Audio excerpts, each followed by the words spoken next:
everybody. Hey. Welcome to Sunday's live stream. Hope everyone had a wonderful Sunday morning and Sunday afternoon if you're on the West Coast time because it's 1:45 our time. So I am just going to do a bit of troubleshooting as usual. Yesterday was crazy, y'all. Yesterday was a bit crazy. I am not going to even lie. We'll try to... Okay, my bad, y'all. I had to read a message. We'll try to do everything as quickly as possible today because we got a lot to cover. All right, I'm going to check the comments. Hold on a second. I'm reading the Discord as well.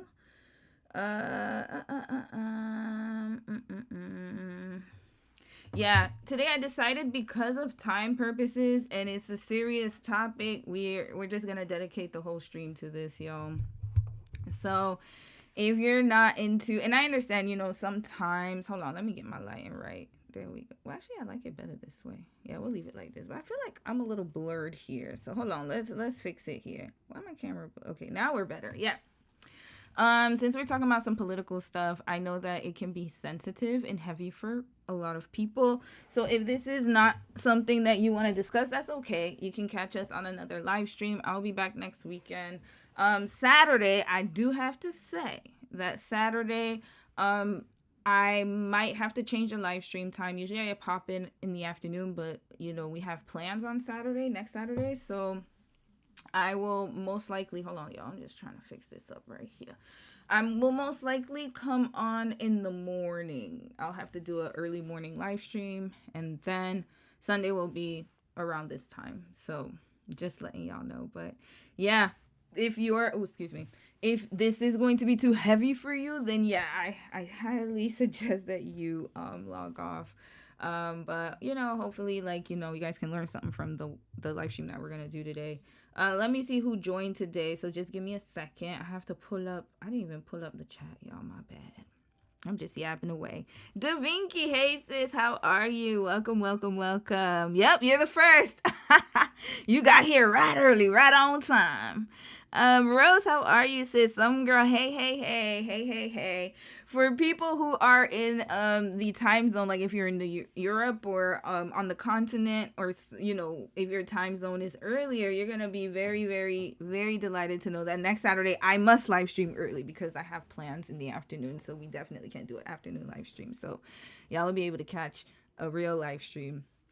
But yeah, y'all, we got a lot of topics, man. Like, oh my God, it's been a crazy 24 hours.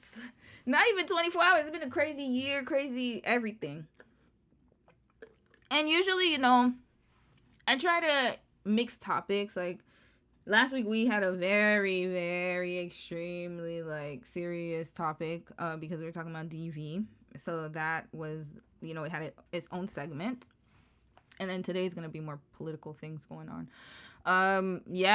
In case this is your first time joining the live stream, welcome. My name is Romy. I talk about everything. There's no topic that I cannot discuss. Usually if I don't discuss a topic, it's not because I'm scared to touch on it. It's because of the powers that be of YouTube. And your sis is not trying to get censored and, shadow banned. But there's no topic that we cannot discuss here. I'm very, very open to learning. I love dabbling in different things. And I have some background in politics. I have a political science degree. What am I saying? My major was in political science in my undergrad, and my master's was supposed to be international relations, but I switched it to international business. But yeah, either way, I love politics. I love talking about these sort of things. I'm not a person who believes one side is better than the other. I believe that there are multiple reasons why people choose to vote, how they vote. But however, I will say I'm not a MAGA supporter. So please, if you are, I mean, you're welcome to join, but you better keep it cute. But yeah, my political philosophy, and I'll just share it right now, is that I just think that we I'm human rights and equality. We'll just put it that way. So whatever that looks like, then I guess we're just gonna go that way. But I'm more about that, and I'm about us being autonomous to make choices that work for us. So yeah, with that being said, I'm just waiting for a few more people to join, and then we're going to start, y'all. There's just, it's a lot of divide going on. There are a lot of people who, I don't even know how to start, y'all. We just going to freestyle. We'll freestyle this. But I will say, though, that this is not how can I say this? Like, it's the same world. We've always lived in the same world. There's nothing new under the sun. Everything has happened before. This is not anything new. It's just different characters and different faces, different time frame. But if you look back historically, if you're into history, all of these events have happened in a similar capacity or some other. So it's more about learning from the past and being responsible for the future that's about to come. Now, one thing I will also say is that there's a lot of patterns of behavior that we can see clearly happening here. And we again, all of the information is out there. I'm a firm believer that everything we need to know is already written and it's already available. The problem is it accessible to the normal person? There we go. Sometimes you just gotta, follow the breadcrumbs. But also, I do also believe I have to preface this by saying that I'm not a doom and gloom person. I love to talk about red flags, and the way my mind works, and I don't know if it's an ADHD thing, and I'm going to read some comments soon. I just wanted to get the thoughts out of my head before I forget, but I don't know if this is an ADHD thing, but I do notice that I like to think of negative things first because it helps me to kind of strategically decide what I'm going to do. And I know some people, like my parents used to hate when I used to do that, or friends or whoever I'm talking to, because they'd be like, and Dom too.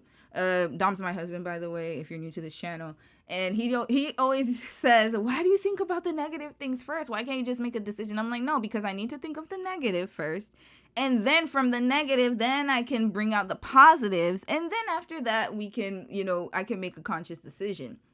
So even though we're going to speak about negative things today and about things that may be scary to some people, I honestly believe that there's always an alternative. There's an alternative world. There's always an option.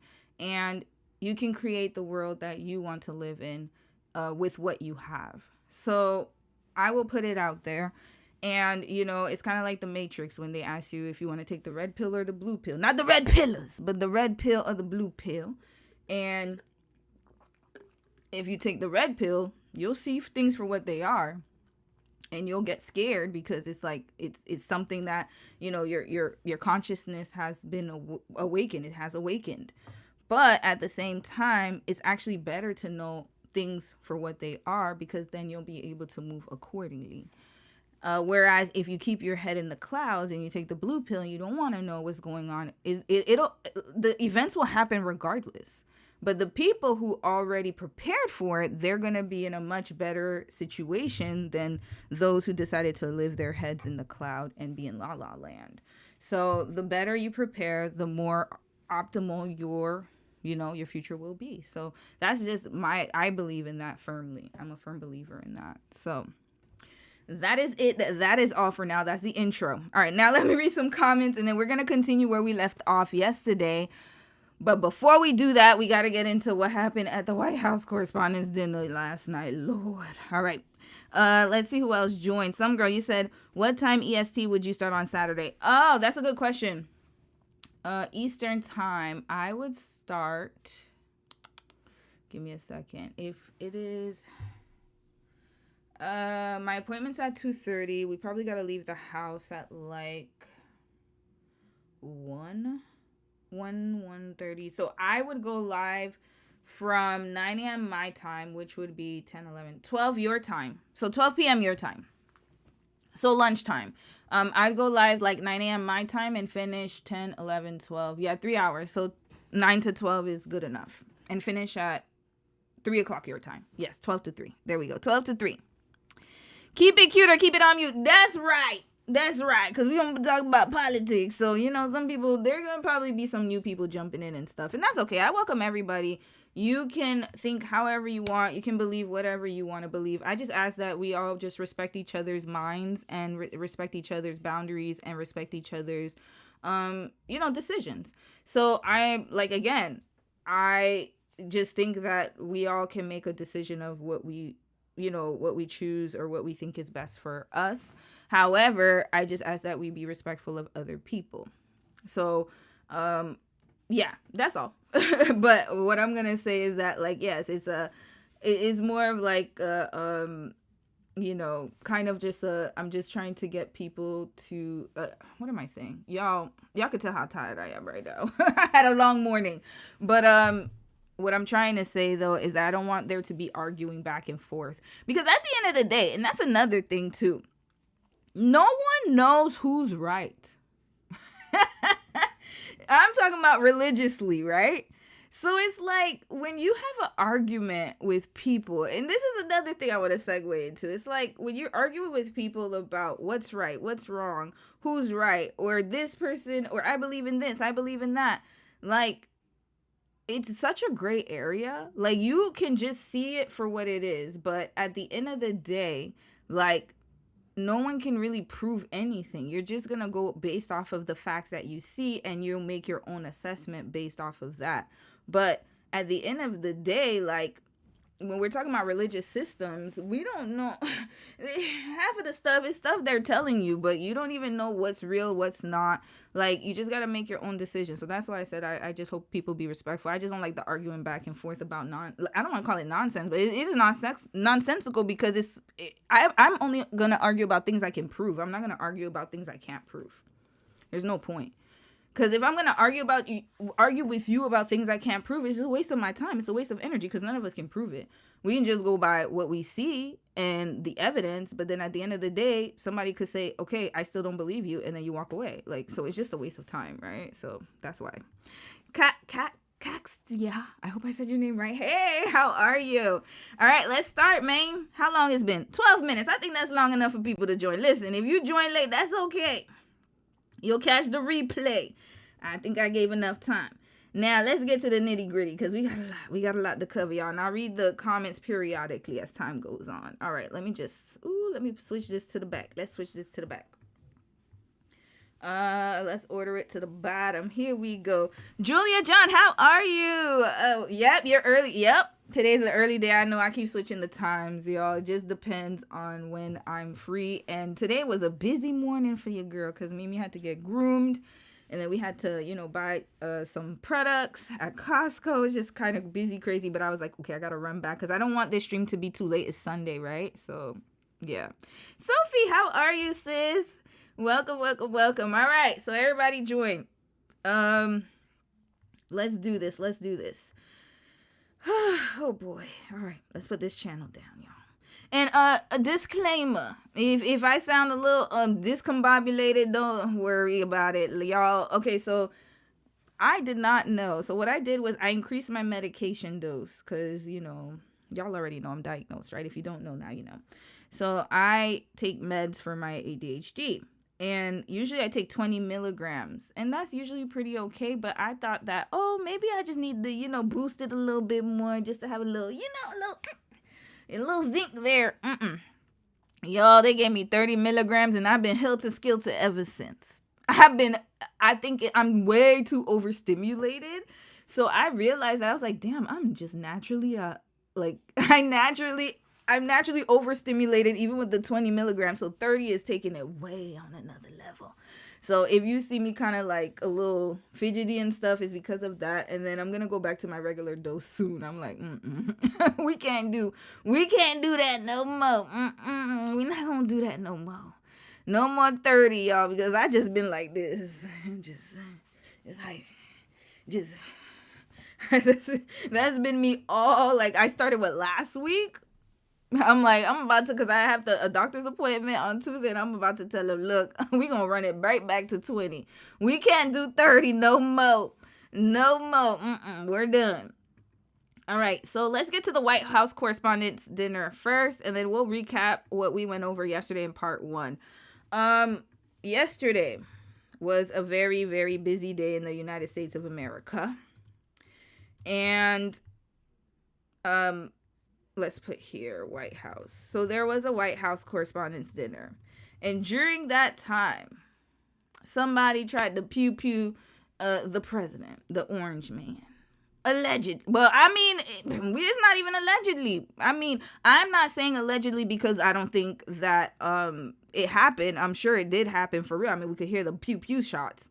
But what I'm saying allegedly for is if it was planned or not and who planned it. Because I know for sure.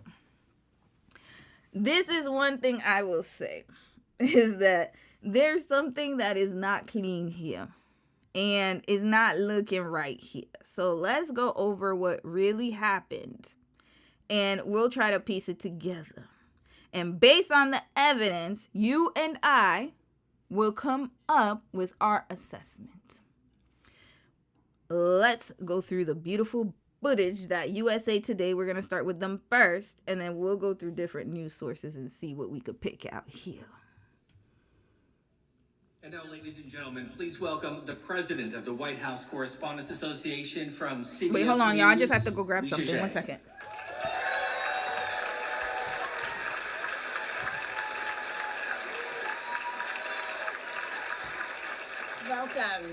Welcome to the 2026 White House Correspondents' Dinner. Thank you to the President's own Marine Corps Band, led by Drum Major Master Gunnery Sergeant Stephen Williams and vocalist Master Gunnery Sergeant Kevin Benier.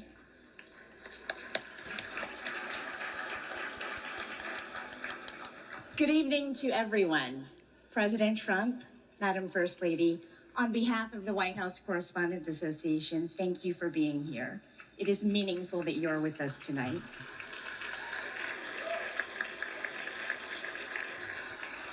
And White House Press Secretary Caroline Leavitt, thank you for everything you and your team does to work with us every day, whether you like it or not. Wait, didn't she get fired? Hold on. Is that the one that got fired? She didn't get fired. Oh, okay. No, she's the pregnancy one. She's the pregnant one. Okay. Hold up. We're going to get to her ass because they said she predicted it. Of course she did. Or not. I'm biased, but covering the White House is the best assignment in all of journalism. We have the privilege of covering the biggest story in the world every single day. The speed is exhilarating, demanding, and it offers a critical public service. Strong journalism benefits the entire country. Tonight, we will celebrate the exceptional work you have done and toast a group of promising students who want to follow your lead. Of course, at the heart of both of those things is the importance of the First Amendment. I want to take a moment to recognize some important people who helped me tackle this job and who helped make this night possible.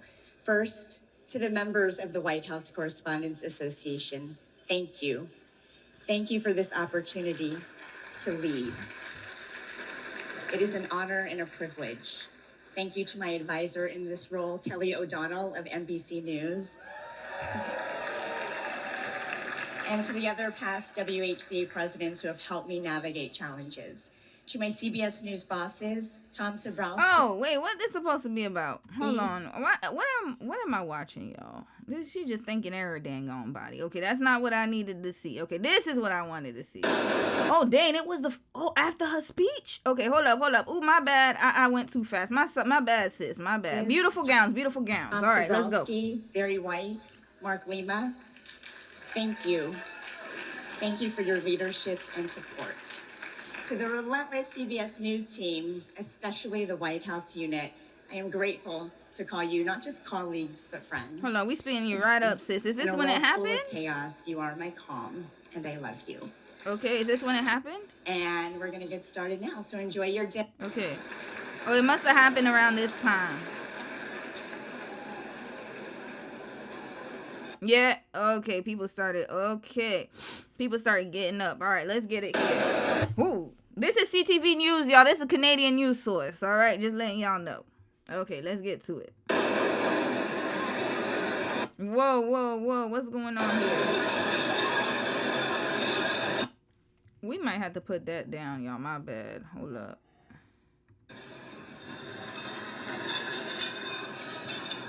Why does it look like an earthquake? Is that normal? Hold up. Give me a second, y'all. Let's try to piece this together. So he's sitting here distracted. And then she's going in her bra doing whatever the hell she's doing. I don't know. I'm going to try to watch. In movies, they have these kind of scenes. This happens all the time in those political thrillers. I done told y'all to watch Designated Survivor. It's a similar situation, but they did something to the Capitol. It was just crazy. You got to watch a political thriller. Okay, so now he's reading something distracted. Who's at this table? We have the sis here. And remember, in her speech, we're going to run it back. Let's go back to the sis. Again, this is just me going through an analysis. I'm not accusing sis of doing anything. She might just be an innocent bystander. But hell, this is a mystery that we need to solve, okay? Have you guys ever watched a TV show Ghost Rider? If you're from the era that I grew up in, y'all remember Ghost Rider? Hold on. This show. Oh, wait. We'll do this one next week, y'all. YouTube. Let's go to Ghost Rider. Sorry, y'all. I should have had it up already. I don't know why it's just populating now, but that's okay. Ghost Rider. Here. The TV show. Her. Yeah, this Ghost Rider. Y'all don't remember this show? They used to, it was Jamal, Lenny, and them. Yeah, they used to go solve mysteries with this computer. Y'all, computers used to look like this. This was a crazy time. But anyways, that was one of my favorite shows. So we're going to do like a Ghost Rider mystery. Let's figure this out. Because she said something in the speech that sparked my concern. But I didn't know she was sitting at the same table. So now that I know she's sitting at the same table, we're going to go through it one more time. Let's do this. 2026 White House Correspondents' Dinner. Thank you to the President's own Marine Corps band. Okay, that's not what I want to hear. Good evening to everyone. President Trump, Madam First Lady, on behalf of the White House Correspondents Association, thank you for being here. Okay. And White House Press Secretary Caroline Leavitt, thank you. Okay, we don't care. I'm biased, but covering the White House is the best assignment in all of journalism. We have the privilege of covering the biggest story in the world. We have the privilege of covering the biggest story in the world. Now, I used to take English lit. Yeah, I've dabbled in so many things, y'all. We should do a life story. I need to do a biography or something, but whatever. I used to love English lit. I love learning about English literature, grammar, blah, blah, blah, blah, blah. And then until I hated it, because then it was just so many rules that I just was like, whatever. But she said story. She didn't say stories. Aren't you talking about the association? If I'm not mistaken, if we're talking plural, then we say singular. Then it's going to give the impression to me and the audience that this is about a big story and not stories. Or am I reaching? I'm biased, but covering the White House is the best assignment in all of journalism. Okay, covering the White House is the best assignment in all of journalism. Awesome. You work for the White House. Okay, we got that going. We have the privilege of covering the biggest story in the world. The biggest story in the world? What was the biggest story? Because if you're covering the White House, and there are many people who work in the White House, and there are many, many stories that come out of the White House. Every day they have press releases, y'all. This is not something that is like, oh, we have one story. You have multiple stories in one day. You have multiple press releases in one day. In any organization, even at your organization, wherever you work. Even at McDonald's, they got press releases. So why are we talking about the biggest story? Maybe she misspoke. Assignment in all of journalism. We have the privilege of covering the biggest story in the world every single day. The speed is exhilarating, demand. Every single day. So is this going to be the biggest story of the world every single day? Okay. I love you, sis. I don't know. I mean, now it makes sense because she said we have the privilege of covering every story, the biggest story of the world every single day. And this is in the evening. She's saying that in general. But then right after her speech is when that whole situation happens. So I got to give this the side eye, y'all. I could be reaching. But the fact that she said that And then this whole situation happened. Where is that? Where is it? Oh, I flipped over my bed. Strong journalism benefits the entire country. Tonight, we will celebrate the exceptional work you have done and toast a group of promising students who want to follow your lead. So then, this just sounds all types of crazy, y'all. So then after she did the speech, she said all that, and then she thanked everybody. She sat down, and then this happened.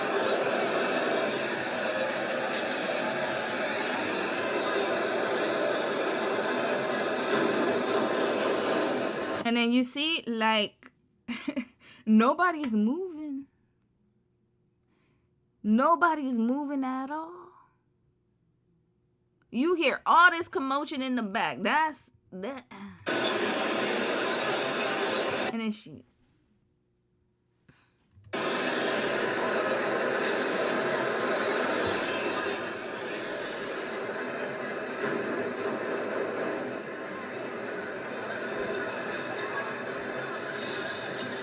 That's people running, y'all. That's probably what's making the shake. You know, when you have a whole bunch of people running and stampeding, it's like elephant feet. By the way, like, if you're ever in a crowd crush situation, we did we speak about it? I don't remember, but it's like a stampede.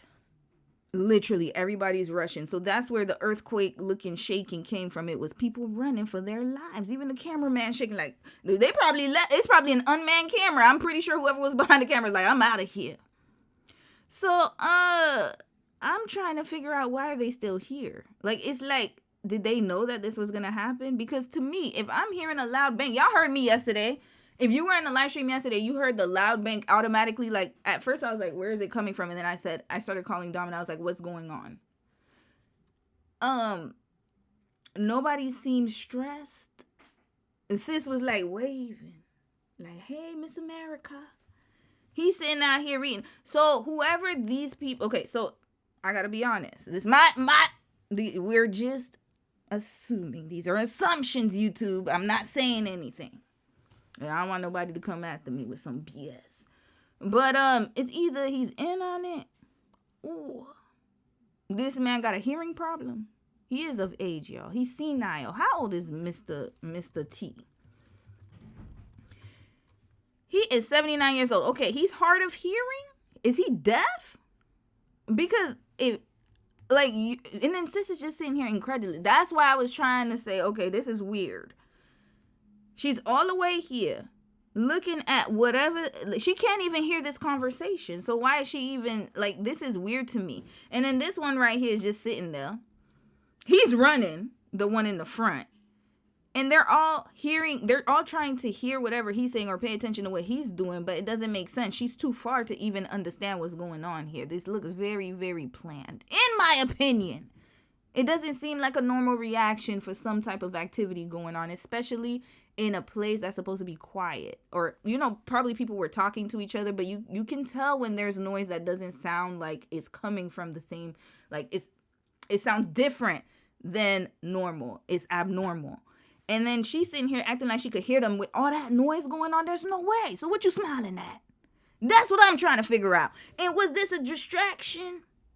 Because he looked like he can't hear nothing. So is he deaf?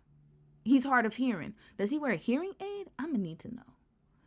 And for the rest of them, I don't know. I don't trust nobody over here. Who is this? Who's that? Is that his wife? And then who's this with the blonde hair? That's what I need. I can't see the faces. Okay, maybe y'all tell me in the chat. I'm going to read your comment. Okay, now she's running. Look at her. She's scared. Now they're scared.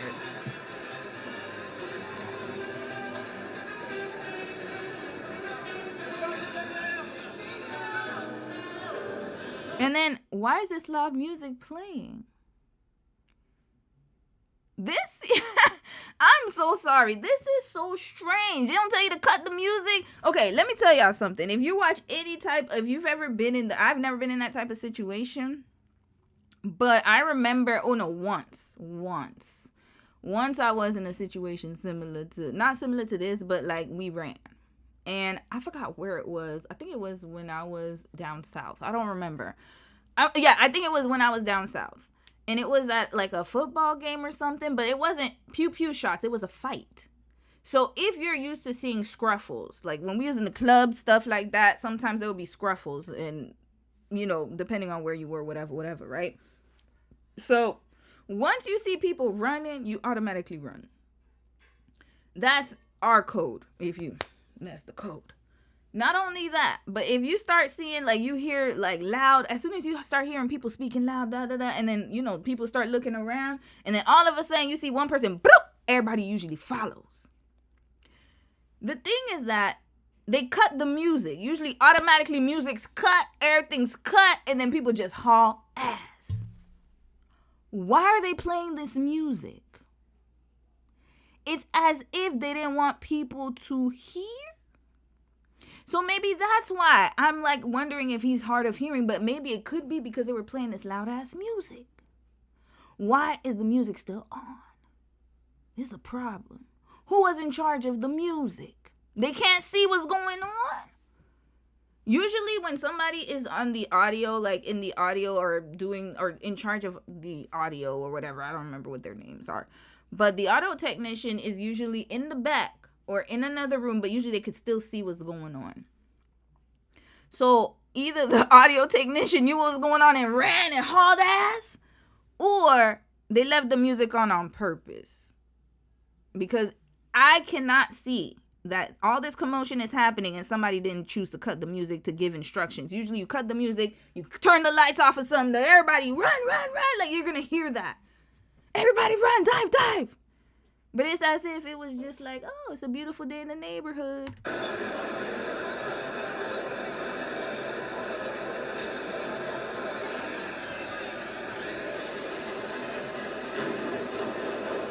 You see? Right there. That's where you hear the boom, boom, boom. That's all. They might not be used to that. One thing I will say, I'll give them a little grace here. They might not be used to hearing this sound. They're not used to hearing it. I am. And even hearing this, I remember one time, it was so funny.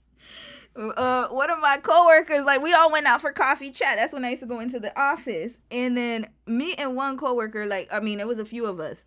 But there was some construction going on we didn't know. But all I heard, we were outside and all we heard was bang, bang, bang. Me and this other coworker, we went whoop real quick. And then we started, everybody else was so distracted. La-di-da-di-da. And then we started laughing. And everybody's like, why are you guys laughing? And I was like, yeah, you must have grown up And he grew up in Manitoba. So I was like, oh yeah, okay. You're used to hearing that. We were the ones who was like, yeah. As soon as you hear that sound and you're a loud bang, you better turn your head and figure out what's going on. But they just sitting here, la-di-da-di-da, sis is waving Miss America. Here we go. It starts here.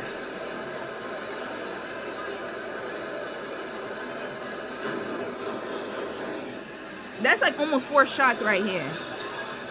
Running. Nothing. Nothing at all.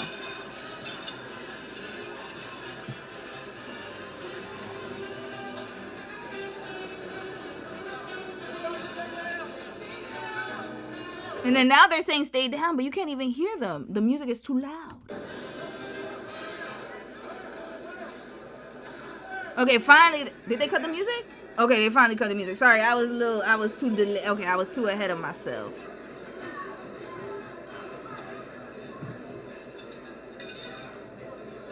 But why are they still sitting there?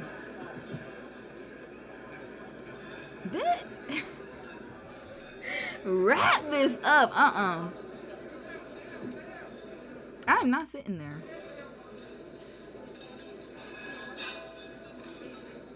And then this one's taking a selfie right here. Look at this one right here, y'all.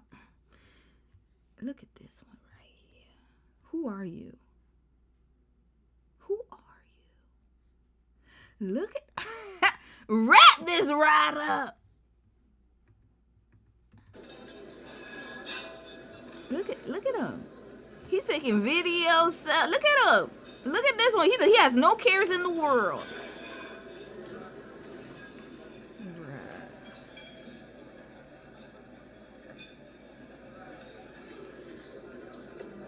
I need to identify who all these folks are. The people that are still sitting. This is alarming. Who are these folks? Who are these people? They're not scared enough for me.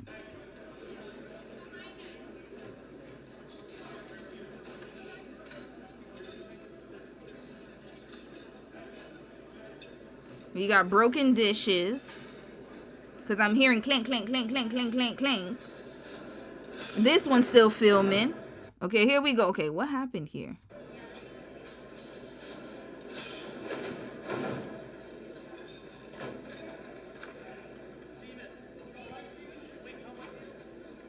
Steven hopping off tables. Who's Steven? Who's Steven? Steven's hopping on tables right now. Wait, why did they flip that over though? Like, I don't know. Something about this is very strange. So, okay, they cut the music. I was wrong. I was just too ahead of myself. I was just going play by play. Now, why did they flip that whole thing over? They looking for booby traps or something, or some B-O-M-B or IED? Yeah, they flipped them tables over. Okay. Steven hopping on tables. Steven's like, F this stuff. He hopping on chairs. Okay. This one's filming too. There's like many people filming, y'all. This is the world we live in, y'all. These are grown-ass people. They can't even blame this on Gen Z. These are Gen Z's parents. Got the phone up. And this,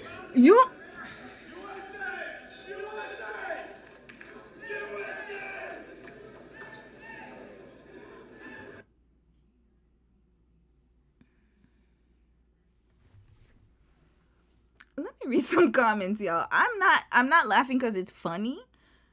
I'm laughing because I'm shocked. This is the perfect moment to scream out USA. This is a war chant.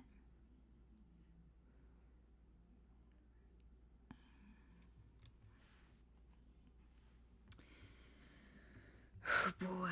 All right, let's continue. Let me read some comments, y'all. Maybe y'all know more than me. This is craziness. USA?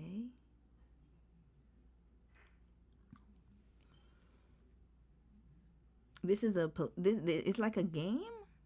Like a soccer game or something? Or a basket? Like, why would you choose this time to say this? Like, this is weird, y'all. There's something strange about this. All right. Deja Rue, how are you, sis? Hey, Elle, how are you? How are you, sis? You said, hey, y'all, just came back from the REG vid about Megan. I ain't like the comments that she was liking and had to unsub. RRG? What happened? Hold on, can you put it in the Discord? What happened? I used to... Y'all, what did she say? Let me know. I heard that there's more developments about the story. I'll give an update next week about that. I don't believe some people are attempting to take him out and are missing this many times. I think it's another publicity stunt. Yeah, I think so too. I think it's either like it sounds weird. Like either he's in on it or they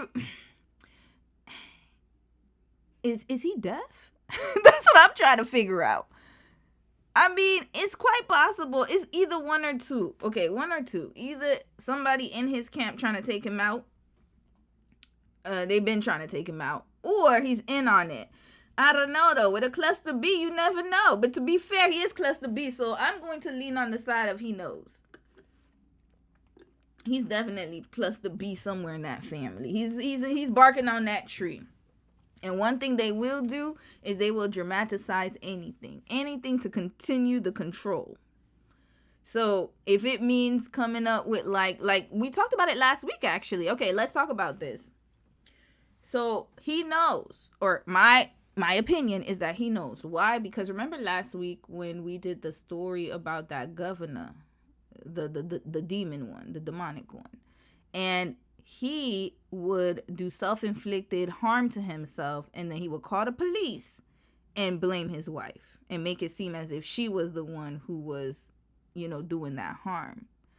So if we have this, and I believe he's also part of that cluster B. All the people I talk about on this channel are more than likely, y'all hear me, I'll be saying cluster B. because those are the signs.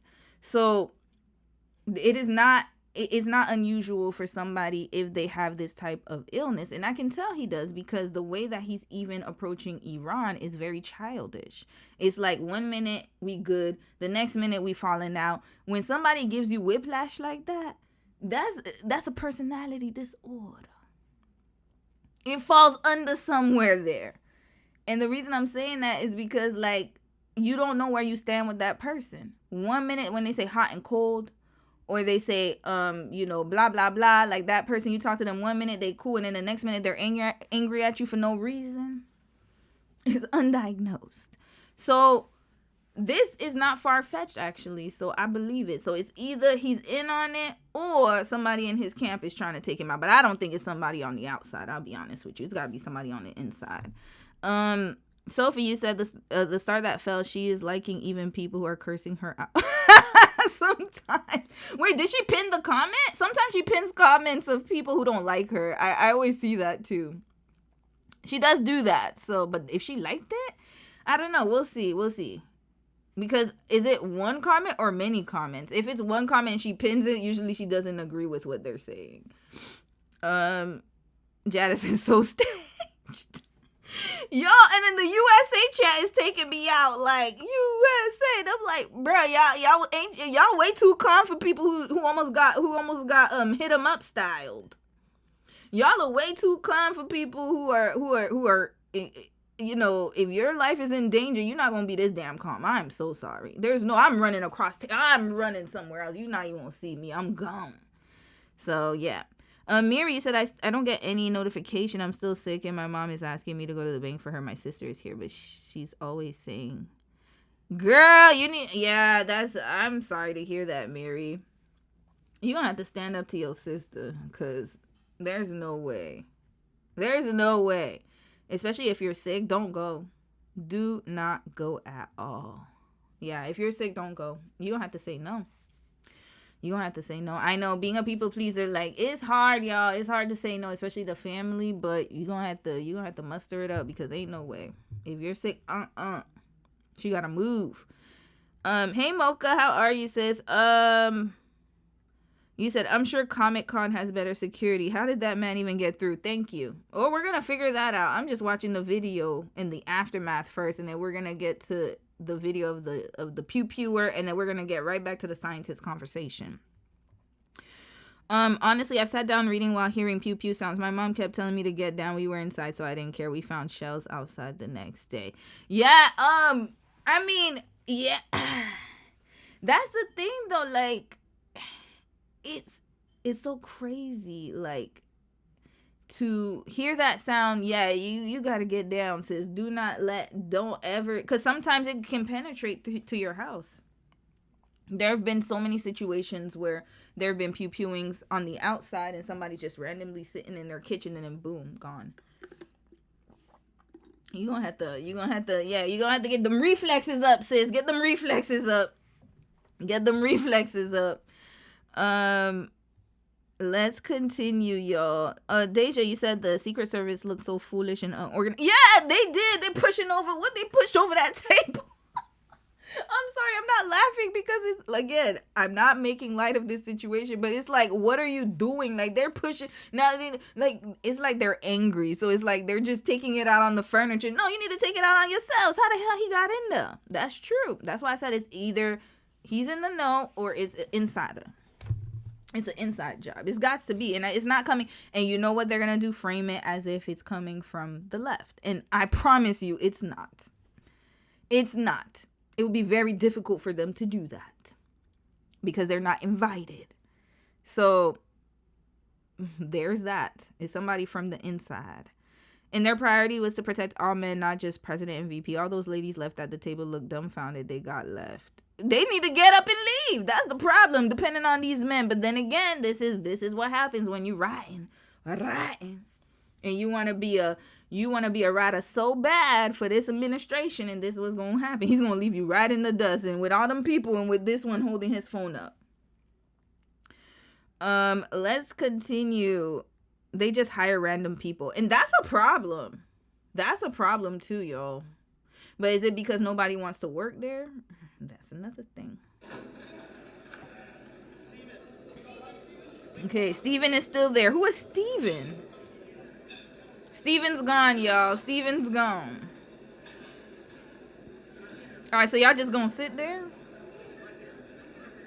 They done shut the whole place down? They didn't tell you guys to go somewhere else? Yeah, now, all right, that's it. All right. Okay, looks like that's it, y'all.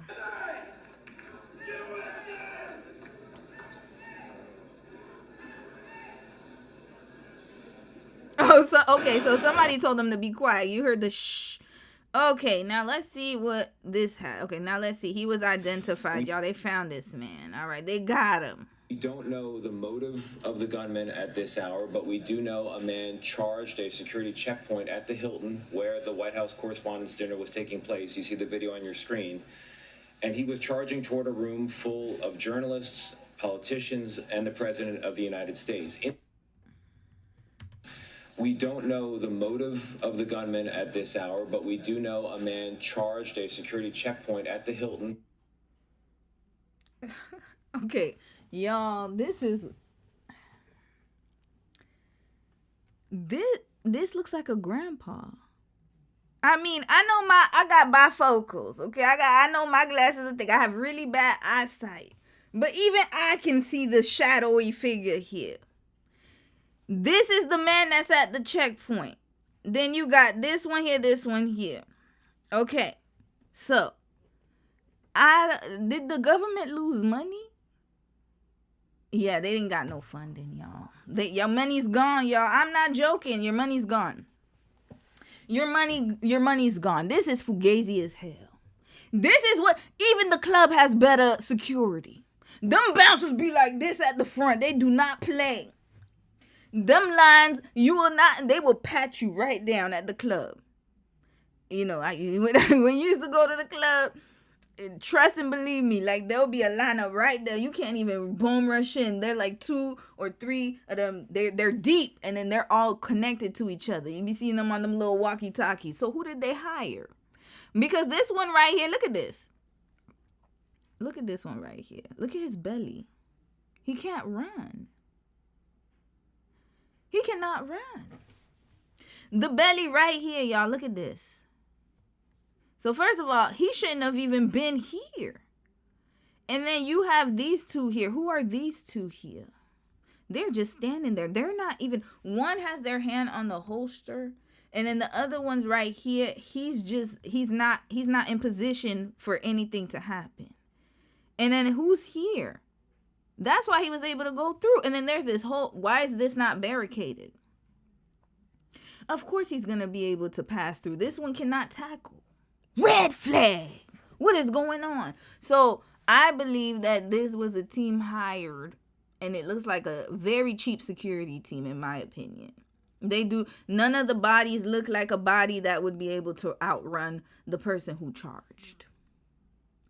This is the problem. You're entrusting your security to this one right here. He looks like where the White House Correspondents' Dinner was taking place. Look at that. You see that? That's why he can't. He was able to go so quick. Yep. That's video on your screen. And he was charging toward a room full of journalists, politicians, and the President of the United States. Inside nobody room, ran? Because this has become so common in America. You have people that are multiple time victims of political violence. Erica Kirk was in the room. People saw. Hold up. This is not right. Is that the same person? Was taking place. You see the video on your screen.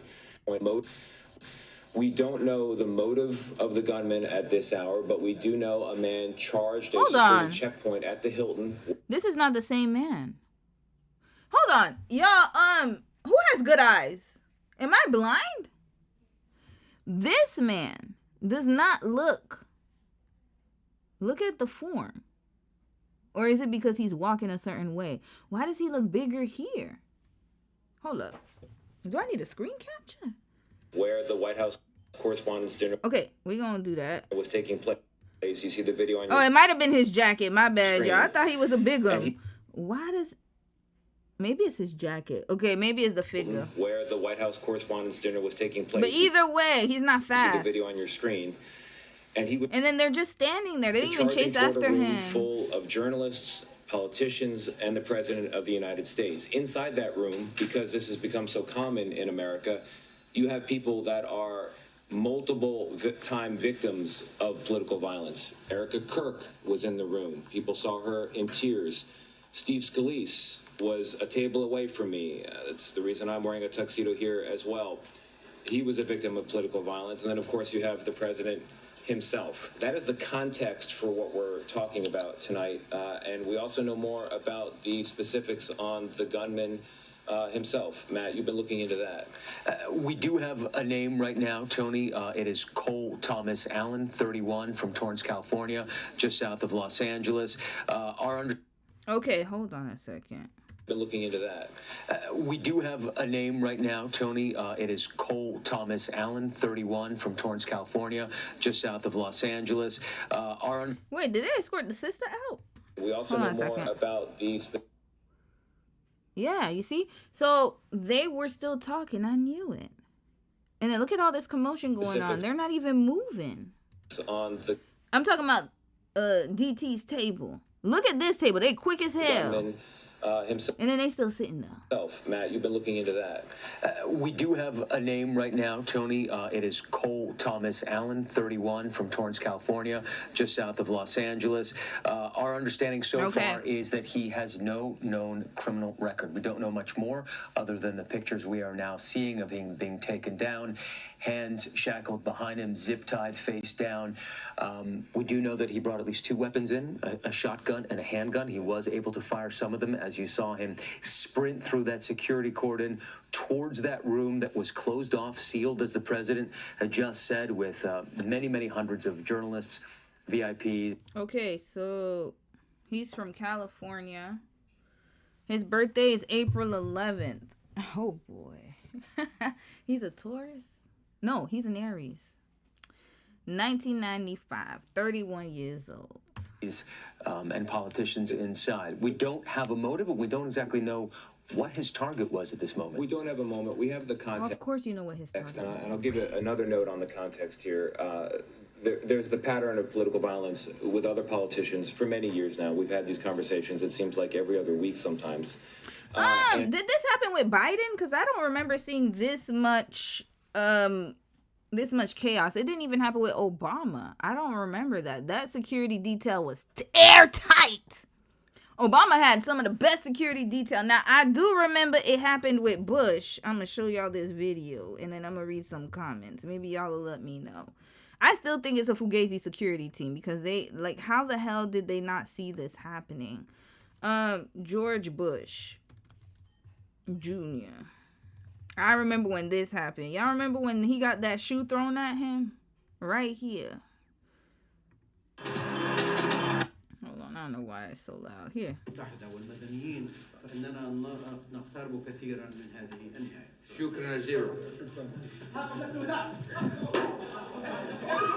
The reflex is on 100 million. So this was the most political I remember like seeing. So y'all could let me know. But I don't remember Obama ever having situations like this. And I don't remember Biden either. So either y'all are hiring Fugazi security team, and I'm talking about the MAGA folks, or yeah, it was pre-planned. Because there's no way this would ever happen. I'm pretty sure there have been multiple attempts, but it's too airtight. It's too hard to get through. And on the way out, as we were all escorted out, forced down one particular pathway, there are protesters. It is a free speech event. Protest is a free speech right. One of the signs that I saw on the way out said, "Death to tyrants, death to them all." That doesn't mean anything. What am I watching? CBS News. Oh, y'all have been paid off. Okay. So now they're going to blame the protesters instead of the security who failed to do their job. How is it the protesters' fault? They're just standing outside. They ain't got nothing to do with this. And they're probably all the way at the front gate of the White House or the Hilton. Sorry, they're at the Hilton. So And didn't he make, okay, this is craziness. Didn't he invest money into the ballroom? Didn't they have a White House ballroom? Why are they not there? Why are they at the Hilton? Oh, there we go. So, yeah. Oh, okay. I get it now. Okay, y'all. Okay. All right. It's making sense now. All right, y'all. Y'all was right. This fake as hell, y'all. This is fake as hell. In my opinion, it's fake as hell. Of course. This is exactly why. Now we have a motive. I was trying to figure out what the hell was the motive for this. It didn't make any type of sense, but now it makes sense. Okay. After security scare, New York Times is they're definitely going to put a paywall on me. Okay, they didn't. Okay. After security scare, Trump demands approval for his White House ballroom. Here we go. That is why. Okay, how much is this damn ballroom? Whenever, this is how you'll know. Follow the money trail. Follow the money. Because in my mind, I'm like, why are they not at this opulent ballroom that he was supposed to be funding? And lo and behold, here we go. How much was this? Okay, here, this was in July of last year. How much was it supposed to be for? I remember it's a lot of money that he's trying to invest into it. It's going to be $200 million structure.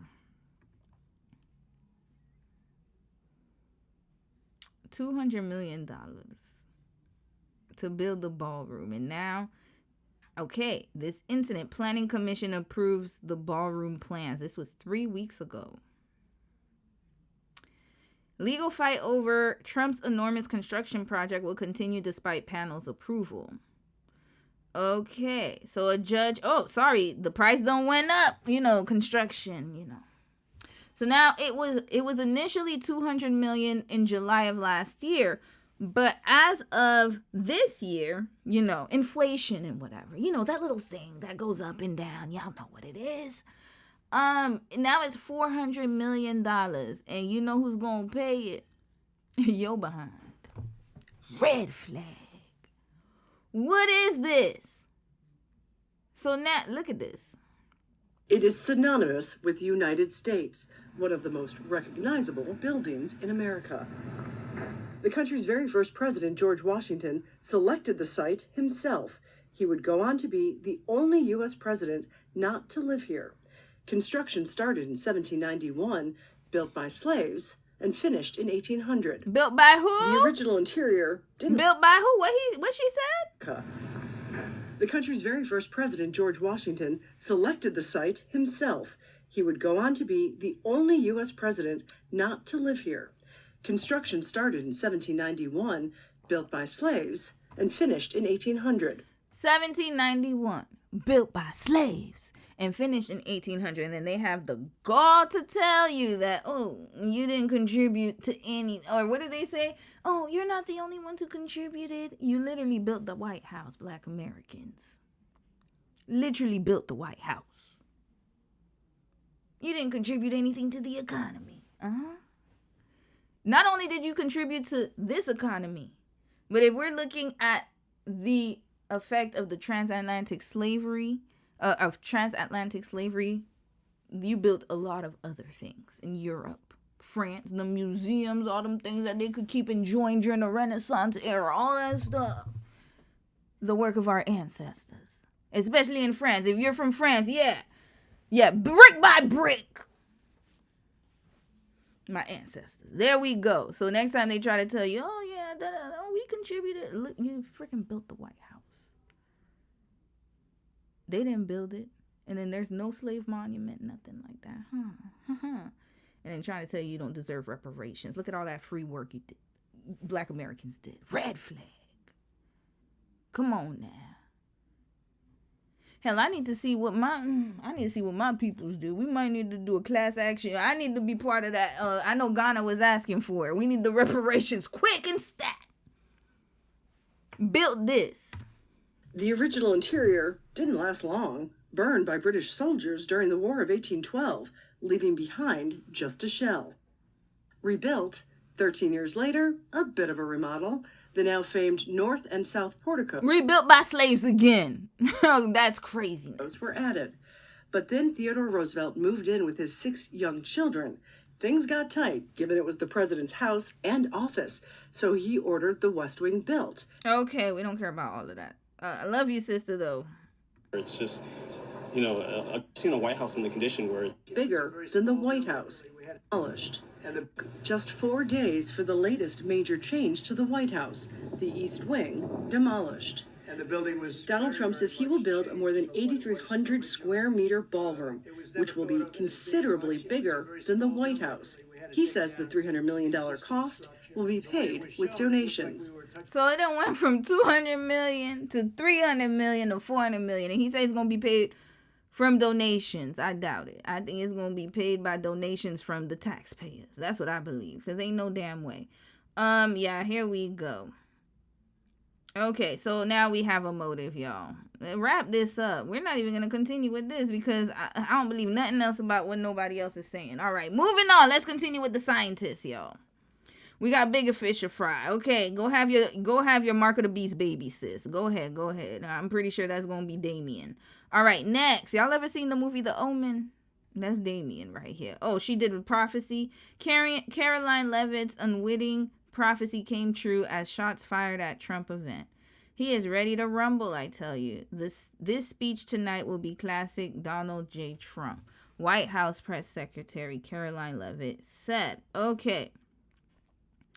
So now, she said White House, when was this? This was published yesterday, today. But when did she do that? This was New Delhi.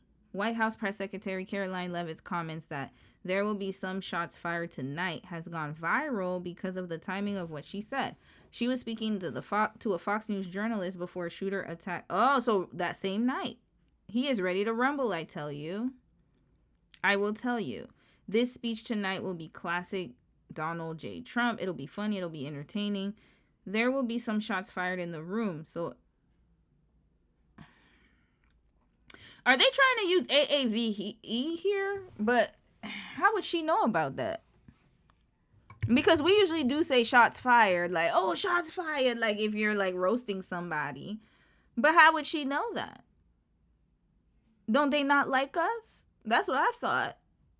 I thought they don't like nothing about what people do. And what Black Americans, I should say specifically. I thought they don't like y'all. I thought they didn't have nothing to do with y'all. But yeah, she said there will be some shots fired in the room. How old is Caroline Leavitt?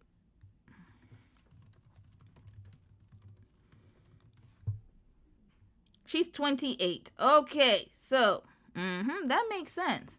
So using what they call Gen Z slang, brain rot slang when it's AAVE, shots fired. So I don't know what she was referring to, if it's colloquial or whatever.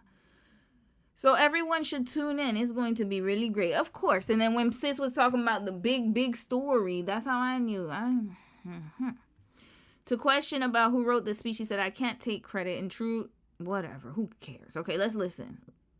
To rumble, is he not? He is ready to rumble. I will tell you, this speech tonight will be classic Donald J. Trump.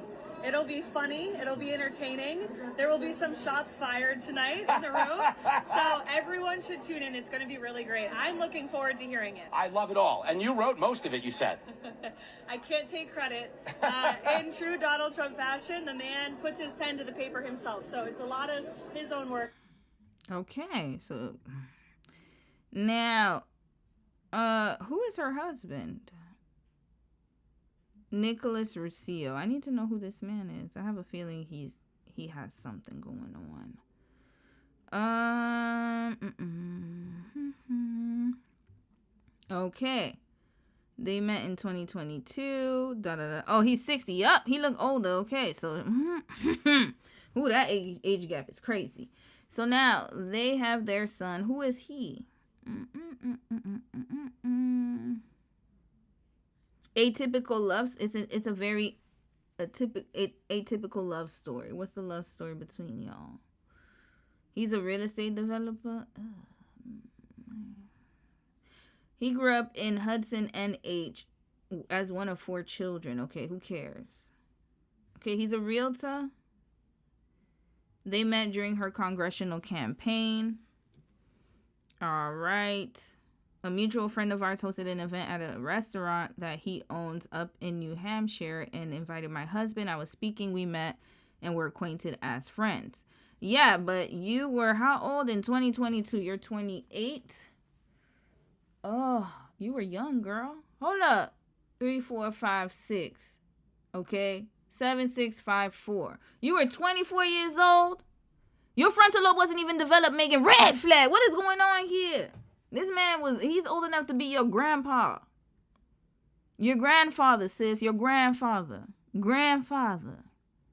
Your granddaddy. You with your granddaddy, sis. Oh, no, actually, you with your daddy. My bad. Not your granddaddy. That'd be your daddy. Your daddy? Hold up. I gotta think about it clearly, y'all. Your daddy. Yeah, he's old enough to be your daddy. Yeah, your daddy. Okay. No, granddaddy. Hold up. Wait a second. Wait, it would be grandfather. Because I am 40. My parents are about to be 70. So then, if we rewind 10 years ago, my parents would have been... Yeah, your daddy. Oh, shoot. I don't know. This 32 years is pretty great. They needed to be on Age of Attraction. This is the couple that needed to be on that damn show. I gotta finish watching that show. All right, that's their son. Okay. He's 60. That's their grandfather. Just say that. And he gonna be on some Larry King type of activities. That's all I'm gonna say. You know, to each their own. But make sure he leaves something behind for them. Yeah, because I'm tired of these geezers. No, I gotta be honest. If you are a grandfather and you want to have children, like baby children, please leave something for these youngins. Because it's not fair. I'm tired of seeing this. Like, go ahead and leave something behind for them. And I'm not just talking about wealth. Leave a storybook or something, some lessons in life. Teach them the ways of the land, because you're not going to be there to see them when they're kids. And I'm pretty sure you're not going to see their children either. So we got to keep it 100, y'all. This man is 60 years old and he got 2 young kids. He's old enough to be somebody's grandpapa. Now, I'm not saying that this is wrong. I'm just saying that you got to think differently. If you want to have kids in your 60s, that's okay. Then you do you. But just know that the time is ticking. It's elapsing. So you got to leave something for these little children behind. Leave some emotional, spend as much time as you can emotionally engaging with them. They're too young. Continuing. They married days before Trump's inauguration. Of course they did. It's all planned. This is an arranged marriage, y'all. Is he Trump's homeboy? He must be Trump's friend, y'all. I think that's Trump's homeboy. What's his name? Nicholas Riccio. And he's probably building that damn ballroom. I think they're friends. So she got married off, y'all. Here we go. Of course he has his own ties. That's how I know it's an arranged marriage. And he did the same thing with Erica Kirk. That's what he does. He does arranged marriages, y'all. For the right-winged people. For the MAGA folks. Yeah, so he's like, oh, you want to be, I got a homeboy. Does he have an ex-wife? Hold on, he probably got other kids somewhere. He got other kids? What he got going on? Hold up. Okay. So he was born February. Oh, he's a Pisces, Lord. Okay. He's one of 4 kids after his parents got divorced. Okay. He found passion in real estate. All right. Net worth is $6 million. Okay. That's his first marriage. Okay. Interesting. I did not know that. I don't know. I don't believe this. Hold up. He ain't got no other kids, and if he doesn't, okay. But still, you leave something for them behind, man. I'm tired of this. How many kids you got, sir? Okay, he only got the 2. Okay, that's his first marriage, Lord. He waited until 60 to settle down. Red flag. That's too much. 60? You chose to be retirement age. That's when you choose to settle down. Man. Y'all are crazy. Not y'all. I'm sorry. He's 60 years old. 60 years old. Well, actually, they got married in 2022. My bad. Hold up. When did they get married again? Hold on a second, y'all. When did they get married? They tied the knot in 2025. Just last year?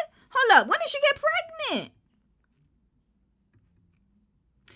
Oh, they had a baby before before getting married?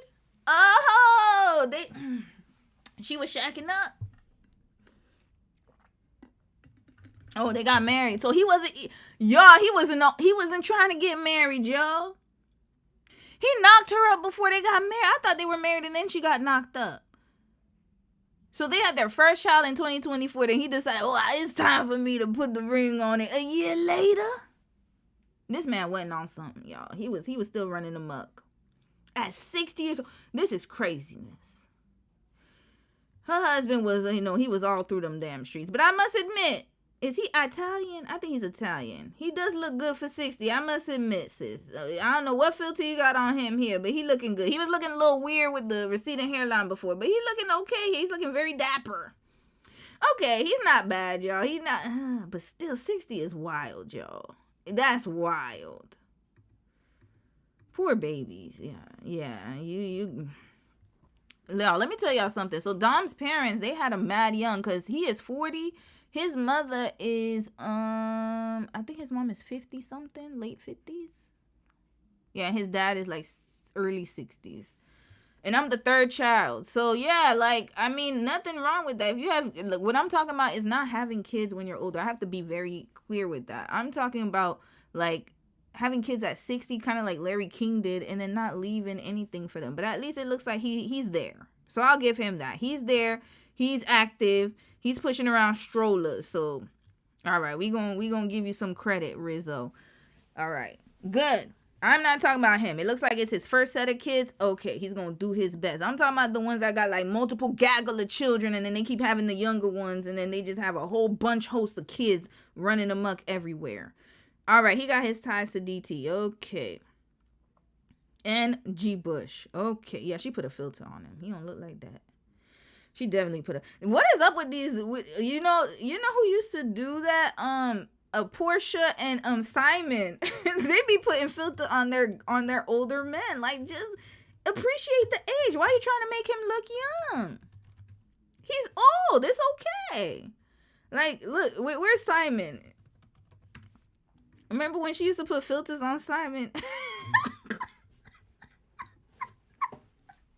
Yo, she put them filters on them. Look, okay, y'all think I'm lying. Hold on, Nicholas Rizzo. Hold up, we gonna run it right back. Hold up, we're running it back. Y'all know I'm tired of these people putting filters.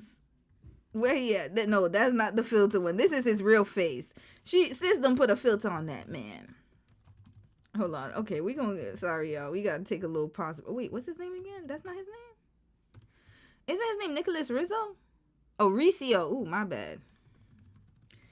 Okay, where's the filter? This one right here. It says don't put a filter on his ass. Look at this. Okay. Filter, not filtered. Hold up. Damn. Here. This how you know somebody. Yeah, they put a filter on his ass. Look at that.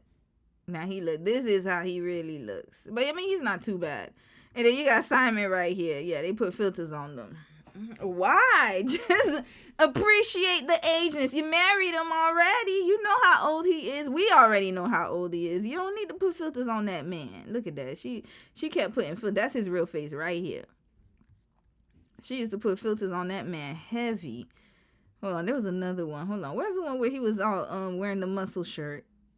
Okay. We got to move on, y'all. But yeah, she definitely used to put filters on Simon. Okay, Caroline, good luck, sis. Good luck, ma'am. And you talking about shots fired.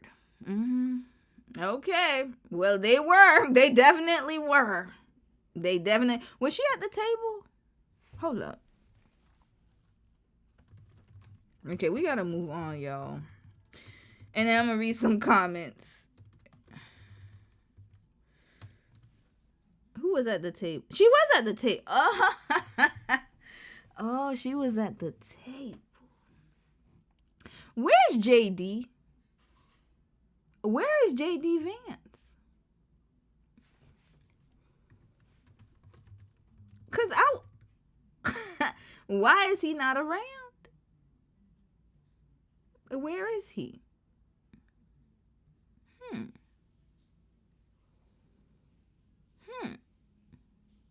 Where he at? I don't see nothing with him though. Is he there? Oh, he's there. Okay. Let's see. Oh, he ran quick. Where he at? Okay, let's see him. Hold on, y'all. Let's see where his ass is at. I hope Usha wasn't there. She's preggo, y'all. Prayers to Usha. For more access, for the pics, the plays, all in one place. And I retract my statement. I don't think she's gonna have Caroline's not gonna have the mark of the beast. I'm sorry, sis. It looks like you have a pretty nice family. I'm so sorry. I didn't. But you roll with Trump, so I had to, jab a little bit, just a little bit. Well, I hope you have a beautiful second child. Your babies look very adorable. And your husband seems like he's just there. Now we need to see where JD's ass was at. Why is this not playing? Here we go. You see how they got him they grabbed his ass real quick. They grabbed his ass. They didn't even do that for Trump. Didn't he have to get up himself? Hold on, y'all. I'm so sorry.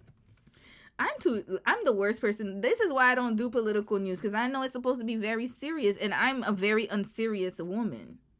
I'm not the most serious person, y'all. So people are probably gonna be like, she's laughing too much. She's supposed to be serious. I'm not a serious woman at all. I'm very unserious in life. Only thing I will not laugh about is DV. That will, we don't laugh about stuff like that. But when it comes to this, it's like, what is this? This is like, look at that. Look at how they grabbed JD's ass up real quick. They yanked his ass up. But look at this one right here. Hold on, sorry, it's too loud. Okay, let me put this volume down. But look. Okay, hold on. One more time, y'all. We moving on. Hold on. Look at that. He's still sitting there. How did they get him out? Let me see if he had to get up himself. Let's see. I'm looking, y'all. Let's zoom in. Y'all, they did not. Okay, whoever is on JD Vance's security team needs a pay raise. Because look at how they escorted Trump out. They're like, you gotta go, Grandpa, you gotta go. And then look at what they did. They yanked JD's ass right up out of there. They yanked him out. Hold on, y'all. Look at that. Yanked him right up out of there. He's like, oh, hell no. Look at that. I don't think he knew, y'all. It's not given that he knew what was going on. It's given he ran up out of there. He ran up out of Dodge. And y'all know JD is from Appalachia. So he's probably used to hearing them shots fired. Look at his ass. Yeah, he's used to it. He's from them Appalachian Mountains. He's from the White Hood. Appalachia. I don't even know how to spell it. Mountains. He grew up in Appalachian. He grew up all over there. Yeah, and where is it at? Appalachian. He grew up in that area, y'all. So yeah, he's used to this. You could tell the way he ran up out of there. He was real quick with it too. Like he didn't even sit fully in the chair. He got up real quick. He was like halfway sitting in that chair. He ran up out of there. So yeah, and they yanked him up too. Hold on. Ooh, my bad. Yeah, you see? Yo, this is craziness, man. All right, we're done with this, y'all. I'm gonna read a few comments. We're moving on to the aliens. We're done. And I'm not talking about the aliens that they're trying to get through ice. I'm talking about the real ET ones. Who knows? Maybe they're human aliens, vampires. Who knows? Okay. Mom Jamma just got in. Hey sis, welcome. Sarita, hey sis, you said, oh, they calling for that Squidward looking man, Stephen. Oh, Stephen Miller. That's who they kept calling. Thank you, sis. Because I was like, who's Stephen? I don't know who is that fool. I need to see who was all up on that table. It was all women on that table or at the table. They left Trump. And they left Trump alone. And then they didn't even grab the women. They left the women there. That's red flag. That was this guy? Who's this guy? Stephen Miller. Yeah, is this him? I don't know what he looks like. I've heard of his name, but yeah. Steven. That's like I kept hearing. Steven, get up here, Steven. All right. Does he have on a disguise? Oh, you ain't lying. You are not lying. You're not lying. Maybe he got a 3D face mask. You know they do 3D. They do a lot of things in 3D print now. They just have one blurry camera on the floor. Why were there no more CCTV at the Hilton? That's what I need to know. And it's very grainy. You can't even see. And then it looked like the guy was big, but actually when he turned around, he wasn't. I don't know. It was too grainy. I don't think I'm telling you, something's off here. You're right. Because at the hotels, they have really good footage. Hell, even my apartment building has better footage than that. That's craziness. It's like it's in, that looks like old ass CCTV. There's no way that they don't have modern CCTV. Sarita, you said, why do these people think it's time for these kind of functions within company of these people, whether the threat is manufactured or real? That's what I'm trying to figure out.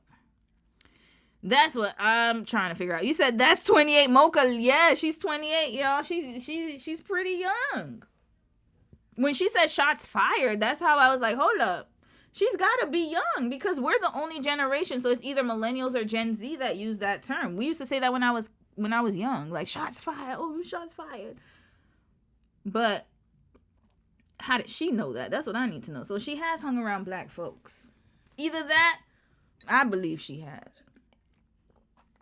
She was probably one of the ones getting braids in her hair when she was in middle school or high school. And then all of a sudden she became Republican after. You know, they have their coming of age moments. Hold on. Let me see if she has high school pictures. Sorry. Where did she go to school? She went to school in Massachusetts. How would she know about shots fired? Let me see if she got black. Let me put black friends.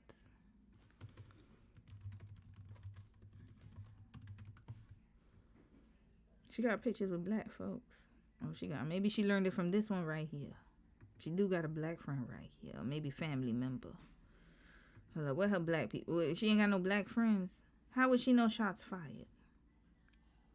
I'm trying to figure that out. So that lets me know that did she know shots were really gonna be fired? And then she tried to find the colloquial way of saying it. Because how would she know? Yeah, and this is 28. I mean, you know, some women they mature very fast. I'll give that to her. She seems very mature. She's probably always been mature. We'll just leave it at that. Not like me. I'm very childish. Who said 38? More like 38. That's okay. Hey. That man sucked her youth. You said K-World. You said we don't look like that. I don't know. Let's see here. They had the first kid out of wedlock, though. Sin. Exactly. That's what I'm trying to figure out. For people who are so traditional, that was very out of tradition. And not only that, but he waited until after they had the baby to lock her down. That lets me know that he was going to be Peter Pan forever. He ain't want to settle down. He probably had some good contractual, benefits. And he's like, all right, you done pushed out my kid. Let me go and put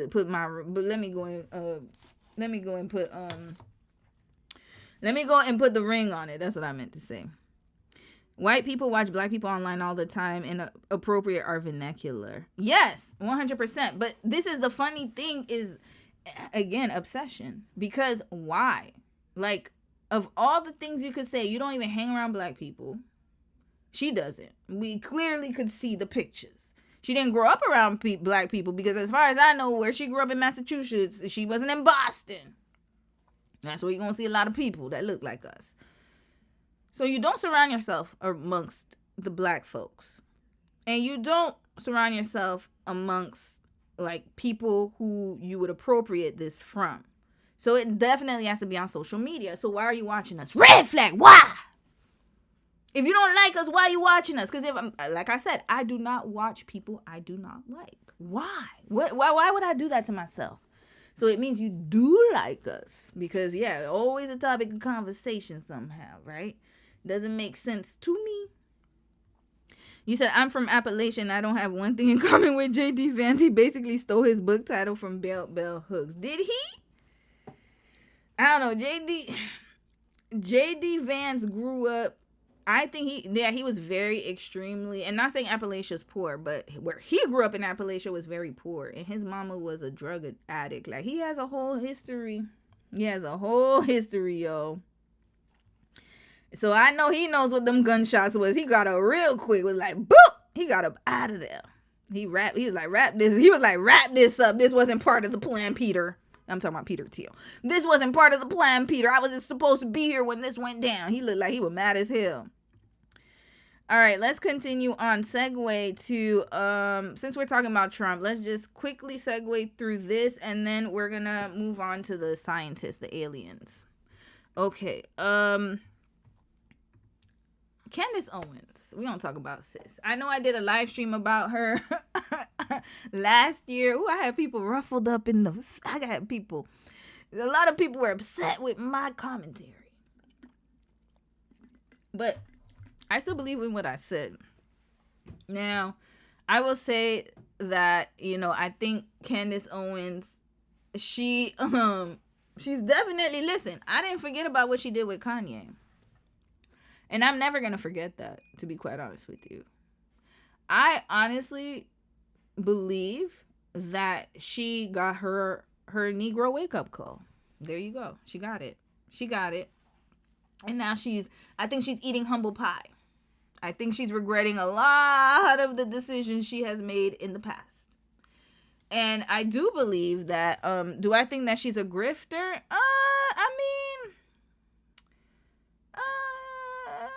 I would say, I don't believe that. Is she a grifter? That's a good question. I don't know what to believe. To be honest with you, I don't know. I can't say yes or no for her because she's extremely intelligent.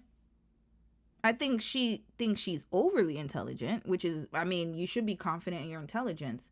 But like I said, she got her wake-up call. And now I think that she's understanding that them people was never her friend. And I think she overestimated her position as the acceptable black woman in that circle.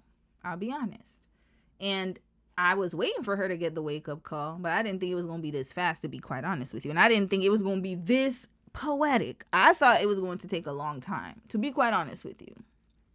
Now, when you have somebody who was supposed to be your homeboy, and she was literally, she was vouching for him during his first election. Let's run it back, y'all. We're going to run it right back because, you know, we like to do evidence here. Evidence-based content. So, Candace Owens endorsing Donald Trump. This was his first term. Here we go. No, this wasn't here.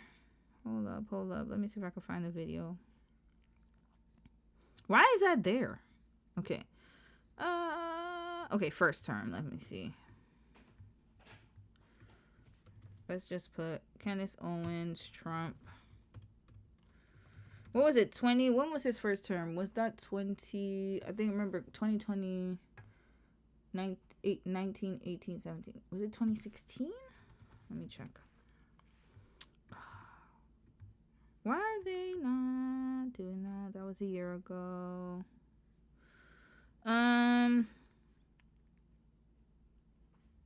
Okay, so this was 4 years ago. That was still 6 years ago. Here we go. Hold on. Says she's embarrassed. This was recently. I want something from when she was like friends with him. Hold on. I'll find it. That's why I don't like searching stuff on YouTube. It's so freaking annoying. Oh, what did I do? Uh-oh. What the hell? What? I did not. Did I copy everything about this? Okay, whatever. Candace Owens, Trump, friendship. Let's put it here. Okay, so okay, this is now, but I want to look at then. Sorry, y'all, I'm like all over the place with this one because I didn't plan the videos. Okay. Owens and Trump's relationship. Okay, here we go.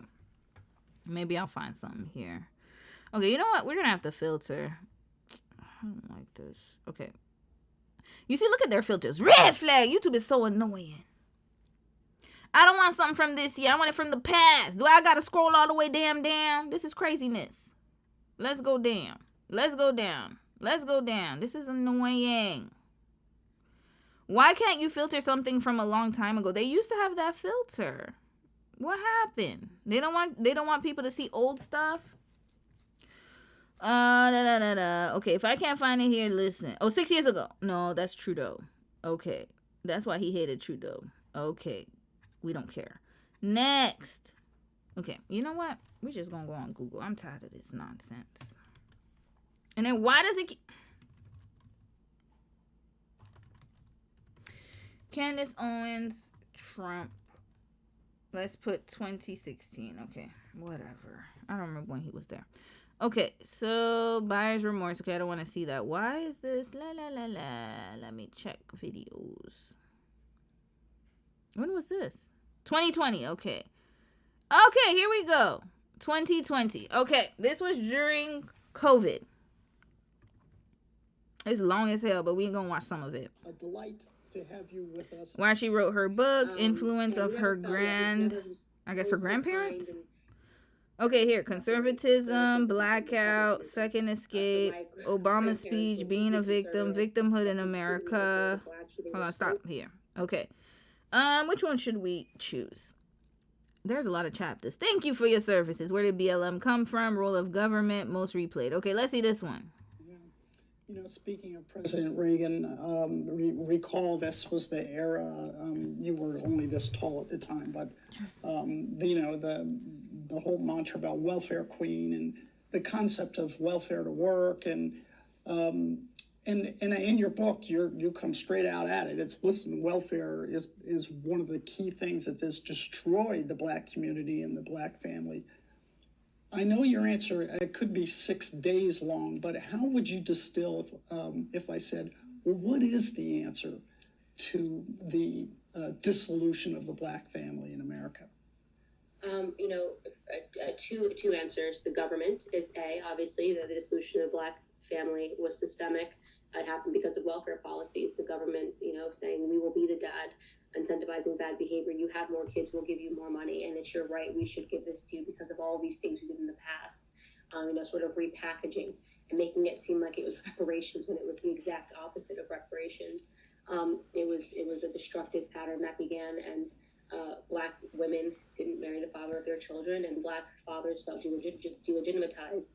And so that sort of leads to the single motherhood rate that we have today, which is it's just incredible. 74% of Black kids are growing up not in a two-parent home. It's hard to. But you know what? I never understood. Maybe y'all let me know in the chat. My fellow Black Americans, y'all gonna let me know, because this is a conversation that needs to be had.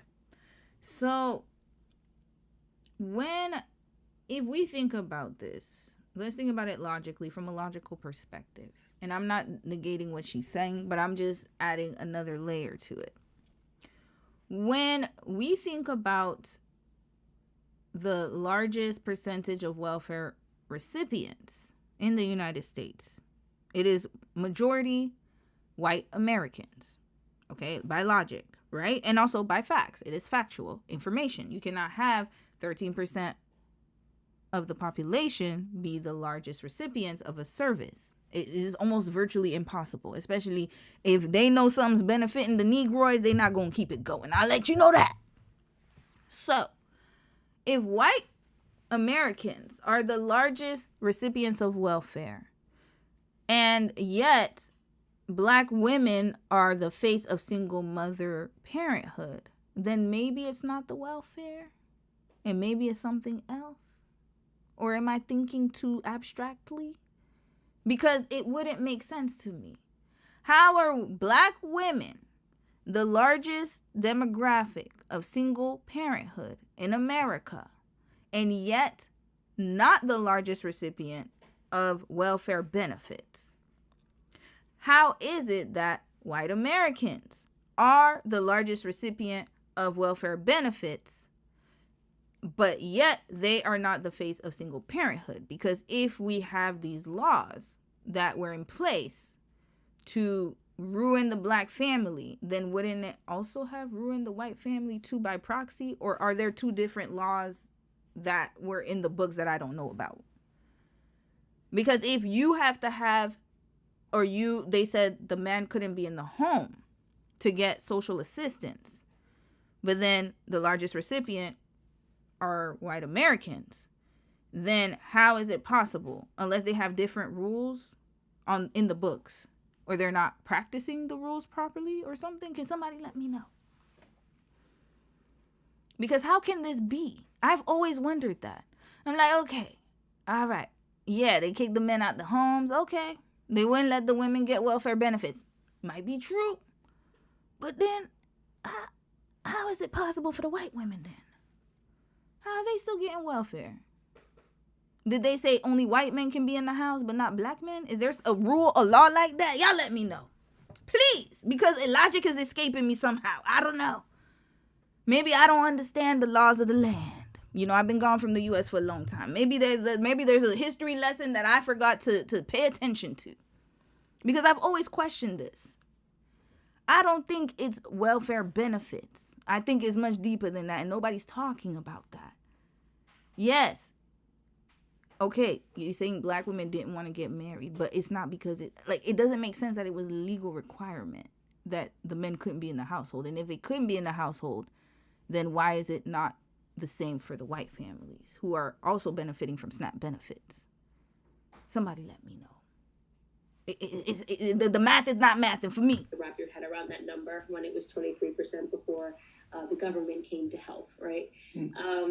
So that's the first thing. The second thing, though, is that even if you removed government, and you said if you abolished welfare tomorrow, would black families come together? No, because now we have a culture problem. We have a culture that glorifies that, baby mama culture.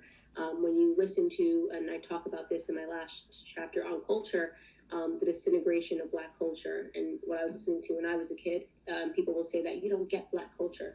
I'm not trying to get black culture. I'm trying to take black culture down. I think that it's toxic and it's wrong, and it's been disintegrated over the last 2 decades primarily. We were listening to the Temptations. We were singing about love, about family, the Jackson 5. This was fun, feel-good music. We are now singing about female genitalia, encouraging women to have multiple partners and calling that feminism and calling that empowerment. It is not empowerment, and we have kids that are, dancing disgustingly, and it's all over Facebook and TikTok and the stuff that you see, and you go, my goodness, how could this have happened so quickly? And all of that's because it's culture. We glorify it, and these people are paid millions and millions of dollars to tell people that this is what they should, this is how they should act. And you want to talk about Black Americans will always say, oh, the prison system and how many black men are in prison, but no one will talk about the fact that hip hop music glorifies that. It's all about guns. It's all about gangsters. It's all about what you would do in a situation. It's about selling drugs. I believe, and that's why I quoted in what Confucius, the Chinese philosopher, said many years ago, that if you want to determine the morals of a society, its music will furnish the answer. And if you listen to predominantly, black hip hop music, of course there are some exceptions, but as a rule, the furnished answer is that we have a destructive culture. Okay, but again, I'm not disagreeing with what she's saying. She's right. The culture is destructive, but then how, she's saying now it's a culture problem, and that's another question I have. Again, I'm going to read your comments, because another question I have is that if it's about the culture, and we got to remember that they're living in that environment. So people are rapping their lives. This is what they're rapping about. And if it has become ingrained in the culture, in my mind, I'm thinking to myself, okay, how it is hard to change a culture when the culture continues to have restrictions. You are not giving them access to change the culture. So defunding education is not going to help children find a better way in life. The environment also is, they are taxpayers too. But guess what? Corporations are, again, buying up the projects. We got to be honest. Who owns the projects? You got to research that. Because it's not anybody that looks like me. They're buying up these projects. And then not only are they doing this, but they're also paying rent. Probably paying rent that should be, it's probably way more than whatever building they have them in. And then nobody is taking care of the building. So it has rat infestations, most likely, more often than not. I got to be honest. We could watch stories. Mold. They don't care for it. You don't give them an environment to feel like they actually should take care of it. So then how can we expect things to get better? Because if I walk into a house and I see that it's filthy, not just messy, filthy, rats running around, they got bed bugs, you go in the hallway, it smells like piss, elevators broken like every other day, why should I care? I'm just going to keep leaving trash around. Nobody's going to pick it up anyways. You're not giving people the incentive to want to change. And not only that, there's a revolving door. And then if you take, again, it's by design so that they can fill up them prisons. Because if you really want to change the culture, you have to give them equality. But you don't want to do that. So it doesn't make sense to me to keep talking and harping on it if you ain't going to put money where your mouth is. Red flag. It is the responsibility of, think about it this way. You're a taxpayer. Who do you pay taxes to? The government. Property owners. There should be bylaws. What are the city bylaws? If you own this project, you need to take care of it, maintain it. When you, if you don't do that, we are going to revoke your license to be able to have ownership of this building. Why is this not there? They get to do whatever they want. And then they pay for these people. These people pay to be there. Either they pay themselves or the government pays. Somebody's paying rent. That's all I'm going to say. Nobody's living there for free. So we're going to dead all that. They are paying rent just like everybody else. But yet, the services are different. The treatment is different. You're not getting what you pay for. No safety. No building safety. I promise you, if they had a law where they had to force a lot of these property owners to actually do stuff, I can promise you a cleaner environment would change the world. We should watch some house videos where people go clean houses, right? And you see them hoarders, they live in filthy conditions. And then you just see trash piling up. And then they ask the person, first of all, it's a mental illness. We got to be honest. But sometimes also it's like, they're like, I'm just so overwhelmed and I can't. So I would rather just stay there and let things be because I can't change anything. It's too filthy. But as soon as you clean the house, the energy is different. Y'all need to get into feng shui. In Japan, they have a whole system of the Candace system. I remember that was popular for a while, but it's true. If you look into Taoism and all of that, the way that your environment is can shift your energy like this. If you are in a clean environment, that means your mind is clean. If you are in clutter, that means you need to fix something. Something is off. And if you are, I be messy too. I'm messy. But at least it's not it cannot be filthy. And what happens most of the time is that there's a mental disconnect here.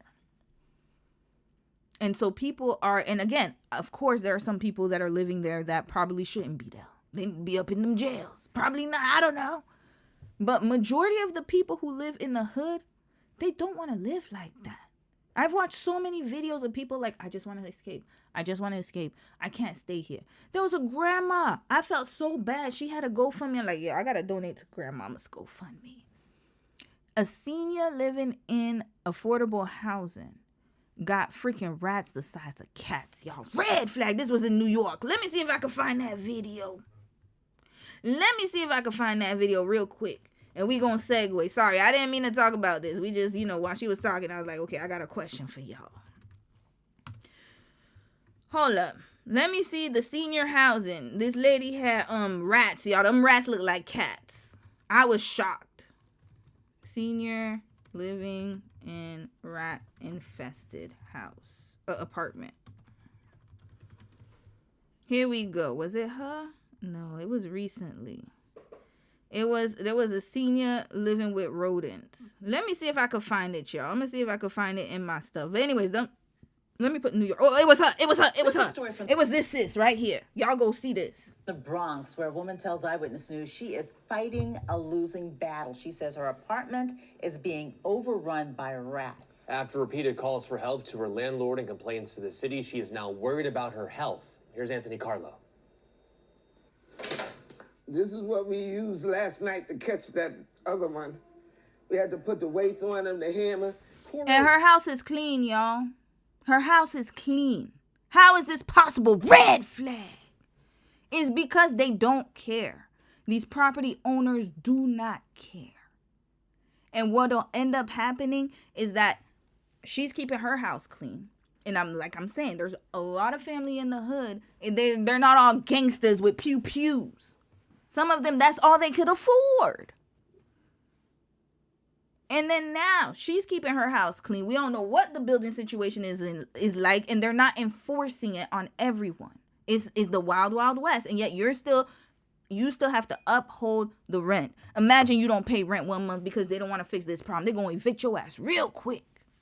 This is craziness. Robinson, armed with a piece of plywood, spends her days trying to defend her home against rats. Sorry, y'all, trigger warning. If you don't like rats, you might want to get out of here. It looks like a cat. I'm telling you, I'm not even exaggerating. Them from running around the baseboard, right? But now what they doing is they just come, they so big, they jumping over it. Look at this right here. That cat's as big as me. Red flag. Oh, hell no. That's a puppy right there. That ain't no damn rat. Y'all ever seen the Martin episode when him and Pam were fighting that damn animal? That's what that looks like. That's a cat. That's a cat. That's not a rat. That's a cat right there. Don't look small. Miss Robinson took these photos of at least 2 rats. Look at that. Look, that could go. He could go toe to toe with me.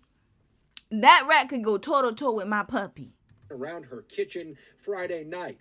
Any hope of hosting for Easter went right out the window. I'm tired of cleaning poop off the stove. It's terrible. And if you turn the oven on, it smells like them. Miss Robinson took this video of one of the rodents sitting on her countertop in the fall. She says she's been dealing with this infestation for almost a year now. I can see how much this is wearing on you. It is. I can't sleep. I'm not eating. And if I don't stop this, I'm going to wind up in the hospital. This is I sad. almost wound up there yesterday. The breast cancer survivor already deals with health issues and is worried about what she and her small dog are being exposed to. I'm so sorry. That dog like, oh, hell nah. You can't eat it? Which animal gets rid of cat? Y'all need to buy a cat. Sis, you're going to have to buy a cat, ma'am. You got to buy a cat. Because that puppy looks like, what's going on? That puppy looks scared too. Little puppy's like, I don't know about this lifestyle. Mommy, we got to get out of here. That puppy, red flag. I'm so sorry. Red flag the dogs. Why y'all not built like them cats? Them cats going, y'all ever seen a cat chase? Y'all, I've seen cats go toe to toe with mountain lions. I've seen cats go toe to toe. I remember there was one cat that saved her doggy brother from like an attack from a wolf. They'll go toe to toe, like you gonna see them swiping. They got the heart of a hero. They have heart. Get you a cat, sis, because that dog is sitting there like, Mommy, we gotta get out of here. She's worried about what she and her small dog are that being dog exposed to. That dog is food in her bed and water in my bedroom. That's very sad. I can't leave it out here because they'll get into it. I'm sorry. I'm just done. I'm just so disgusted. She's filed complaints with the city's... Look at this. 1, 2, 3, 4, 5. Red flag. And then you want to wonder why they in the hood? Why is the culture not changing? Why are they? Because they're in rat-infested apartments. Some. Because the hallways smell like pee. Because they don't feel like it's worth it. So they don't give a damn. That's why. They have nothing to lose, nothing to live for. They're in a box all damn year. They have no hope. Watch hood stories. As soon as they pick up a skill, they're running. And what's that skill? Rap. So then when you want to talk about, and again, this is why and how I know that there's no type of like trying to see how people live. You've never, I could tell and I've never lived in the projects, but I already can see it because I try to see it from their perspective. I put myself in that situation, listen to it. Now, some of the music I just can't. My energy can't handle it. But I'm not going to demonize them for having to live a certain lifestyle. That's why in the Jay-Z case study, I got upset at that man. The journalist was like, oh, but you're a drug dealer. And I said, yes, but so was your granddaddy when you selling them opioids to people. Potato, potato, tomato, tomato.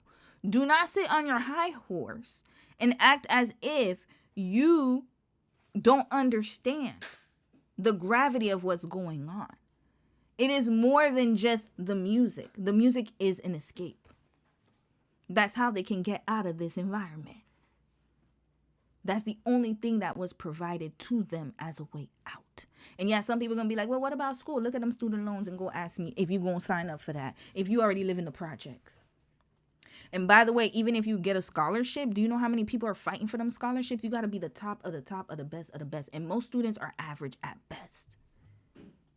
We got to be honest because the school system is already defunded. So you have to literally fight against so many odds just to get an opportunity to escape that environment.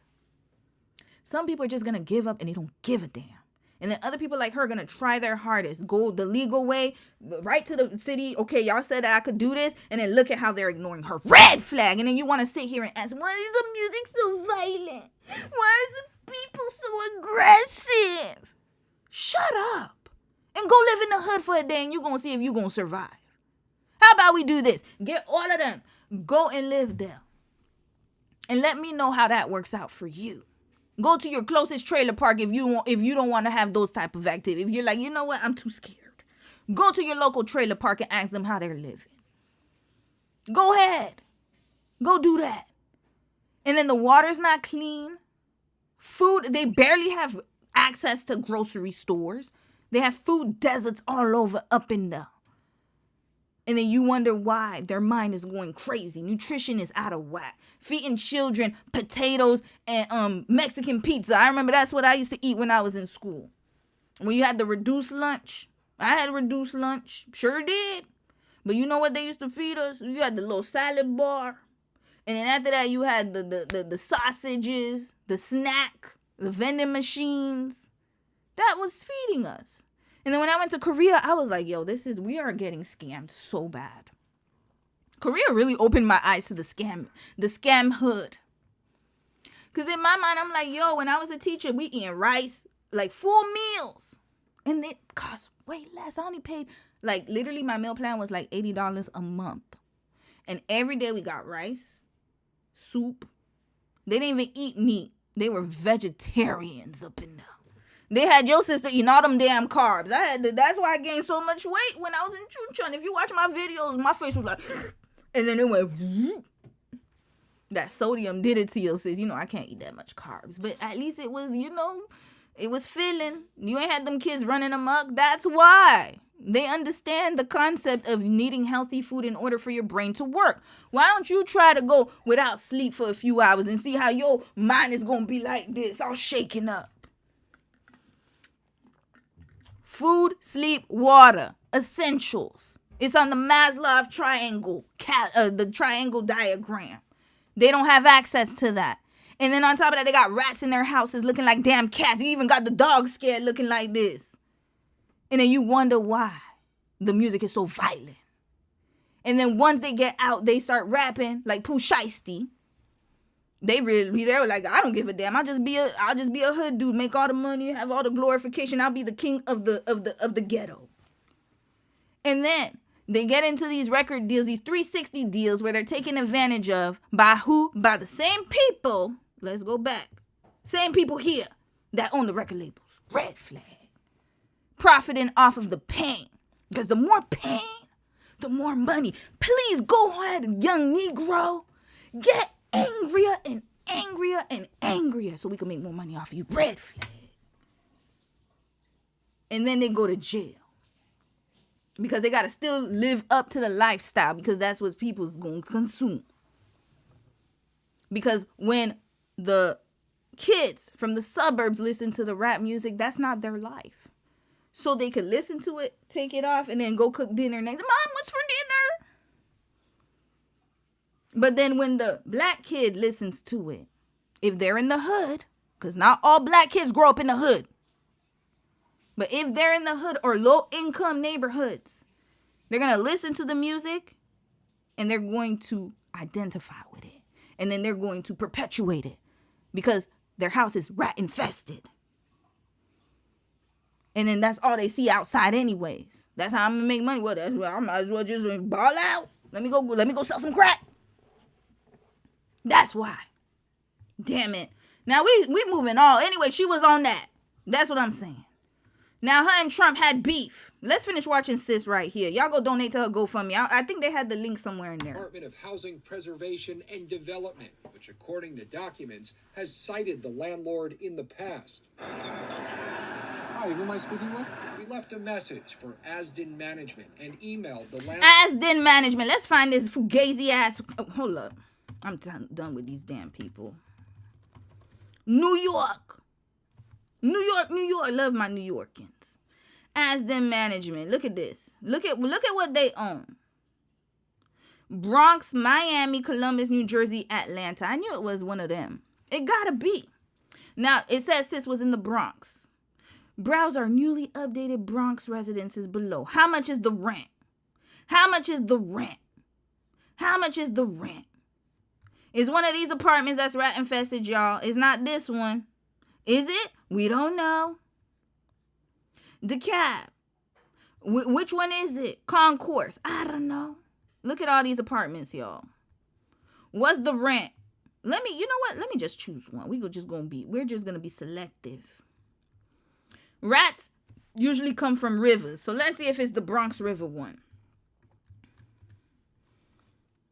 It's a project, y'all. These are the projects. What is the rent? What's the rent, y'all? This was in Realtor. Okay. How much is the rent? Look at this.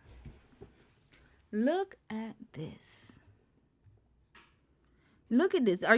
This is the projects? Hold up. This don't make no damn sense. This is Bronx, New York. Sis's house look clean. Hold up. Let's go back, y'all. We running it right back. Hold on a second. Did they give us a... Hold on. This is a story from the Bronx where a woman tells Eyewitness News she is fighting a losing battle. She says her apartment is being overrun by rats. After repeated calls for help to her landlord and complaints to the city, worried... That's that other one. Look, her kitchen looks fine to me. Now, I can't see the address. Okay, sorry, sis. Hold on. Here we go. Does it have the address on it? Department of Housing Preservation and Development. They ain't got the address. It just has the numbers. Whatever. But look at this, yo. Wait, did I put the... Did I delete it? Let's go. That was $3,000. I refuse to believe it. Maybe I'm wrong. Let's look at Brown South. It's gotta be. It cannot be this price. I cannot believe this. My eyes must be deceiving me. South Bronx apartment for rent. Let's put Asden Property Management. Let me see what their part. Look at worst building ever. Very unprofessional. Do not waste your time. They don't care about mice or roaches because they are mice and roaches, yo. This is wild. Oh, 355. Okay, Buckner. Trust them damn ratings. Only because I can't give 0. They don't care about mice and roaches. Okay. Mice and roaches probably went there too. I was evicted and kicked out. Management became a ghost. I can't contact them by phone. Or email to get my things. So they stole her property. Red flag. I have a whole court order. I'm at risk of losing all my things because they won't answer me, respond to me, or reach out to me. Feels like sabotage if I say so myself. And I believe you, sis. And then they want to act like, oh, you live in the ghetto because, oh, like you choose to be in that life. No, most people who live, like I said, who live in the hood or the ghetto, quote unquote, they are working people. Didn't Jay-Z tell us that his mama was still going to work while living in Marcy Projects? Now, when he was adult, that's why I'm digging into him, because he was an adult at that time. And then you got to be held accountable. But when he was a kid, his mama was working. All them women around, Memphis Bleak, I watch his interviews too. He was talking about how he used to stay up in Jay-Z's house. That's how they were childhood friends. Because their moms used to go to work. And then he said all the kids in one house. Come on now. So you're expected to work. You're expected to do all that, pay taxes, and then you live in filth most of the time. And I'm not talking about the inside of their house, but the building management. Here we go. Okay, here, what's the rent? What's the damn rent? Look, the value of the property is $38 million. Red flag. How is this even freaking possible? And then now, hold up. I need rent. And then we wrapping this up because I got to move on to the next story. I need the price of the rents, y'all. What's the price? Rentals. Monthly rent. It's not giving monthly rent. Zumper, okay. I need the monthly rent. Rent. Apartments for rent. Here we go. Maybe I could find it here. No, it's not giving it. There is not for rent or sale. Okay, so these are predetermined. Nearby rentals. Okay, so let's see what's nearby, and we could get an idea. $2,800 to $3,000 a month. They're probably paying maybe a little bit less than that. $2,500 for this. How much is this? 2-bedroom, 1-bathroom, and it's at 32 Webster Avenue. And then look, it might be a project. I don't know. Y'all let me know if you're from maybe you could let me know. Or if this is a regular. Yeah, stabilized. So this would be affordable housing. Rent stabilized. $2,500. Red flag. Why? For this. Sorry if I'm loud, y'all. I'm pissed off. And then they make it look so nice. Whole damn time got rats all up in there. Continuing. I'm so sorry, sis. The city's Department of Housing Preservation and Development, which according to documents has cited the landlord. Hold on. They might have the address there. 1932 Arthur Avenue. Okay, what is that? Is that the housing? Hold up.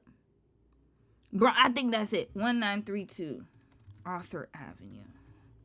Here we go. I think that might be it, y'all. Is that the housing? I think that's the housing, y'all. What's that is? What is that? Is that an office? But why can't I see my damn I don't know. Something's going on with my Google, y'all. 1932 Arthur Avenue, Bronx. What is it? Oh, it's the Department of Housing. Oh, my bad, y'all. In the past. Wait, her address was there. Did they blur it out? In the past. Oh, they blurred it out. I'm so stupid. Yeah, that's to and from, y'all. I know how to read a letter. Lord. Hi, who am I speaking with? We left a message for Asden Management and emailed the landlords, all of which were the respondents in a tenant lawsuit in 2023 that alleged unlivable conditions of course. At 1777 Grand Concourse. The tenant's lawyer says... Wait, 777 Grand Concourse. What they said? Alleged unlivable conditions at 1777 Grand Concourse. Let's go. 1777 Grand Concourse. It's one of them buildings here. Okay, here we go. Look at how nice they put it here, right? Look at this mess. Rental. Apartments for rent. Here we go. New York. pet friendly. Y'all ain't got the prices. Hold up. It doesn't have the prices. It's not advertising. But nearby properties, $2,200 to $45,000. Come on now. Come on now. This is wild. The tenant's lawyer says the case is still pending. Miss Robinson says she would love to just move out of her building, but at 71 years old, she just can't afford to. She says something is very wrong in this city if a senior can't live comfortably. All these people need to come and take a look and smell. Okay? That's what I wish they would do. In the Bronx, Anthony Carlo, Channel 7, Eyewitness News. This is crazy, story from the Bronx. This is wild. This is wild. So when somebody starts yapping at the mouth, I'm like, why can't they just change your culture? And then they show them this video. Show them this video. Show them this video. Zip it. I'm going to read a few comments. And then we're going to get to what Donald Trump has said about Candace, y'all. I didn't forget. Here we go. Oh, boy. All right. Kyra. Hey, sis, you said, did you see that the director of the FBI, Kash Patel, getting swatted because he went missing only to pop up passed out drunk? I didn't see that, but I'm sure he's drunk. You gotta be drunk having to deal with this damn administration. I think he's just getting paid. He's one of those people that's like, I'm just getting a paycheck. He out of there. He gonna be up out of there. On the brighter side, hey sis, you said what people make a lot more what? Oh, white people. White people make a lot much larger portion of American society. So even though a larger percentage of black people utilize the benefits versus the white community, the white numbers are larger. 100%. She simplifies the arguments way too much. It's a bit more of a complicated matter than how she communicates it. Yep, I agree. CO encourages women to seek marriage at a young age over education while pursuing 2 degrees in a career of her own is duplicitous. Yes, exactly. It doesn't make sense. And then if you're seeking marriage, this is going to get you right into the projects. I mean, I don't want to say the projects, but think about it this way. If you're not seeking higher education, you're not seeking a way to make income. And I'm not just talking about income. I'm talking about income for survival. Income for survival, y'all. We're not even talking about income for just living a comfortable life. We're thinking about survival. Hold up. Let's talk about this right quick. We're going to talk about this right quick because this is very important. And this is why we have to be careful for these type of situations. Because when you are thinking about communities of people, especially marginalized communities, it is very easy, like you said, sis, to simplify the situation. But when you really look at the economical impacts of every decision you make, and every decision you make can affect your generation, then people are going to start making. This is the thing. You cannot separate culture and change from economics. It's impossible. Because you need money. So now, sis wants to get out the apartment. We saw her. And she's fighting with rats. She's fighting herself because her dog was looking like this. She giving Mimi look. She's fighting. Trying to do the right thing. Going through the channels that she's supposed to. And then no answer. Nobody's talking about that. But then they're talking about, the single mother in the ghetto. Does she have a choice? Because I can promise you, a lot of the single moms in the ghetto, they would love to have their sons or daughters out of that environment. They want their sons and daughters to have a good life. Even the most, I can't say the most degenerate. But even the ones you think that probably wouldn't, they do. They don't have any other options. That's what was given and handed to them generationally. So now, when you have that going on, you cannot simplify the issue. It is more complicated than that. And it leads right back to what? The people in power. But they never want to take accountability for that. They would rather you, the victim, be the one to take all the blame. It's the woman's fault. It's the single mother's fault. And then they talk about, you get married young. And then guess what? Cost of living to survive in America. Income required to survive in America. Okay, let's put salary. What's the average salary? Here. While the definition of comfort, and this is just the first thing that comes up, y'all. AI done sifted through all that. While the definition of comfortable living, quote unquote, can vary from person to person, a general consensus suggests that an annual income of $75,000 to $100,000 can provide a comfortable lifestyle for many individuals and families in the United States. This much, y'all. So then what about to just essentials? Like, how much do you need? What is the living wage? Thank you. Look at that, y'all. The living wage a single person needs in all 50 states. So now, this is the single, because we're talking about single mothers. Ain't that what they trying to target? The men that left the household. Or they were forced out. All right. So now, you'll need $112,411 to make what's considered a living wage in Hawaii. You have Hawaii, Massachusetts, California, New York, Alaska, Maryland, Vermont, Oregon, Washington, New Jersey, and this is all by the most expensive to least. Since housing and other necessities make up 50% of a living wage, it stands to reason that states with higher housing costs require more money to earn a living wage. So then, states requiring the least money to earn a living wage: Mississippi, Oklahoma, Alabama, Arkansas, Kentucky, Kansas, West Virginia, Missouri, Iowa, and Georgia. But where the jobs at? Where the jobs at? They require less than $47,500 to earn a living wage. So now, here we go. $45,000, and even then, that's just to survive. That's just to survive. So then now, is grandmama supposed to move to Mississippi, Oklahoma, Alabama, Arkansas, Kentucky, Kansas, West Virginia, Missouri, Iowa, or Georgia? If you are a career woman or man, are you supposed to move there? Where are the jobs at? Where? So then they're making it so that you will not get educated. Because if the largest cities are the ones who have the white collar jobs, and the least expensive cities have the blue collar jobs. And not saying that there aren't blue collar jobs that make a lot of money. Do not get me wrong. I understand that. But majority of people still need to go to school to learn the trades. That's how the system is designed now.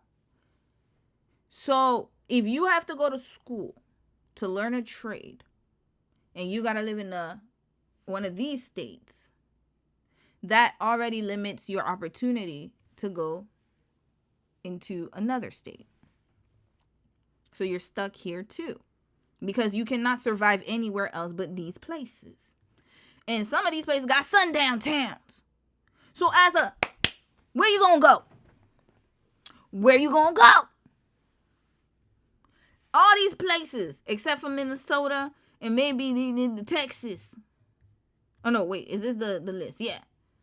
Some of these places are with sundown town. So that's gonna limit your capacity to some extent. Florida, yes, you're gonna make 57 to survive.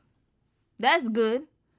Until you decide that you want to own a home or you want to do something else with your life. How are you gonna be able to do that? How? People are barely surviving, and the rents are going up in Miami too. Do not let them fool you. That's why everybody's doing an exodus. So I don't know where in Florida they're talking about. Because that's not enough if you're living in South Florida. I can guarantee you that much. Their rents are high. Everybody's rent's creeping up. So I don't know who got this. Where your research at? When was this? This was, 2024. That's why. Oops. Sorry, I didn't look at the date. My bad, y'all. This is old. We need 2026. This is definitely not the same anymore. Here we go. So now here, California. They make $30 an hour. Let's look at living wage by state in 2026. Let's do it. Florida, $24. This is the livable wage that you need in order to survive here, y'all. So without children, if you live in, let's say she was in New York, you need to make at least almost $30 an hour without children to be able to survive. If you live in Florida, because remember, they have Florida in the list in 2024. Where's Florida at? You need to make $24 an hour in order to live a livable wage. Where my calculator at? So let's do New York, Florida. We're already here first. Let's go to $24 an hour. 09 times, wait, what's the shifts again? 40 hours a week. Yeah, my bad, y'all. Usually people work 37.5. So we'll put 37.5. Let's be clear. Here we go. So then times 4 and then times 12. You need to make at least $43,000 a year. That's what they're saying, without children, in order to survive in the state of Florida. And then in New York, they're telling us that you need to make $30 an hour. Let's see how that works. $29.89 times 37.5 times 4 times 12. You need to make $53,802 a year to survive in New York. That is impossible. Red flag. That's a lie. That is a goddamn lie from the pit of hell. Because if that's without, we didn't even take the taxes out. We didn't even take the taxes out. We didn't even take the taxes out. Your rent is going to be at least, your rent, food, all that stuff is going to be more than 50%. They charging people in the Bronx $2,500 and up. How are you supposed to survive off of $53,000? I don't know. I'm not a mathematician, but I know that math is skewed. Skewed. They must be saying with roommates or something. Because there's no way. There's no way. Living wage versus minimum wage. Here we go. Okay, so this is where the real math is. Let's go to New York because that's the state we were. Okay, California. Minimum wage is $15 in California, but the living wage for individuals should be $19. So if you make minimum wage, good luck. You need at least $19 to scratch the surface as a single person, and a family of 4, $27.52. But how is this possible in California? $40,000 a year can make you survive in California. Where? Because don't you guys have high rents? How is this even possible? I feel like this math is off. They're talking about $40,000 gross or net? Because they must be talking about gross. They're not talking about net. Here we go. New York. Where's New York at? They didn't give us New York for some reason. Kentucky. California. Okay, Hawaii, Massachusetts. New York. You need a minimum wage is $13.20 in New York. Living wage for an individual is $20.05. For a family of 4, $26.50. How? This was published in 2026. How? Who's doing this? We're going to wrap this right up. This doesn't make no damn sense. And here we go. For pensioners, good luck. Good luck. Continuing. Hold on. Let me just read what Trump said, and then we're going to go to the aliens. I'm going to finish reading y'all comments, though. Case World, I agree, but then again, some people are just nasty, because why are you pissing in the elevator or passing stool on the stairs? My mom went to call the cops on the homeless for that foolishness. Yeah, and that's the thing, though. Like, the thing, though, is that why is property management they're not doing their job? It shouldn't be up to you. You should report it, but it should be dealt with. They shouldn't have people in there that think it's okay to do that. That's the problem. Nobody is enforcing anything. So, for example, there's a yard in front of my building, and dogs usually go there to play. Recently, there have been, they're not supposed to poop. Leave poop there. So people are supposed to pick up their dog poop. Yet, lo and behold, a few weeks ago, I saw a whole bunch of, I saw 2 big loads of poop there. And I don't think it's somebody from the apartment building, to be quite honest with you. It looks like some riffraff outside. I don't know. And mind you, I don't live in the projects. So this is even in like middle class or lower middle class, whatever you want to call it, neighborhoods. So then now, we report it. They clean that up real quick. Mind you, they're adding more. They done send us something saying we adding more cameras to the property. Make sure we gonna catch them people, whoever's coming up in here, because they're not supposed to be trespassing. Quickly handled. With the quickness. So then if you got people pissing in the hallways and thinking it's comfortable to do that, that means property management's not doing their job. Which means that you are paying a lot of money for no reason. Which means that there needs to be an alternative. L, you said, hell no. Sorry, City. Hold on. Wait, on the brighter side, sorry. You said a lot of the buildings in New York, even though they look really new and nice, the structure is very old and rats and other vermin have nestled themselves into walls. Yes, 100%. Old buildings definitely have that. Even in Toronto, y'all. Hello, Toronto. Toronto's notorious for that. Same thing. Have people paying all types of rent, and then you got bed bugs all over the damn place. Toronto literally had a bed bug crisis like a year or so ago. Ottawa too. Canada's not exempt, y'all. Canada is not exempt from this. It's the same thing. City nerd, you said hell no, that looks like a raccoon. Yo, but that's why the bodegas have cats on the brighter side. I never thought about that. No wonder they got them cats, them rats running amok in New York. They're everywhere. Lon J. Harris, you said need a cat for the rats and a lizard for the bugs. There you go. That's what it is, y'all. We might need to do that, but I still feel bad for sis though, because for mommy that was she a mama, grandmama? For grandmama. That's not right, y'all. Sweetie CO sees it. It's just not profitable for her to say it. She's yep. She definitely she sees it. She doesn't care, and that's and so that's why these talking points, they don't make sense. And that's why I said in the beginning of the live stream, in case you missed it, I said don't argue with people. It doesn't make sense. They don't understand. They can't see it from that lens. They just see it from like this type of like I want to say like from a lens of like this I'm right, you're wrong, this Puritan, like I'm above you type of superiority is the word I'm looking for. They're thinking about it from that sense. Why can't they just? When you hear that, why can't they just? I already know. I'm not talking to you. You stupid as hell. XOXO. Lots of yep. White executives in the music industry pay these rappers to perpetuate these stereotypes, and it grows. And when people from those same inner city areas see how those rappers who come from the same situation are getting rewarded for this via success and money and becoming rich, it continues, especially when the people want to do it. And that's true, because why am I gonna learn a trade or go to school, get into debt? Because we're complaining about that now. Student loan debt. Colleges are costing more and more money. You don't have access to it. You got to get a scholarship. Why am I going to go through all of these hoops and hurdles when I could just slang crack on the streets or drugs? Or I'm going to just get a rap career and then take off. Hopefully it'll take off.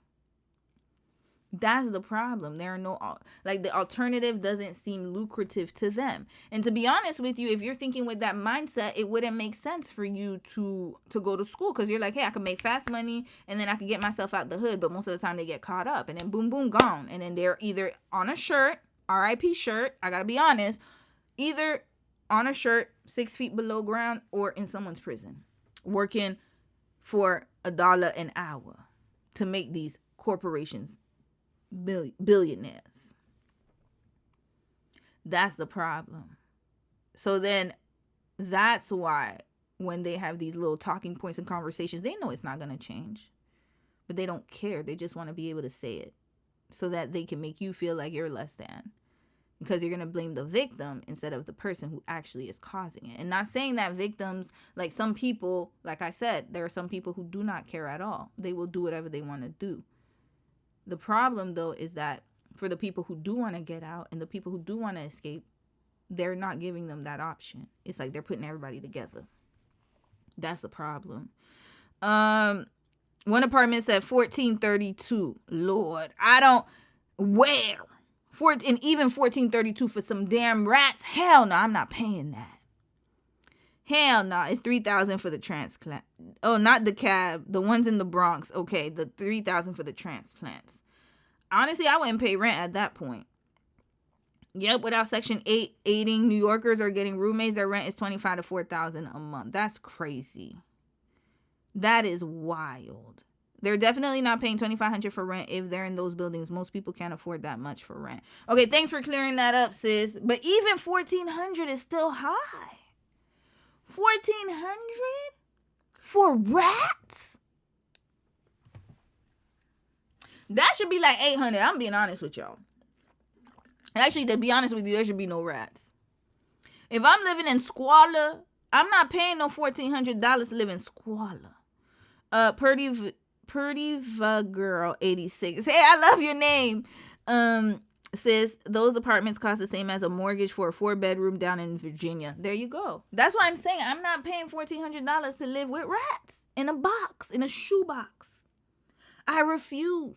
Y'all remember last week when I showed you the $500,000 condos in my city, and I said I refuse, not there. $500,000 so I could live in a box when there's houses somewhere else that cost $500,000. That's crazy. That's crazy. We gotta figure this out, y'all. This don't make no damn sense at all. This is a lie, and it's crazy how it differs from states. This is a lie, and the Bronx is considered the cheapest, though. Plus, in NYC, you will have to pay federal, state, and city taxes. Oh, you must be talking about the cost of living. Deja Rue, you said yep, and then hold on, federal, state, and city taxes. Exactly. So that income is not going to, is that whatever livable wage they done put on that website, I don't think it's possible. It doesn't mathematically make sense. Because New York is more expensive than the city I live in. And that amount is not even going to carry you nowhere. So I can only imagine how much you need in New York or any other big city in order to make it, to survive. There's no way you could live on $19 an hour. I refuse to believe that. No way is that a livable wage anywhere in a big city. It's almost nearly impossible. Once they eat up them damn taxes, you done. You're left over with whatever they got you. 53 gross must be what they're talking about. Deja Rue, you said my husband got a transfer offer to Mississippi. I said, hell no. The healthcare, education, networking opportunities, and shopping are all in the gutter, as most southern states are, unfortunately. And that's the reality of a lot of, and not all, because I know some southerners going to come in here, no, I live in a great state of whatever. The problem, though, is that, yes, you can live a cheaper lifestyle, but the opportunities are not the same. So you probably going to be stuck at that job. And you're probably going to be stuck in that neighborhood. And you're probably going to be stuck there. The opportunities for you to scale up is not going to happen. You're not going to be, if you're trying to be an executive, good luck, unless you start your own company. And even then, who knows if that's going to work out, right? So the odds are against you at this point. And they make it that way by design. They're pricing you out. Oh boy. Okay. Let's read this, y'all. I don't know how I segue into this, but I was pissed off by what she was saying, y'all. But anyway, she had ties with that MAGA movement and the whole Trump. She had an allegiance to him, and then now look at what he posted just a few days ago. Let's take a look, y'all. He tweeted on Truth Social, Candace Owens stock, sorry, y'all. Hold on, let me drink some water. My throat is dry. Okay, let's start again. Candace Owens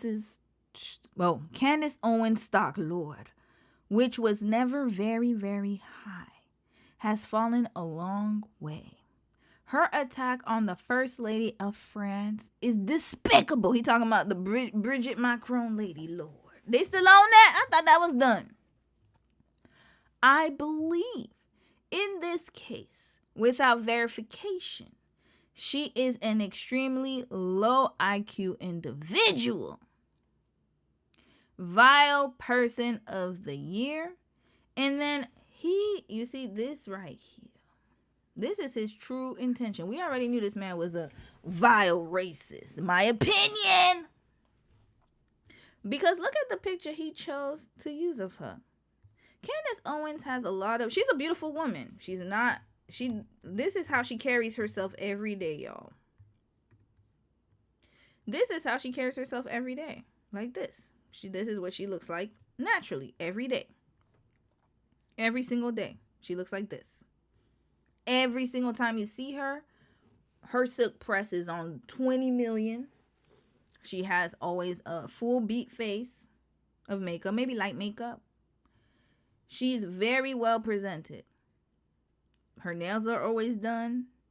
You don't see anything out of the ordinary with her. And yet, this is the picture he chose. Red flag. Putting her right back in her place. You're still a Negro at the end of the day. You're still a project chick, low IQ chick. Low IQ. Listen, we're not going to spend too much time. We got to get back to the aliens, y'all. Here we go. Candace Owens. Let's do a comparison.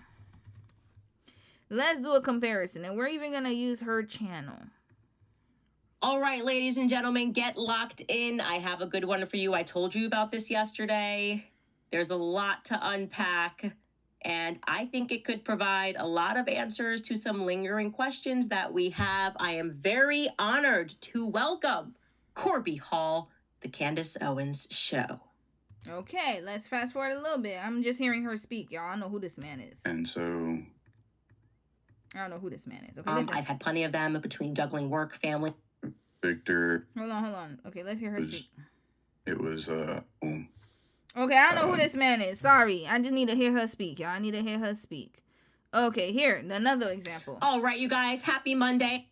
But that is not what a 30-06 would do. Now, that is evident to everyone. Everyone keeps focusing on, of course, our big reveal that the 30-06 did not go through. But the part that you're missing is it also did not cause any significant damage, okay? They had tried to, early on, people that were in the hospital, making phone calls to various people and saying that Charlie... Here we go. Okay, here we go. Let's see this. As a non-binary person, what do you have to tell me about my identity? Because I know for a fact I'm not confused. Okay, hold on. We're not going to listen to next this. Question. No, we're not. I don't need to hear what she got to say about that. But here, she speaks very eloquently, y'all. Here, hold on. Do you like Candace Owens, or do you have injustice, of unfairness? Because people, do you know what, Candace? A problem I've noticed with a lot of great... Hey, are you going to make sure you're eating? And if you have an excess, of course you're going to do the human condition, and our incentives are going to be to want to help people. Are you mental? Excess, the richest... Okay, so they're arguing here, but at least sis can, she can articulate herself. Now let's look at this bubbling fool. Here we go. This is him just 20 hours ago, y'all. Chris, Becker, can you... 20 hours ago. Service and they acted doing great. He's in great shape. He is has very high spirits, and we told him we love him and respect him. And he's a very proud guy. He's very proud of what he does, Secret Service agent. And we looked at all of the conditions that took place tonight, and I will say, it's not a particularly secure building. And I didn't want to say this, but this is why we have to have all of the attributes of what we're planning at the White House. It's actually a larger room, and it's much more secure. It's drone-proof, it's bulletproof glass. We need the ballroom. Mind you, this man is reading from a paper. He's reading. She did it off the dome. Sometimes she was reading, but most of the time it was off the dome. This man is talking about, he's looking at a paper. That's why Secret Service, that's why the military are demanding it. Look. He's They've glancing wanted the down. ballroom for 150 years for lots of different reasons, but today's a little bit different because today we need levels of security that probably nobody's ever seen before. but everyone owes a tremendous debt of. Is that the FBI guy? Who's behind him? He looks very scared. Who is this? Is that Patel? Is that Cash Patel? Hold up, who that? I don't know who that is, y'all. My bad. I don't mean to profile. Okay, that's not him. My bad. It kind of looks like, no. Is that him? That looks like him. I'm not being, no. People better not come on here and say that I'm being, no. This looks just like him. Y'all better not say that I'm racist or something. No, I love everybody. I'm not trying to be stereotypical. But that looks like, that mighty looks like him with glasses. All right? Am I wrong? Y'all let me know. Why this man look scared as hell? Oh, he's scared, y'all. Something happened. They both look scared. Who's behind him? Oh, this not good. The courage of law enforcement, the law enforcement, and working with the D.C. police, and we just spoke with the mayor. And when we're finished, the police chief is going to take over and discuss it also from their viewpoint. But they also performed exactly as they were supposed to, and you see the attacker in different positions, but you also see the attacker totally subdued and under control. So as you know, this is not the first. Yeah, no, they look scared as hell. And anyways, he's illiterate as hell. Red flag. Oh, here he is. Okay, that might be Cash. Hold on a second. Let me hear him. Who said he was drunk? Y'all said they took him from off of his drunken stupor. Hold on, we might have to watch the video. He looks too scared, y'all. It's not giving anything right now. It's giving fear. It's giving he's scared. Cash Patel. That is him. Okay, I knew I wasn't being crazy. Y'all said that, is this a real video? Hold on, let me put drunk, because I know they finna take my ass. Hold on, is this real? Okay, here, he's gonna, he said it's fake. Bombshell allegations about the FBI director in The Atlantic has landed the magazine in hot water as Cash Patel files a shocking $250 million defamation lawsuit. After a report in the outlet alleged the director had, quote, bouts of excessive drinking and a number of, quote, unexplained absences. What are the wild claims about Patel in The Atlantic, and how is he responding? Here's what you need to know. On April 17th, journalist Sarah Fitzpatrick published a scathing story about FBI Director Cash Patel in The Atlantic, citing... I believe sis. Let me tell you why I believe sis. Sis, you don't worry about the $250 million. I'm gonna give you your evidence right here. Hold up. I'm gonna tell you why. You need to know. On April 17th, journalist Sarah Fitzpatrick, I believe you. Hands down, toes down. I believe you. Let me tell you why. Published a scathing story about FBI director. Why he wearing them shades right here? It's a cloudy day. There's not a sunlight in sight. Why are you wearing these glasses in the press conference? We can't see you. I already know what's up. Listen, all you gotta do, Exhibit A. Done. Did you have LASIK eye surgery? If you did not have LASIK eye surgery or any type of eye surgery, there's no reason why you should be wearing these shades on a cloudy ass day. There's not a sunlight. It's not even bright enough for them. There's no bright sunlight. Look behind me. Hold on. Let me see if I could do this. That's the sunlight, right? That's sun right there. Look at this. It's already beaming in my face. Hold up. Let me turn this off. Because no, let's be for real. Look at that. You can't really see it here, but yeah, it's the sunlight. Mr. Cash Patel. Oh, sorry, yo. Mr. Cash Patel. Take them glasses off. That's what you need to do. I think AI can take off your glasses. Maybe they can remove the sunglasses, see what your eyes should look like. Maybe they can detect that. Director Cash Patel in The Atlantic, citing several anonymous sources. And then why? Okay, hold up. Let's see his movements. The story alleged Patel suffered from, quote, bouts of excessive drinking, which negatively impacted his leadership of the Bureau. Sources claim that Patel's meetings had to be rescheduled. Here, hangover. This looks like a hangover hand. If you've ever gotten drunk in your life, you know that most of the time, if you have to go to work the next day, you're going to be tired. You're going to be discombobulated and be like...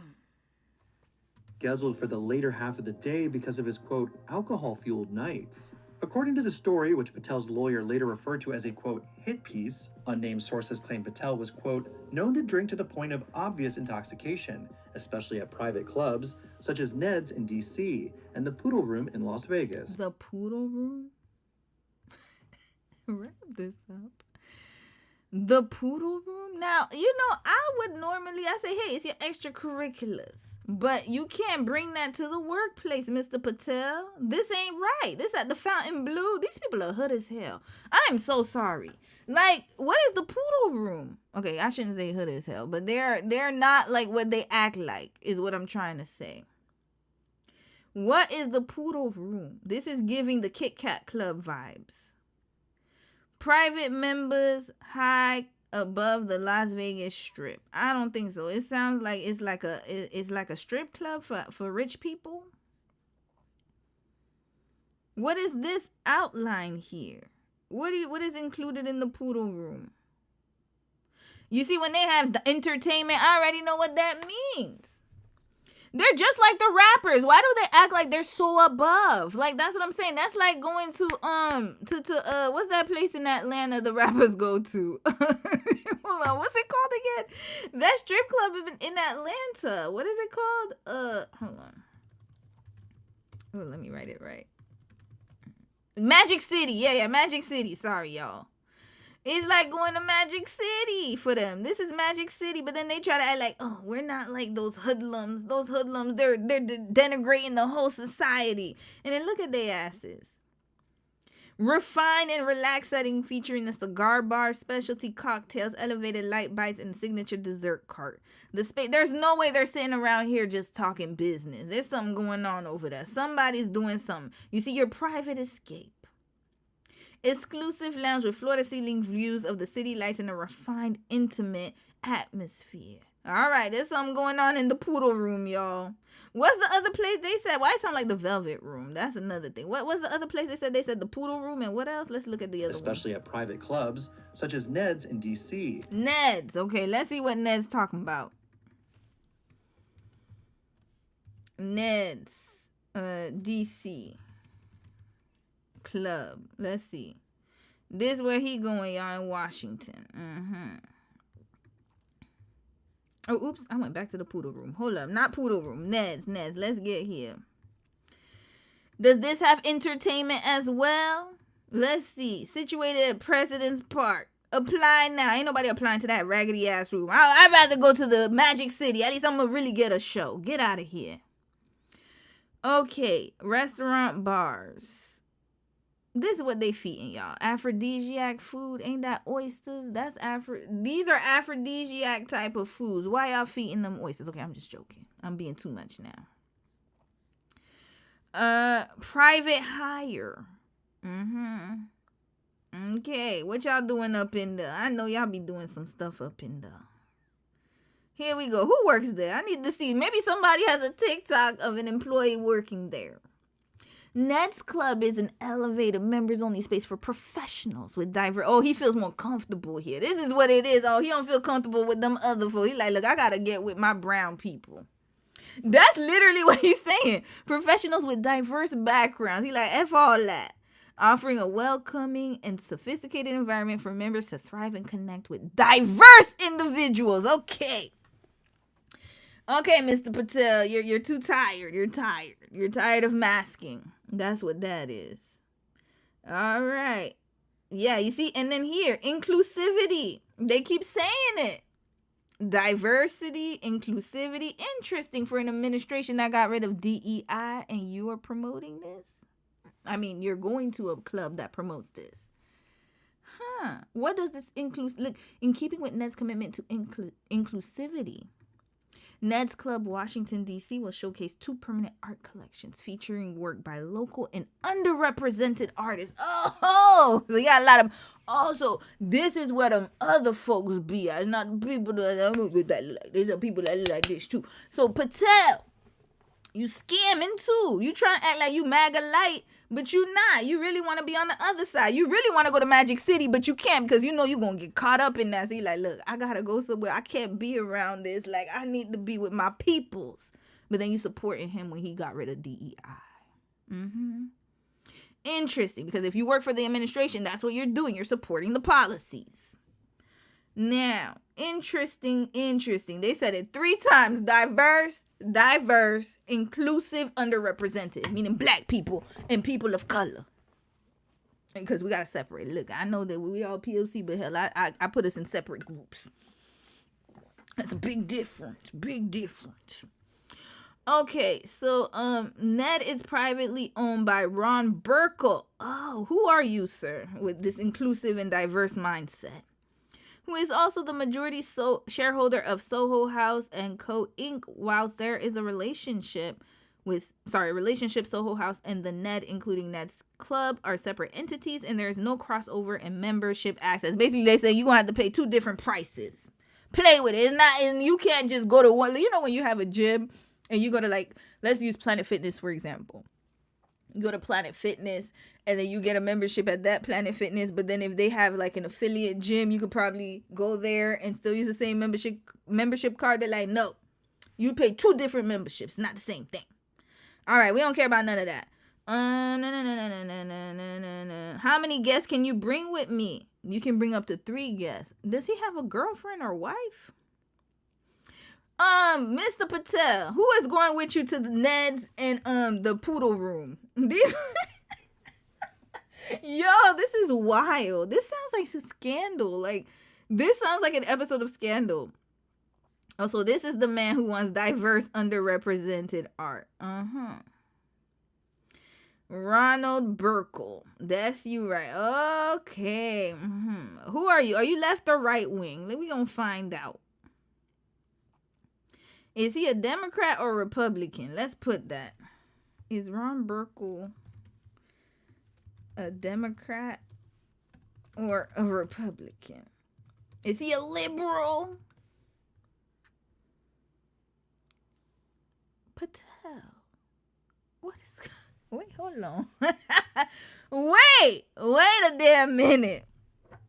Hold up. Patel. We might need to do a political case study on our brother here, but no. Oh yeah, I got rid of the members only. Damn, I gotta figure out how I'm gonna do that. We'll see.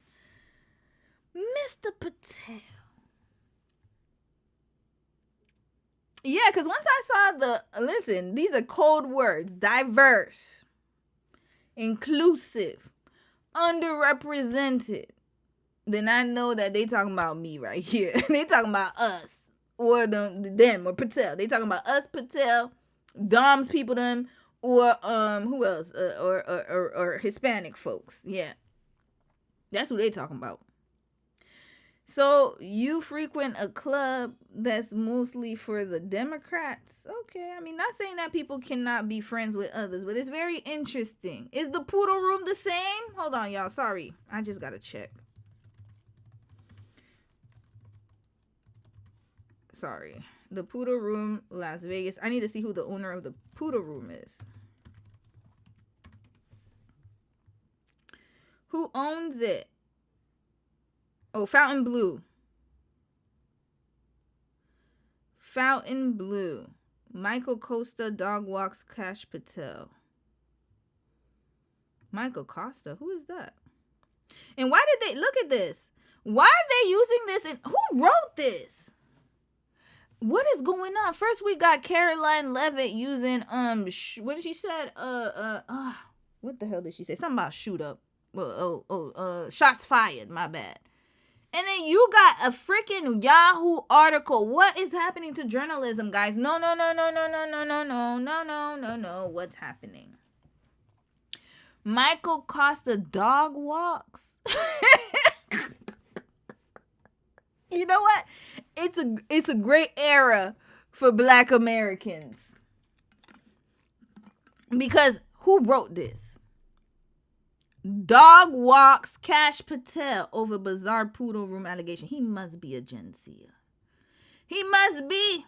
Because millennials, we were not taught to write articles like this. Not saying that anything's wrong with it. It's just really jarring to see that. Anthony Orico. Who is you? Okay, Fountain Blue is over here. Who owns the Fountain Blue? We're going to figure that out. But let's get to Anthony Orico. Hold up. Inquiring minds need to know. Anthony, what's his last name? Mauricio. He does not sound like he one of us or one of me. I don't know. Is this him? Yeah, that last name does not sound like it's a brother or a sister. It might be another brother or sister. Okay, we'll figure that out. Dog walking him? Child, this is craziness. All right, Fountain Blue. Who owns it now? Bleh. Vegas owner. Who owns it? Fountain Blue Development. Oh, yeah, I gotta go down a damn rabbit hole.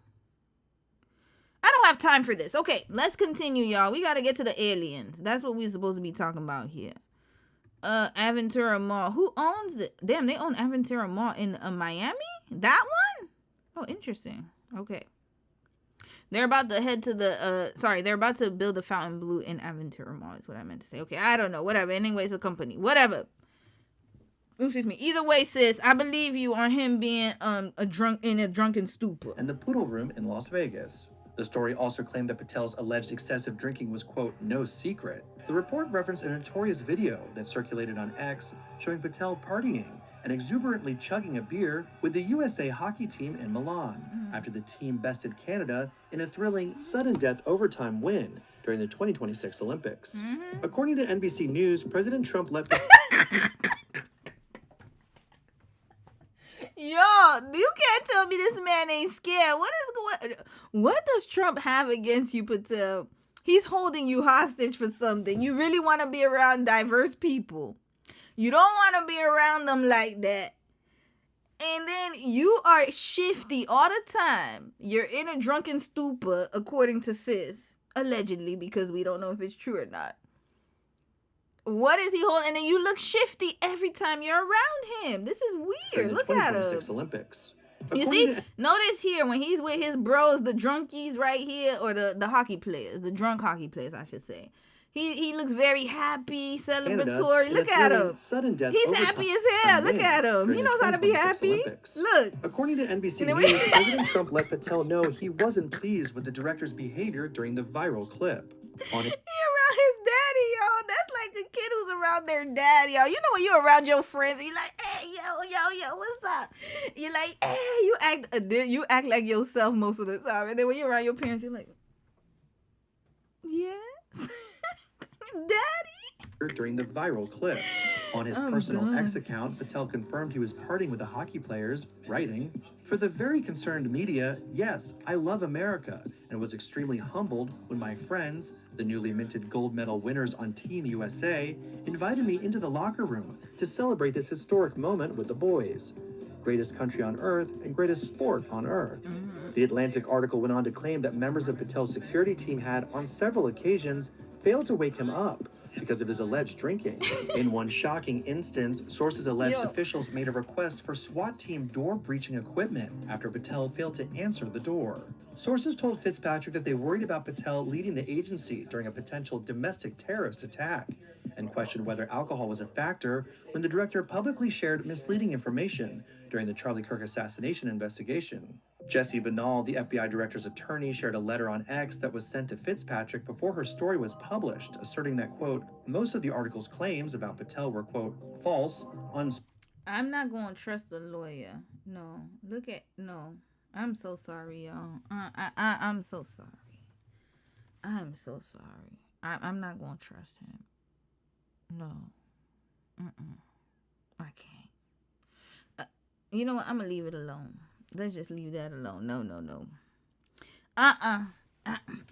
No, I don't trust your ass. Nall, the FBI director's attorney, shared a letter on X that was sent to Fitzpatrick before her story was published, asserting that, quote, most of the article's claims about Patel were, quote, false, unsourced, and facially defamatory.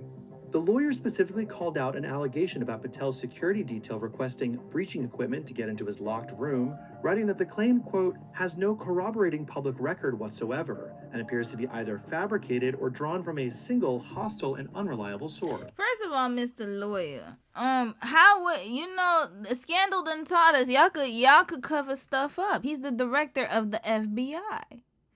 So why would this get leaked? It wouldn't make sense. Like I actually believe that people could hide it. Like it's not far-fetched because he's the director of the highest body of I guess of government when it comes to crime. He's the FBI. Not just a rinky-dink police officer somewhere in the middle of nowhere. So we gotta, let's not do that with your eyes. Your eyes scare me, sir. Patel also denied the allegations in the story, telling the reporter in a statement, "Print it. All false. I'll see you in court. Bring your checkbook." And he keeps using ChatGPT, y'all, by the way. Atlantic article dropped, Patel immediately went on the offensive and doubled down, telling Fox News host Maria Bartiromo that he'd see the outlet in court. I'm happy to announce on your show that we are not going to take this laying down. You want to attack my character? Come at me. Bring it on. I'll see you in court. So you're going to sue them? Absolutely. It's coming tomorrow. He's a character, yo. Mr. Patel, I don't believe what you said it, man. You should have just ignored it. Offensive and doubled down, telling Fox News host Maria Bartiromo that he'd see the outlet in court. I'm happy to announce on your show that we are not going to take this laying down. You want to attack my character? Come at me. Bring it on. I'll see you in court. So you're going to sue them? Absolutely. It's coming tomorrow. And Patel followed through, filing a whopping $250 million defamation suit in U.S. District Court. According to Reuters, the suit alleges that The Atlantic acted with actual malice, ignored... Okay, don't nobody care about what's going on here. We believe you, sis. Continuing. Okay, I don't even need to see all this damn craziness here. Okay. I'm gonna read a few comments. Let's get to the aliens, y'all. We've I've had enough. And and with Candace, like I said, like I think now she's telling it, like now I realize that excuse me. I believe that now she realizes who her true friends are and what she really should be focused on, and I'll give sis credit for that. I think that she's on a journey, a healing journey. She's deconstructing herself, and she will be just fine. Now, let's get to the aliens. I'm going to read a few comments and we're going to get to the aliens because I do want to wrap this up earlier tonight. Yesterday, okay, wait, before we segue into that, let me read a few comments. That's what I said I was going to do. Okay. I still have the video up here. What were we trying to do yesterday again? Oh, yeah, I remember. Okay, this is the video. All right, y'all. Oh, boy, this was a crazy ride. Patel is crazy as hell. Let me read a few comments. Purdy, VA Girl 86, he said the racial undertones of this photo is crazy to me. It is. Yeah, we already know he is, in my opinion, a racist. 100%. I mean, he was born in the time of Jim Crow. That tells me he was not only alive and well, but he was a teenager.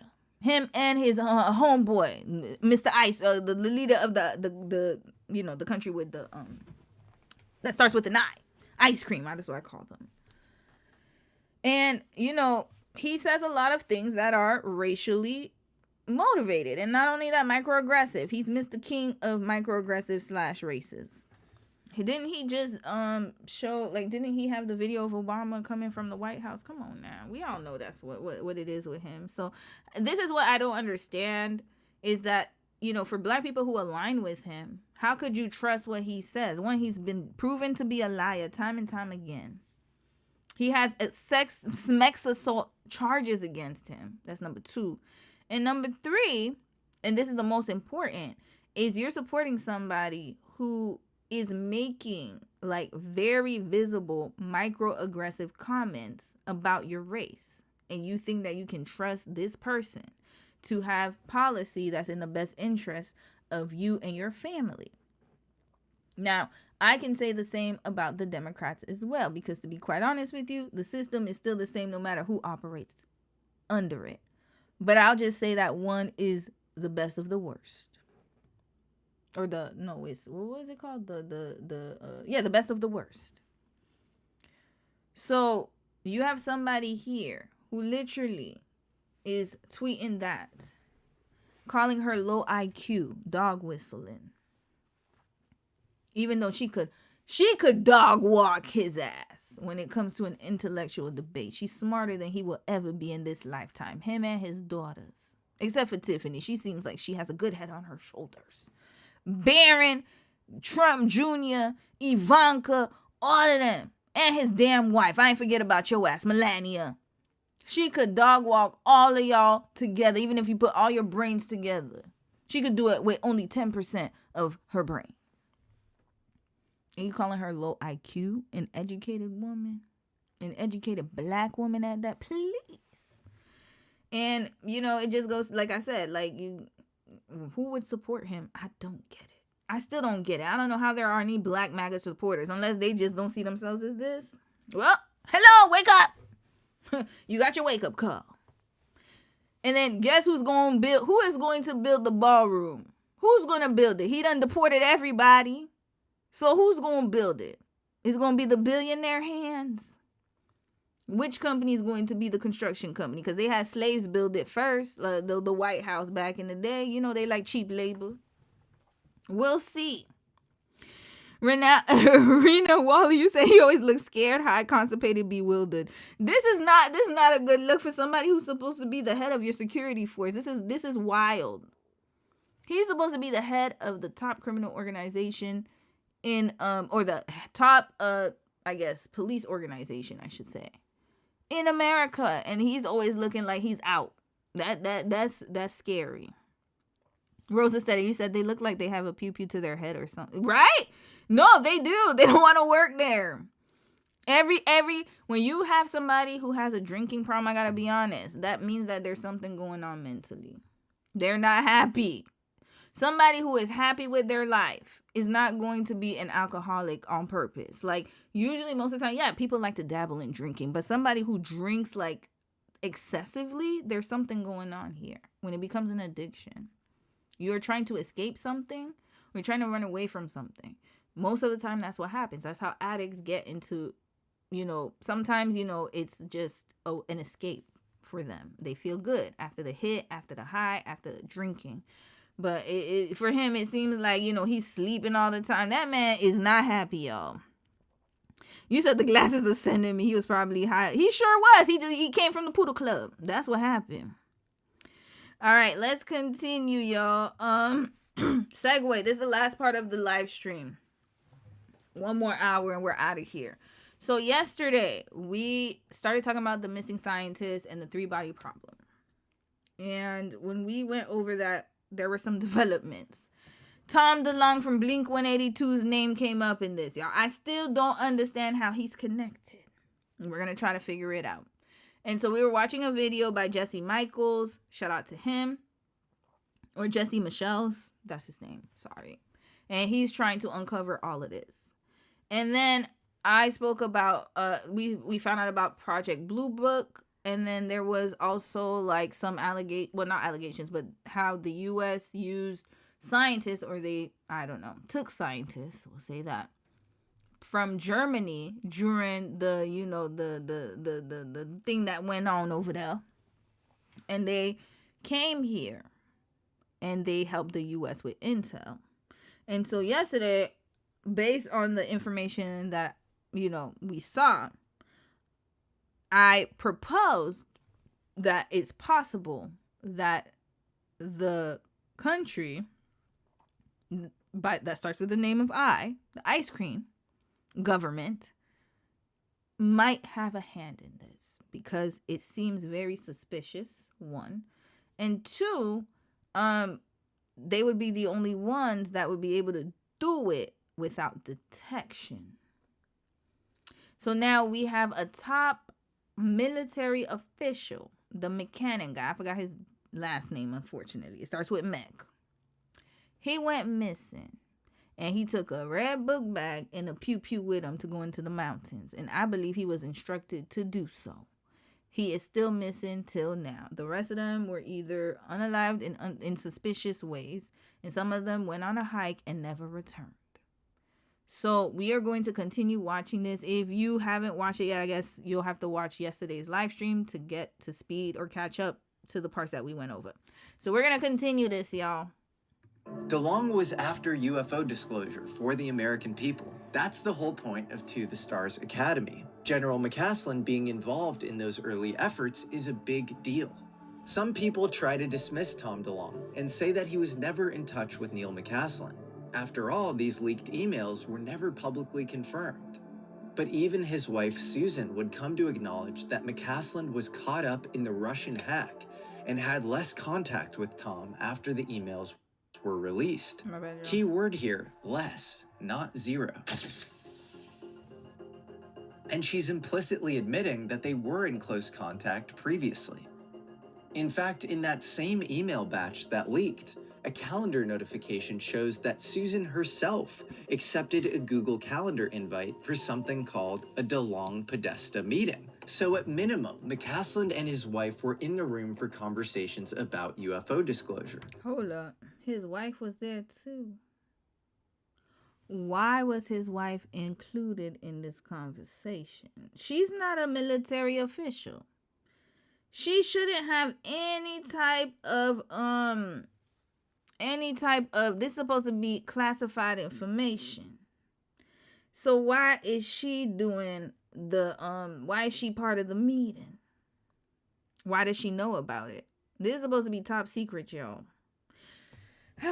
We're not talking about a 4chan thread here. We're talking about Podesta's actual inbox. And as for Susan McCaslin, she has a quite impressive background herself. She's a PhD astrophysicist, a colonel in the Air Force Reserve. She was a NASA astronaut semifinalist and had stints at both. Wait, was that his wife? And as for Susan McCaslin, she has a quite impressive background herself. She's a PhD astrophysicist. Oh, okay, that's why. Okay, that makes sense. A colonel in the Air Force Reserve. She was a NASA astronaut semifinalist and had stints at both Boeing and Raytheon. She might even have her own clearance history. After McCaslin disappeared, she told the press that he only held commonly held clearances since retirement. Maybe. But a man who spent his career this deep in the black world likely saw the full portfolio, and you don't really unsee that. Susan later made a statement on Facebook. She wrote, "Neil does not have any special knowledge." Oh no, we reading the whole thing, Mr. Jesse. Thank you. Now, this is giving me Black Widow vibes. Y'all remember? Not y'all remember, but sorry. Let me just put this on. I'm a little cold. If you guys have watched the Avengers movie Black Widow, this is giving me that. They were like a regular family and then working in the U.S. and they assumed the identities of regular working people. Whole time they were some damn spies. Susan, I'm on to you, sis. I mean, I don't know. Something's off here. How come you're not taken but your husband is and you were part of the meeting? Inquiring minds would like to know. Susan wrote, and I'm going to read through this real quick. Neil McCaslin has now been missing for 1 week. This is his wife, y'all. There has been no indication whatsoever of where he might be. There have been dozens of searchers on foot, both official and friends and neighbors of Neil's who coordinate with the official sources. There have also been Susan McCaslin Wilkerson. Why is her husband's last name her middle name? Okay, I don't know. Maybe it's a new thing. There have also been Neil McCaslin. Why is she talking about him like he's her what? That's your husband, sis. Hold on. Let me not give her because I know she's in mourning right now. She's very highly stressed. Susan McCaslin. Why is her last name Susan McCaslin Wilkerson?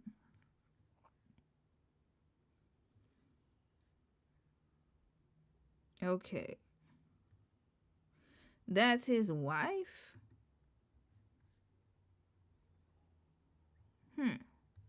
Okay. And then what she means by missing Air Force general with ties to UFO community, plan not to be found, wife says in chilling new 911 call. I don't know. It's given you're a suspect, sis. Cause you're talking about him like he's not your husband. Talking about Mill McClaslin like he's just some man on the street. My husband, Neil McClaslin. Yeah. I mean, I don't know. This sounds very impersonal. Who wrote this? All right, continuing. There have also been horseback searchers, drones with different capabilities, helicopters, 3 different types of search dogs, neighborhood canvassing, and looking for ring or wildlife videos.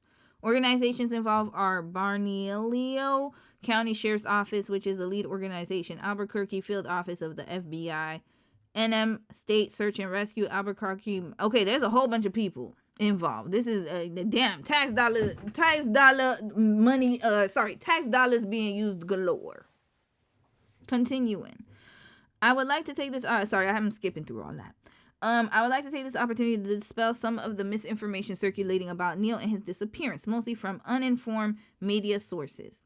Number 1, the initial silver alert from the BCSO mentioned medical conditions, which some have taken to mean Alzheimer's. Neil is at some risk, but not from dementia. He was not confused and disoriented. Number 2, there was no concerning Friday morning telephone call to a close relative. I have been in contact with all of his close relatives and some not so close ones. This is a complete fabrication. All right, sis, you're clearing everything up.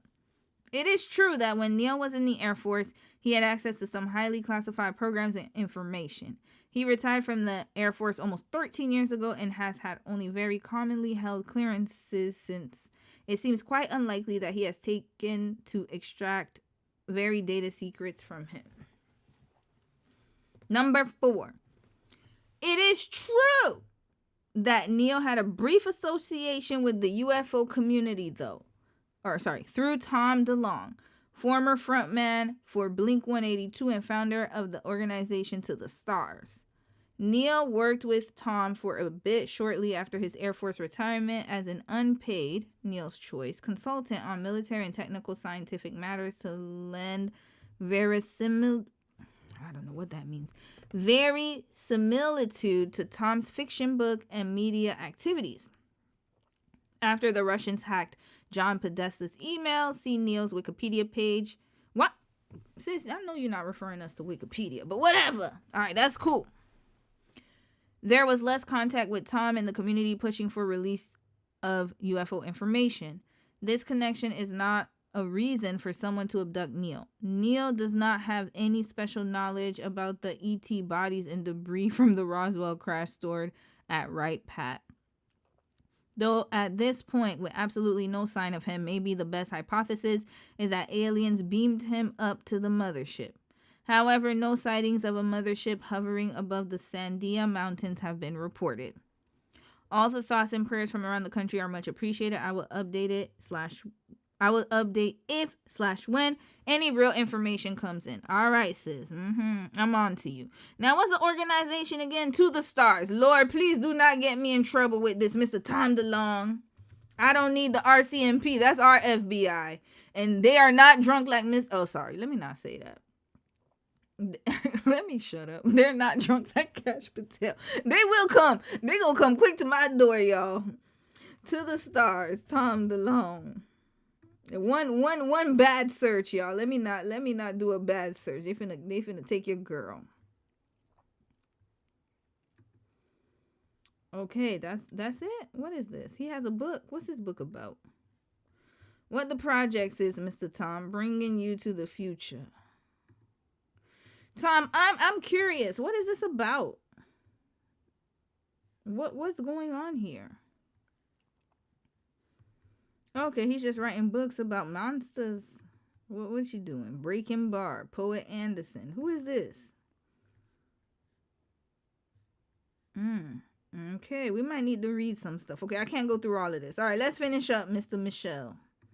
Susan later made a statement on Facebook. She wrote, "Neil does not have any special knowledge about the ET bodies and debris from the Roswell crash stored at Wright Pat. Though at this point, with absolutely no sign of him, maybe the best hypothesis is that aliens beamed him up to the mothership. However, no sightings of a mothership hovering above the Sandia Mountains have been reported. Maybe this is just a woman holding it together with dark humor while the internet tears her life apart. But it's undeniable that the phrasing is odd. She doesn't say Roswell material doesn't exist at Wright-Patterson. She just says McCaslin doesn't have any special knowledge about it. An event that, mind you, has been reported on ad nauseum in the open source world, so she might just be saying there's nothing that Neil McCaslin knows about Roswell that you, the public, don't already know. Now look, any reasonable person should be hesitant to parse or speculate on the words of a grieving wife, and Susan and Neil deserve all of our thoughts and prayers. But also, to any reasonable person, these words almost feel like a cipher to decode, an invitation to speculate, just a little bit. And the statement ended up provoking just that. They spurred a lot of public speculation. If anything, the internet theorizing went into overdrive. I do think that there are secrets that obviously will not be released because we have technologies that other nations don't, and just see the superiority of our forces right now with Iran.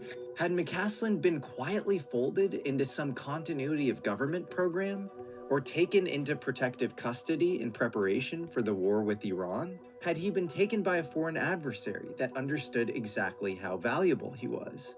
People in UFO world associate McCaslin with the Majestic 12, an elite and top secret presidential advisory panel dating back to Truman and Eisenhower that deals with the UFO topic. There are a lot of reasonable questions as to whether this Majestic 12 committee ever really existed. But perhaps the person deepest on the UFO truth, at least from the government perspective that we know about over the last 70 years, is a guy named Colonel John Alexander.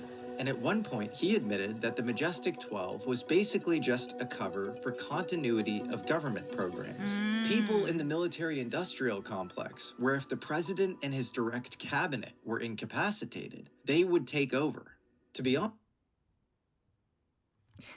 Hold up. Y'all need to watch this show on Netflix. This one right here. This one right here.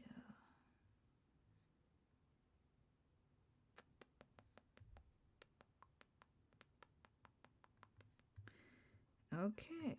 All right, continuing. It talks about, I mean, it's not the same situation, but it's a similar scenario where the president is no longer here, or some situation like that. Huh? Honest, McCaslin sounds like he squarely fits that profile. Theories around his disappearance kept multiplying, and the timing of all of this didn't help either. Are aliens real? They're real, but I haven't seen them. In the summer of 2025, the mainstream Italian magazine La Espresso published an article from a confidential source. It claimed that President Trump was wresting control of special access programs away from the Pentagon and under the command of the White House, a move that supposedly sparked tensions between military leaders and some of the president's advisors. The article goes on to mention Project Preserve Destiny, a program involving communications with non-human intelligence housed under the National Security Agency, or NSA. The program involves some of the most bizarre protocols and has some of the most profound implications of anything we've ever covered on this show. Just listen to the experience of Air Force Sergeant Dan Sherman. This is what he was told the program was about. The genesis of it was in 1947. We came in contact with an alien species, and in 1960... Wait a damn minute. This is the 3-body problem. Hold up. Sis, if you watch the show... Wait, who? Okay, you know what? I'm going to do something. Who created the... I know it's a book. But who wrote it? Who's the author? Who is the author? That's exactly what happened. Okay, Leo Season. I need to know who you are, sis. Oh, I wrote book with 2. Y'all know I'm tired. This person wrote it. Okay. Oh boy. All right. He's a computer engineer and science fiction writer. Okay. All right, y'all. This sounds mightily like that. That's exactly what happened. She got in contact with them aliens. They started a project. It was called Project Preserve Destiny, and it was designed to genetically manage fetuses human fetuses so that they would have the heightened ability to do this particular thing that I was going to school for. Y'all remember the EpiPen files? And they said that there were human fetus.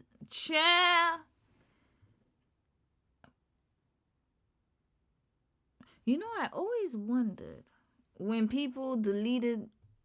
You know what? I'm gonna shut up. I'm gonna be quiet. Let's just watch this. There was one of the watch it. Selected targets or whatever you want to call it. And on the night of February 19th, 2026, Trump announced on Truth Social that he was directing the Pentagon and other agencies to begin identifying and releasing government files related to aliens and the UAP phenomena. Trump is always shooting from the hip. You don't really get the sense that that post was planned. And you have to think, if a UFO legacy program does in fact exist, they were thinking deeply about their most important personnel. 8 days after that announcement, McCaslin vanished from his neighborhood. I'm not going to pretend I know what this means, and I'm not saying that Trump's announcement is the reason he disappeared. What? Hold up. Somebody else disappeared too. I know she's not a scientist, but I need to know, what was her job? Oh, wait, no. Oh, that's her name.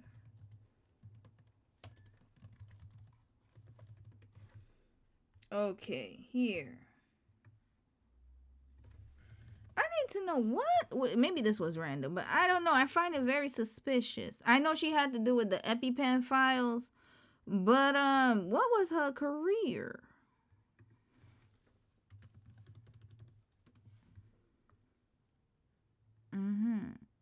She used to work at the University of Arizona as what, though? Damn it, the paywalls! What was her job? Oh, she has a website. God has been preparing me my whole life for teaching his word. Okay, she was a Bible teacher? Hold up. Is that her? I gotta make sure this is her, y'all. No, I don't know. Something is so weird about that whole disappearance, too. I know it had to do with the EpiPen files, too, but I need to know what she did at the university. Hold up. Here's a closer look. She grew up and attended, University of Kentucky. Okay, she was just a, I don't know. Something's odd, y'all. Maybe she got info about something.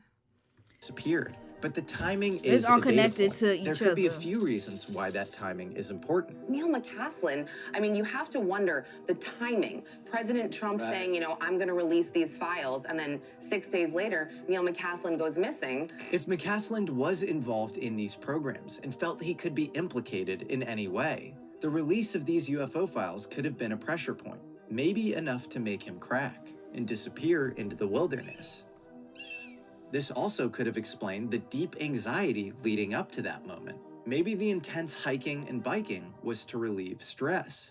What many online are saying is the most simple explanation for McCaslin's disappearance is that he walked into the Sandia foothills with his gun, and that whatever was in his head after a lifetime near the most secretive programs in the country simply became too much to carry, a burden too great to bear. The fact that he changed his clothes before leaving, making it harder to identify what he was wearing, adds to that theory. But after weeks of searching terrain that experienced teams covered repeatedly, they haven't found a body. So the opposite could also be true. This was a man who was already involved with early disclosure efforts. McCaslin wasn't hiding from transparency. If anything, he was working toward it. And that makes him quite dangerous and a liability to the people who don't want disclosure. To them, this is the last person you'd ever want to put on the witness stand. He was a man who saw behind the curtain and knew exactly what was hanging there. Harvard lawyer and civil rights activist Danny Sheehan, the constitutional lawyer behind the Pentagon Papers, recently went on the Third Eye Drops podcast with my buddy Michael Phillip and described what he calls the association. There has arisen an insurgency group that have occupied extremely high positions in the Defense Department, inside the Central Intelligence Agency, inside some of the private aerospace corporations, and inside the military services. The association. Don't that sound like the Illuminati? Wait a minute. Oh boy, this sounds like y'all never seen the movie Skulls? Yeah, the Skulls. That's another one. Oh boy, the association. Okay, I can't find it.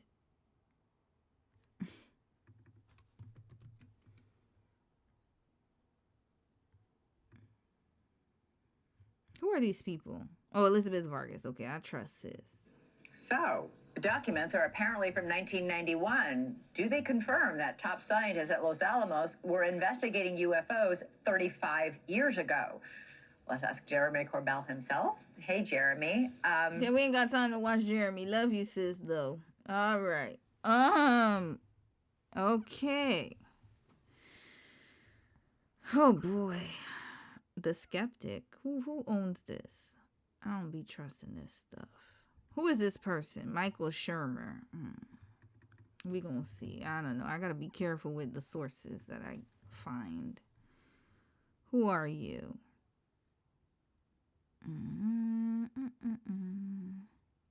Okay. He's a science writer, historian. Oh, he writes a lot. Okay. Okay. All right. He has a critical thinking. Oh Lord, I'm gonna have to give this a read.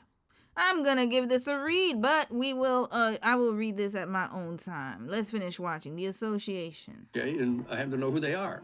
Okay, and what they've done is they've formed an association, and they're working to try to drag the program back into the government. This is a covert circle of 24 retired high-ranking officials from the DoD, CIA, and private aerospace, a secret brain trust quietly working to drag classified UAP programs back into the light of government oversight and towards transparency. They're all retired, and they all took their Rolodexes and credibility with them. So did McCaslin have his own little black book? Was he one of those 24? We don't actually know, but he does fit the profile. Retired, credentialed, connected, and sympathetic to disclosure. And I've got their names too here. Wow. Right here. Are those names private, or can those names They're not be public at all. Okay. They're not Who public is at all. this There's guy? 24 of them. After Hold up. Did he turn up missing she-hands? Did he turn up missing the one with the blonde hair? McCaslin hung up his uniform in 2013. His wife described him as a man winding down, hiking the foothills, enjoying a quiet... Hold up, you got their names. Wait. Scale back. So let's go back. Let's go back a little bit. Retired, and they all took their Rolodexes What's his and name? credibility with them. So did McCaslin have his own little black book? Was he one of those 24? We don't actually know, but he does fit the profile. Retired, credentialed, connected, and sympathetic to disclosure. And I've got their names too here. Wow. Right here. Are those names private, or can those They're names not be? public at all. Okay. They're not public at all, but there's 24 of them. After McCaslin hung up his uniform in 2013, his wife described him as a man winding down, hiking the foothills, enjoying a quiet life in the desert. Technically, that's all true. Talbot power for 24 hours. End of day comes our shower.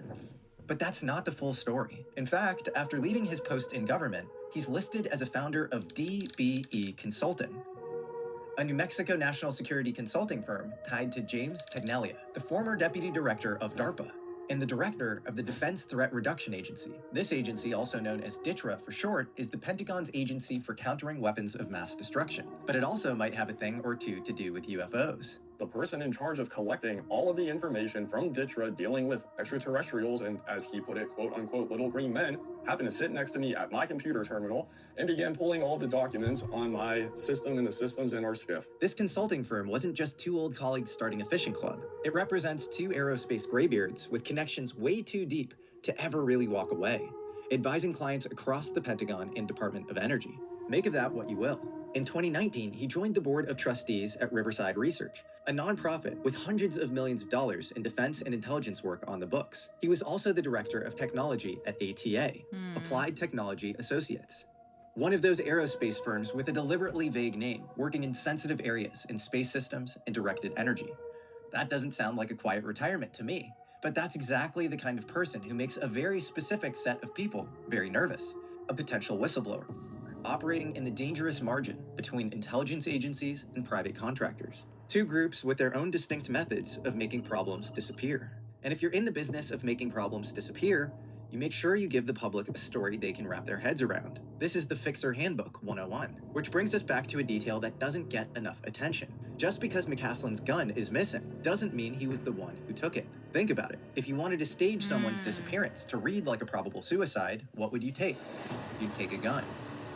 Not their phone or smartwatch. You'd leave everything trackable with a GPS chip, but take the one item with an obvious narrative attached to it. Ultimately, who knows what happened to McCaslin? What we do know is that a man who knew more about America's most classified science programs than about 99.9999% of our population vanished from his house without tripping a single camera.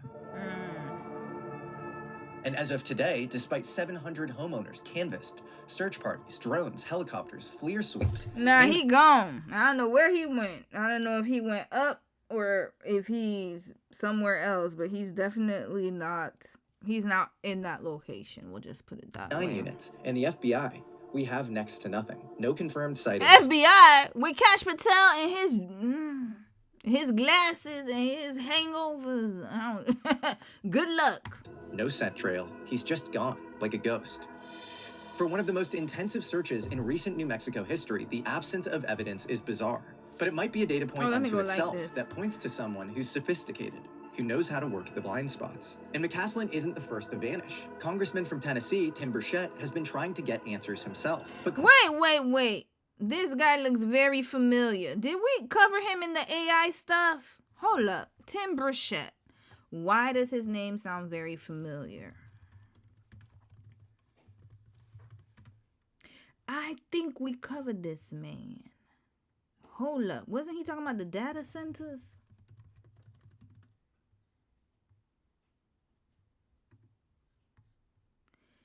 I remember this man. He looks very familiar. I think he was in the one when we watched a video about Memphis and the effects of the data centers in Memphis. I believe he was in that video, if I'm not mistaken. He looks mighty familiar. What's his name? Tim Burchett. Okay, sorry, y'all. All right, let's not segue. My bad. Actively stonewalling his attempts to investigate why our top researchers are disappearing at such a high rate. He told the Daily Mail that the numbers seem very high in these certain areas of research. I think we'd better be paying attention, and I don't think we should trust our government.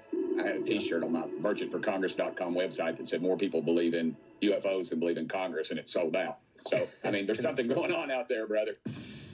But while Burchett was looking for answers in Washington, the internet was doing its own digging.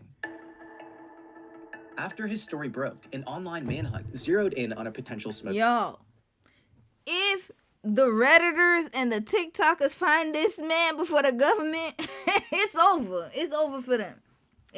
They're going to find him.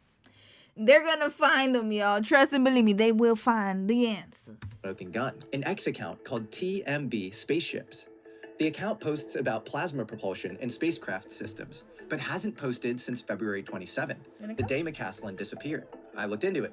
Its account claims that in 1991, its owner was attending the University of Texas as a U.S. Air Force butter bar electrical engineer, which is slang for a newly commissioned second lieutenant. Except McCaslin reached second lieutenant on May 30th, 1979, and by April 1991, he had reached lieutenant colonel. His official Air Force biography also puts him in Los Angeles from 1988 to 1992, not Texas. The account also mentions a brother-in-law who spent 40 years in navigation and started working for Texas Instruments in the 1950s. But the only McCaslin brother-in-law we could actually verify doesn't fit that profile. Based on these posts, the user behind the account doesn't appear to be McCaslin. While the internet was busy trying to unmask this X account, the real story was hiding in plain sight. Today's episode is sponsored by... I'm sorry, my Jesse, love it. Love the sponsorship. Work on sensitive projects is how... When you dig into the $2.2 billion science and technology portfolio McCaslin oversaw at the Air Force Research Lab, you'll find a thread that leads somewhere specific. And that thread is metal, a superalloy of metal, co-invented by another missing scientist, Monica Jacinto Reza. Metal? What he said? co-invented leads somewhere specific, and that thread is metal, a superalloy of metal, co-invented by another. Isn't that what they went to space for? Hold up, the astronauts that recently went to space, y'all. Hold on, Mimi was just saying hi, guys. She went to the groomers today. All right, my baby. All right, what was it called again? Oh yeah, the astronauts going to the moon. What were they there for? Artemis.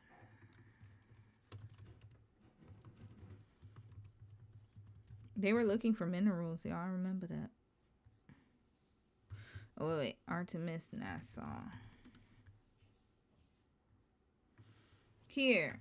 Okay. I don't even like BBC like that, but whatever. It's the first one I chose. Hold on. Let me look another. Okay, here. National Airspace Museum. Okay. Mining the Moon. That was April 8th. It's all connected, y'all. The next space race in the bid to explore the final frontier. So, I'm not going to read all of it, but yeah, like, that's what they were trying to do over there. That's what they were trying to do. Missing scientist, Monica Jacinto Reza.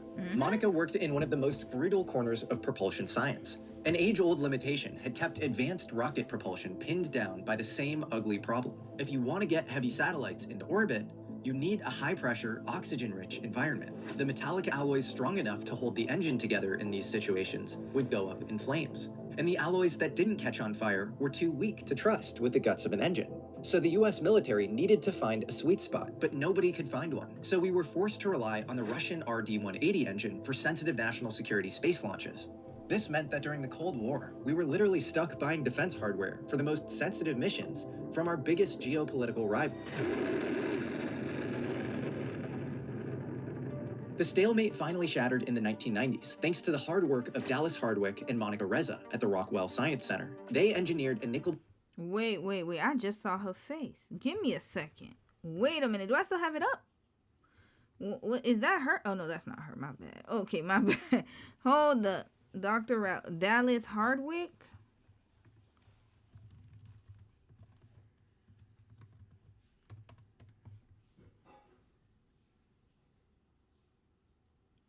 Oh, she passed away. Oh, she passed away, y'all. Okay. All right, she passed away. 1950? Hold on. How old was she when she passed away? 1950? My parents were born in 56. Hold up. She died young, y'all. Wait a minute. She died very young. Or she died a little young, because my parents are 6 years younger than her. Oh, I lied. Wait. Hold on. I mean, youngish. She's 60. She was 64. When she passed away. Yeah, my parents are almost 70. Hold on a second. Wait, that's impossible. 1950. Something's wrong here. I don't know. My calculator's a little off. How did she pass away? Okay, we'll figure that out. All right, continuing. Questions. I have too many questions. Geopolitical rival. The stalemate finally shattered in the 1990s, thanks to the hard work of Dallas Hardwick and Monica Reza at the Rockwell Science Center. They engineered a nickel-based alloy tough enough to survive the crushing pressure, but stable enough to not go up in flames or fracture in an oxygen-rich hellscape. They named this supermetal Mondaloy. The first three letters of each of their names fused into one. By 1999, the Air Force Research Laboratory, or AFRL, began co-funding their work. The same Air Force Research Laboratory that was later headed up by Neil McCaslin. Monica told Space News that over the next 2 decades, and after multiple Air Force and NASA contracts, the metal she created was eventually scaled into a family of superalloys, Mondaloy 100 and 200, each engineered for different temperature and pressure conditions. This was the vital national security hardware that would allow us to stop relying on Russia. Fast forward, and Mondaloy ends up in kerosene-fueled AR-1 engines, Rocketdyne's US-built replacement for the Russian RD-180. Then, in May of 2011, none other than Neil McCaslin came to Wright-Patterson as the new commander of the Air Force Research Laboratory while the Mondeloy program was still active. And Monica's co-inventor, Dallas Hardwick, who had been at Wright-Patterson since the year 2000, was right there alongside him, embedded in the lab's materials directorate until her retirement in 2012. This was the exact place where Mondeloy 200 was co-developed. In fact, a National Academies report shows the Mondeloy partnership was shared between the Air Force Research Laboratory and Monica's team at Pratt & Whitney Rocketdyne, which later became Aerojet Rocketdyne. The Air Force knew that mastering materials like Mondeloy could shape the future, and at Wright-Patterson, cutting-edge science has long been rumored to blur into the unexplained. But there's a long and much weirder history of exotic metallurgy coming out of Wright-Patterson, and this is where the story goes somewhere familiar. Some researchers connect Mondeloy to a specific lineage of exotic metal that goes all the way back to the alleged Roswell crash of 1947. In an interview with journalist Bob Pratt, Jesse Marcel Jr., the Army Air Force intelligence officer at the Roswell crash site, described some of the debris as thin and foil-like, and when he held a lighter to it, it didn't burn. The theory goes that whatever was recovered at Roswell eventually became a classified R&D seed program at Wright-Patterson's Air Force Research Lab, and over decades, that seed inspired families of advanced alloys designed to mimic or exploit the same impossible properties. Shape recovery, extreme strength-to-weight ratios, burn resistance. Not chemical clones of the Roswell metal, but descendants of the same research tree. You have to admit, it's a bit bizarre that Wright-Patterson had a contract with Battelle Memorial Institute in 1949, studying nickel-titanium alloys. Okay, Jesse, are you a scientist? There's a lot of science right here. My brain is out, in science class. I'm not really a science girly, but okay, so basically, in a nutshell, let me summarize what he just said. In layman's terms, simple people like me, simpletons, when it comes to science, I am not the brightest in the bulb. So the debris of the Roswell spaceship, there was a foil that he said that did not burn. And basically, it was out of this earth, or not from this earth. And so they took it, and then they decided to, he said not a clone, but they decided to duplicate it because they can do that. He said seedlings, so basically they just kind of found a way to make a similar one that's almost identical. So probably using some of the particles or whatever. Kind of like, I guess we could do the equivalence of a puppy, right? Or dogs. They come from the wolf family. Dogs didn't exist. They were breeded in a certain way. So anyways, there you go. And then they breed and breed and breed and breed. All right. So somehow Sis was able to do this. Now, Dallas passed away in 2014. It's not lost on me, and I don't know if he's going to mention it. 2 years after she stopped the program. Red flag. So this has been happening since 2014. Hold on. What's your name again, Sis? Dallas Hardwick. I spelled her name wrong. It was with an I. She passed away 2 years after she retired. He said she retired in 2012. She passed away in 2014. Let's go down. I didn't even read her obituary. That's how interested I was in what he was saying. So let's see. She was appointed the U.S. Air Force representative on the 5-country cooperative panel coordinating materials tech and traveled widely giving talks. Then a routine mammogram stage 4 metastatic breast cancer. She decided to retire from civil service in April 2012, but retained an office at the lab. She also moved more into her crafts of sewing, bead jewelry, enameling, and weaving. She was also an avid cook with a special interest in French gastronomy and wine. Okay, so she got breast cancer. It's very sad. Okay, continuing. Long before the material became associated with memory metal.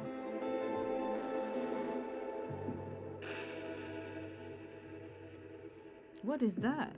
Memory metal extremely similar to what Jesse Marcel described, just 2 years after he reportedly handled it. Then fast forward to the 1960s at the Naval Ordnance Laboratory, and the world was introduced to nitinol, an alloy that remembers its shape. It was seen as a breakthrough in modern metallurgy, but for anyone steeped in Roswell lore, it looked eerily familiar. Now, Mondeloy lives in a very different metallurgical neighborhood. Nitinol is about 45% titanium, while Mondeloy has only small amounts of titanium, about 1 to 4%.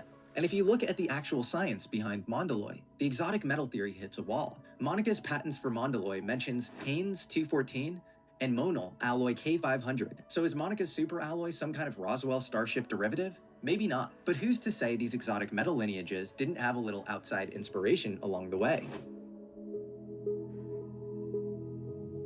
You have to admit, the optics are bizarre. A scientist co-invents a superalloy inside the same research portfolio McCaslin oversaw, and now they've both vanished? If you look at the world they...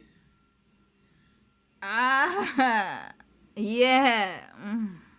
This is not looking good. Intelligence agencies have warned for decades that foreign agents target America's space and defense world. McCaslin was practically a walking hard drive, not for a single piece of knowledge, but for the vault in his head. The same way Monica's value wasn't just Mondeloy, it was the person behind it. A mind capable of solving one of the toughest problems in American rocketry is capable of solving the next one too. So let's go back to June 22nd, 2025, when the woman who taught us how to tame fire vanished. The search is on for a 60-year-old woman missing in the Angeles National Forest. Monica Reza was last seen near Mount Waterman yesterday at about 9 a.m. The LA County Sheriff's Department's Placenta Valley Station and Montrose Search and Rescue have been working around the clock on this one. Y'all. Okay, so we're gonna keep watching it. Don't worry. I'm very invested in this, y'all. I don't know, because it's looking mighty strange.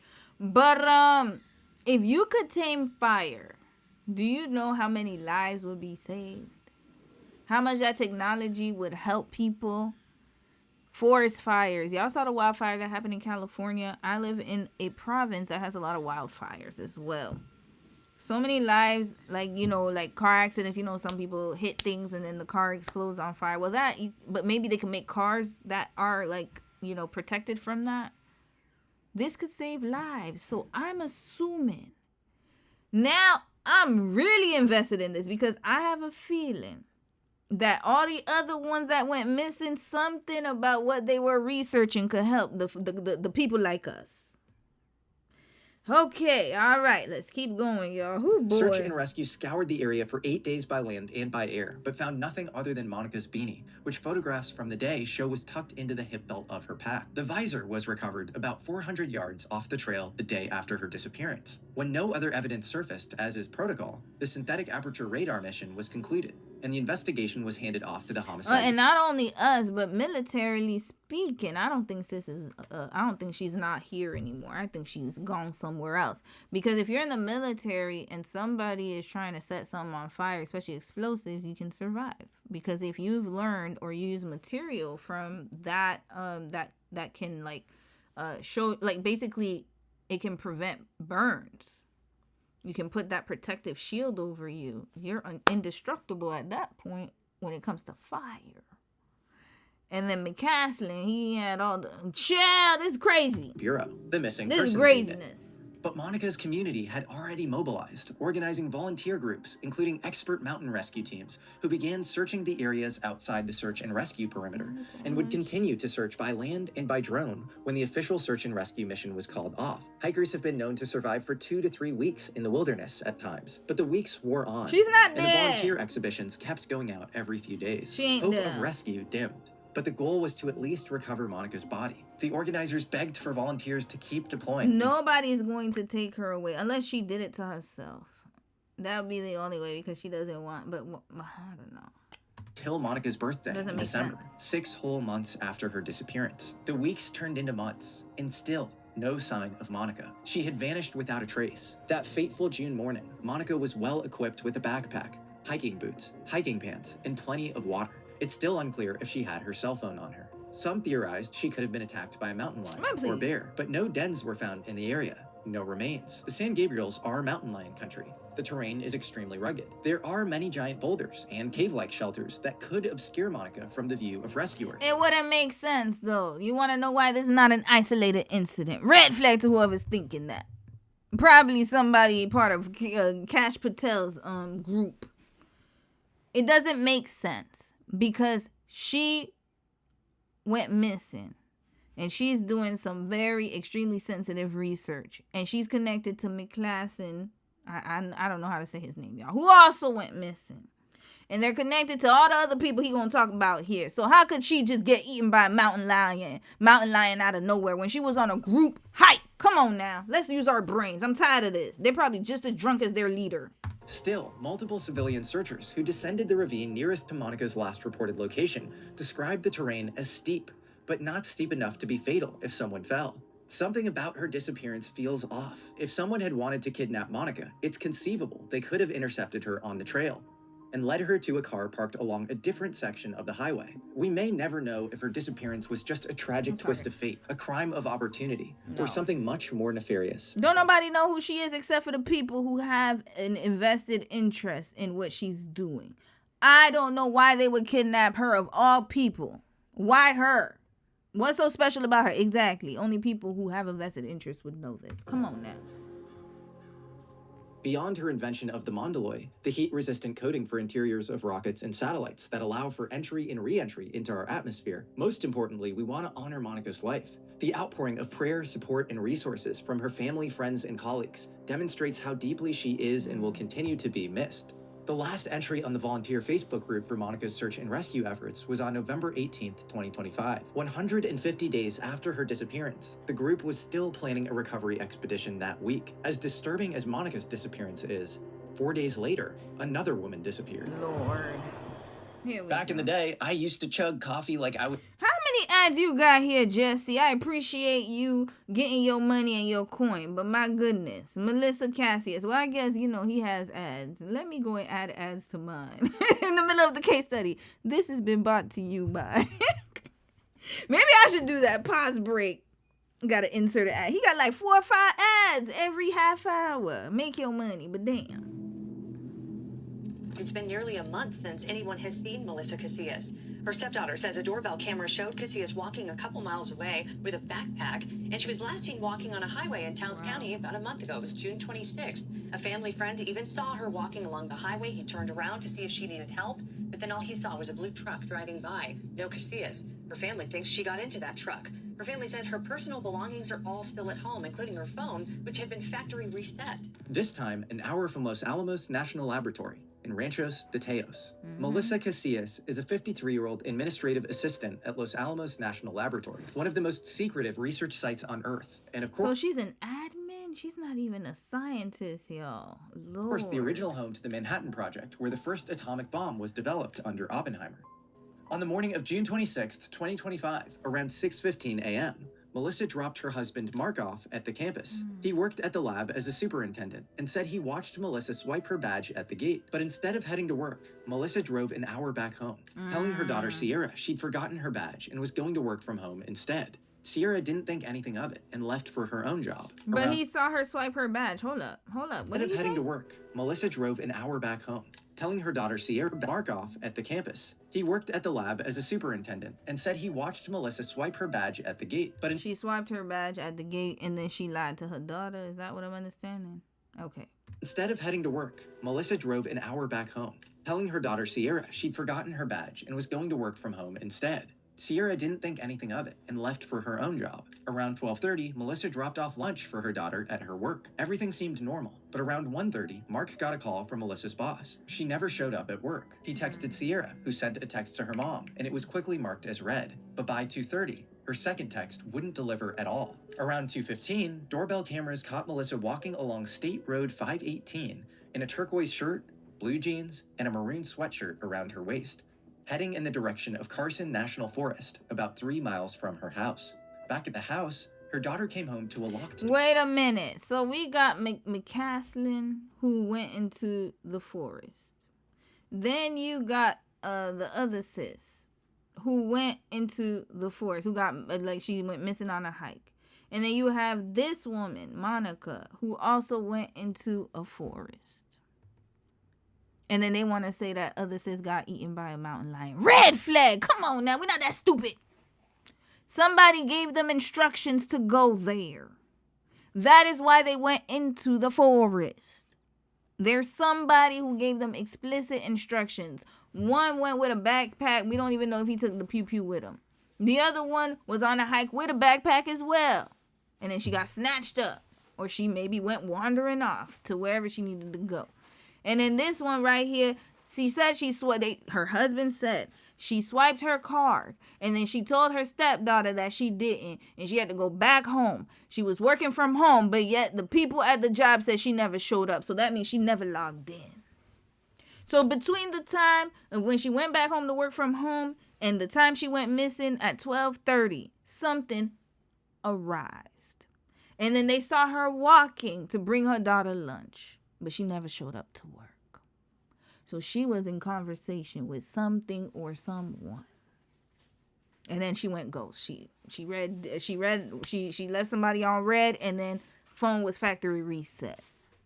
So those three are not the same. It's not the same case, y'all. They don't went rogue. I don't know if they went rogue like by their own volition or by threat, most likely by threat. But they are still on this earth. I believe that. They have too much there's basically they're needed too much.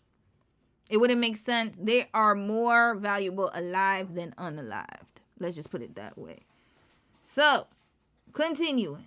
Door in Melissa's car in the driveway. And I'm going to read some comments soon. I'm just trying to speed through this because of time. She found her mom's purse, wallet, keys, and both her work and personal phones. When she picked one of the phones up, she realized it had been factory reset. A check she was supposed to cash was sitting there too, next to a few dollar bills. Her daughter searched through her things and realized she might have taken a toothbrush, a hair iron, and other personal items. A witness later reported that around the same time Melissa was seen on surveillance footage, they saw a blue Dodge truck following her. They also said she was walking like she was hurt or intoxicated. The family later disputed it, saying that the witness described a woman in a white shirt, not turquoise, which was what Melissa was wearing. Either way, Melissa was gone. When her family, Sierra and Mark, compared notes, the stories didn't match up. Melissa told her daughter she came home because she forgot her badge, but Mark said he watched her swipe in with it. Either one of I believe she switched out of the white shirt just like the guy did, because this is related to, remember the McCaslin, I don't know how to say his name, my bad, General McCaslin. He literally, they said that he had on a shirt and then he switched it so that he wouldn't be detected. So she must have done the same thing. She was instructed to do so. So she done went from the white to the turquoise. So it is her family members. I know y'all want to hold out hope, but she part of it, y'all. She got instructions. She had to go. She had to go for some reason. Something had happened. of them was wrong, or Melissa wasn't telling the truth. After going through her things, Sierra realized that her mother was under enormous pressure. On an interview with Dateline, she said that there was a lot crumbling down on her that we didn't know about. Melissa was also feeling financial stress. Her husband said that after their daughter Sierra was in a bad car accident, there was supposed to be a settlement, but it fell through. Her 2022 GoFundMe mentions that the accident left her family with medical costs most could never fathom. As Sierra and her father started piecing things together, they began suspecting Melissa might have left on her own. And when you look at the items she took, like a toothbrush and hair straightener, it tells us a few things. Abductees don't usually take their hair straighteners. They don't. And you know what? I think that she's getting paid more money or something. But first of all, aren't you the superintendent of NASA? Why is she under pressure and duress? Red flag, Mr. Husband. This is not making you look good either. How the hell she's under that much pressure? And you're supposed to be the superintendent of whatever's going on in NASA. You're also her husband. Your daughter, I don't know, they said stepdaughter in one breath. I'm assuming it's your daughter and she's under duress? Why? We need answers. No, this is where we got to get back to it. Hold up, Melissa. Where your man at? Where he at? Because I know you showed a picture of him. Here we go. What's going on? Why is she under financial pressure? You are also working. And then also she's an admin assistant. Not saying admins don't make money. Hell, make money. But at the same time, you're supposed to make more. You're the superintendent. What's his name again? Melissa Casillas. What is going on here? Did I give him a red flag? In case I didn't, I forgot. Red flag. Melissa Casillas. Is that her name? What's her husband's name? No. You're not going. No, that's not her. Oh, I think I spelled your name wrong, sis. My bad. Casillas. Casil.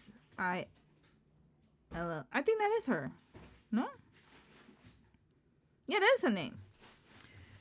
Casillas' disappearance. Let's put here.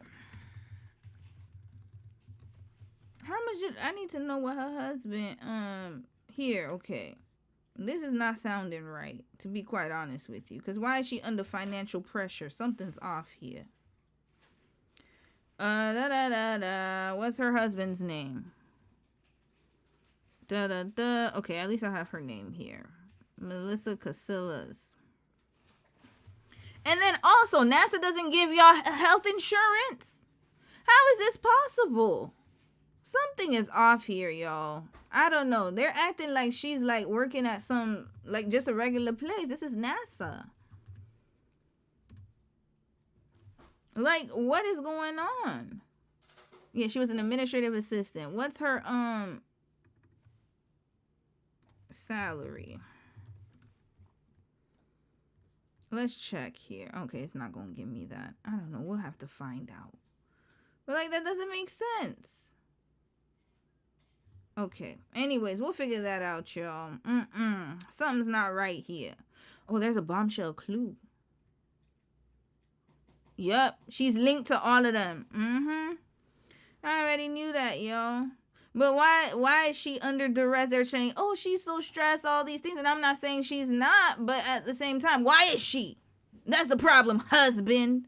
What's your damn role? Come on now. You're not helping He worked her. at the lab as a superintendent and said he watched Melissa swipe her badge and found the same message history implicated. The family later disputed it, saying that the witness described a woman in a white shirt. She forgot her back, telling the truth. In an interview with Dateline, she said that there was a lot crumbling down on her that we didn't know about. Melissa was also feeling financial stress. Her husband said that after their daughter Sierra was in a bad car accident, there was supposed to be a settlement, but it fell through. Her 2022 GoFundMe mentions that the accident left her family with medical costs most could never fathom. As Sierra and her father started piecing things together, they began suspecting Melissa might have left on her own.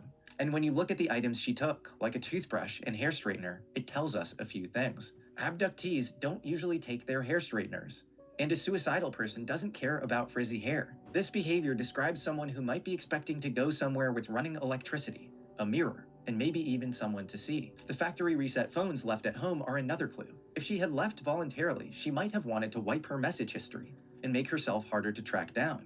The Los Alamos connection, of course, put Melissa on everyone's radar. And even though administrative roles can overlap with classified material, we don't know what her position entailed. And when you add in the confusion about the badge, the factory reset phones, the personal items she took, and the financial stress, this starts to look like someone who made a decision to disappear on her own terms. Maybe she saw something she wasn't supposed to at the lab. And her phone and hair appliance were a neat cover story for somebody who didn't want her to speak out. Whatever happened, Melissa's still missing, and her family is still looking. Her parents have set up a GoFundMe, offering a $5,000 reward for any information that brings her home. But not every disappearance near a sensitive facility is foul play. The evidence looks like it points somewhere more tragic and personal than a sinister conspiracy. We're including her because she deserves to be Okay, that's not, I'm sorry. Well, I mean, he's just going by what he sees here, but I'm going to tell you something. She knows. Because if you're an admin or you work in an administrative role, you know what goes in and out. You see people's emails. You're copied to many people, many people. It is very easy to stumble on something you're not supposed to. So not only that, here, The Sun, they published something April 22nd. They said that bombshell evidence offers rare clue in disappearance of mom Melissa Casillas linked to 11 missing or dead space experts. Let's fast forward to this. It says here that blah, blah, blah. We already know that. DNA analysis. The case has drawn wider attention because Casillas worked at the Los Alamos National Lab, one of the several government-linked sites tied to strange disappearances across the U.S. But her family has pushed back hard on the talk that she was part of a secret circle of missing scientists or experts. I'm sorry, I don't trust none of y'all because your husband couldn't even help you pay bills. How am I supposed to trust somebody like that? Red flag! He couldn't even help you pay them bills. Why? He was a super, it's not like, okay, I could understand if he was the one who was injured and then the daughter couldn't help her out, then I'd be like, okay, I get it. He was working too. How is that possible? Why is she feeling stressed out? That right there told me all that I need to know. Oh, she was burdened with the bills, and what was he doing? Why is she burdened and he's not? You should be burdened too, even more than her. Come on now. They stressed she had no connection, blah, blah, blah. Okay, I don't believe that. They also said she's not a scientist, so she still has access. Shut up, people. Whoever's saying that. Listen, no disrespect to the family, but y'all, no, I don't believe nothing about what y'all saying. And the people who's talking not like this. It doesn't make sense. She was an administrative assistant who was responsible for purchasing routine supplies. Really? Okay. That's a story you want to tell? Go ask any admin if they're doing routine stuff. Most of them are working major roles, different roles than they're supposed to. It's like a teacher. Oh, she's just responsible for teaching. Mind you, the whole time teacher is a social worker, psychologist, also the nurse, everything. She everything in one. The parent, you helping people, you coddling children all day on day. But your job is to teach, but you're doing way more than that. I'm pretty sure some email slipped into her hand. She knows some stuff. Routine office supplies. Maybe she knew what was being ordered. We don't know. Come on now. So, they believe someone close to Casillas, they killed her. Okay. All right, y'all. Yeah, believe whatever you want to believe, folks. The way things happen, it doesn't make sense that someone would have taken her. None of this makes sense. Melissa would not leave her daughter. They were very close. Casillas' mother, Joanne Mondragon, 78, told the Post from her home in New Mexico. Mondragon also said the family has heard little from investigators in recent months. We've heard nothing for months. They just stopped communicating. Okay. So, yeah, Cassie is one of several people whose disappearance have sparked online theories because they worked at labs or contractors linked to nuclear, aerospace, or defense work. And then probably whoever took her needed an admin. They're like, look, you're the best one that ever did this job. We can't get another one. You coming right with me. McCaslin disappeared, blah, blah, blah. Okay, what's the link? I thought y'all said y'all had a link. Man, this was just clickbait. There's no damn. I mean, there is a link, but this stuff we already knew. All right, continuing. Found, but we're not including her as evidence of something darker. For that, we have to look 700 miles west. Hold on. Sorry, y'all. It's messed up a little bit. For any information that brings her home, but not remnant number of accolades. A globular syphilis. A man shot. Overlap with classified syphilis. When her family hair straightener and her syphilis. A man shot and killed 3 days ago. Syphilis. A man hair straighteners. And is suicide expected to see? The factory of wanted almost roles can overlap with classified material. We don't know what her position entailed. And when you add in the confusion about the badge, the factory reset phones, the personal items she took, and the financial stress, this starts to look like someone who made a decision to disappear on her own terms. Maybe she saw something she wasn't supposed to at the lab. And her phone and hair appliance were a neat cover story for somebody who didn't want her to speak out. Whatever happened, Melissa's still missing, and her family is still looking. Her parents have set up a GoFundMe, offering a $5,000 reward for any information that brings her home. Her parents set up the GoFundMe and not her husband. Wrap this right up. Parents set up the GoFundMe and not her husband. And she was under duress with the bills and under stress paying these dang on bills. And he was, why is she stressed is my problem. She shouldn't be that stressed with a able-bodied man in the house with her. And he works as the supervisor, a lab supervisor for NASA. And then her parents set up the GoFundMe and not him. But not every disappearance near a sensitive facility is foul play. The evidence looks like it points somewhere more tragic and personal than a sinister conspiracy. We're including her because she deserves to be And also, she's the only non-white one, y'all. Like, she's ethnic.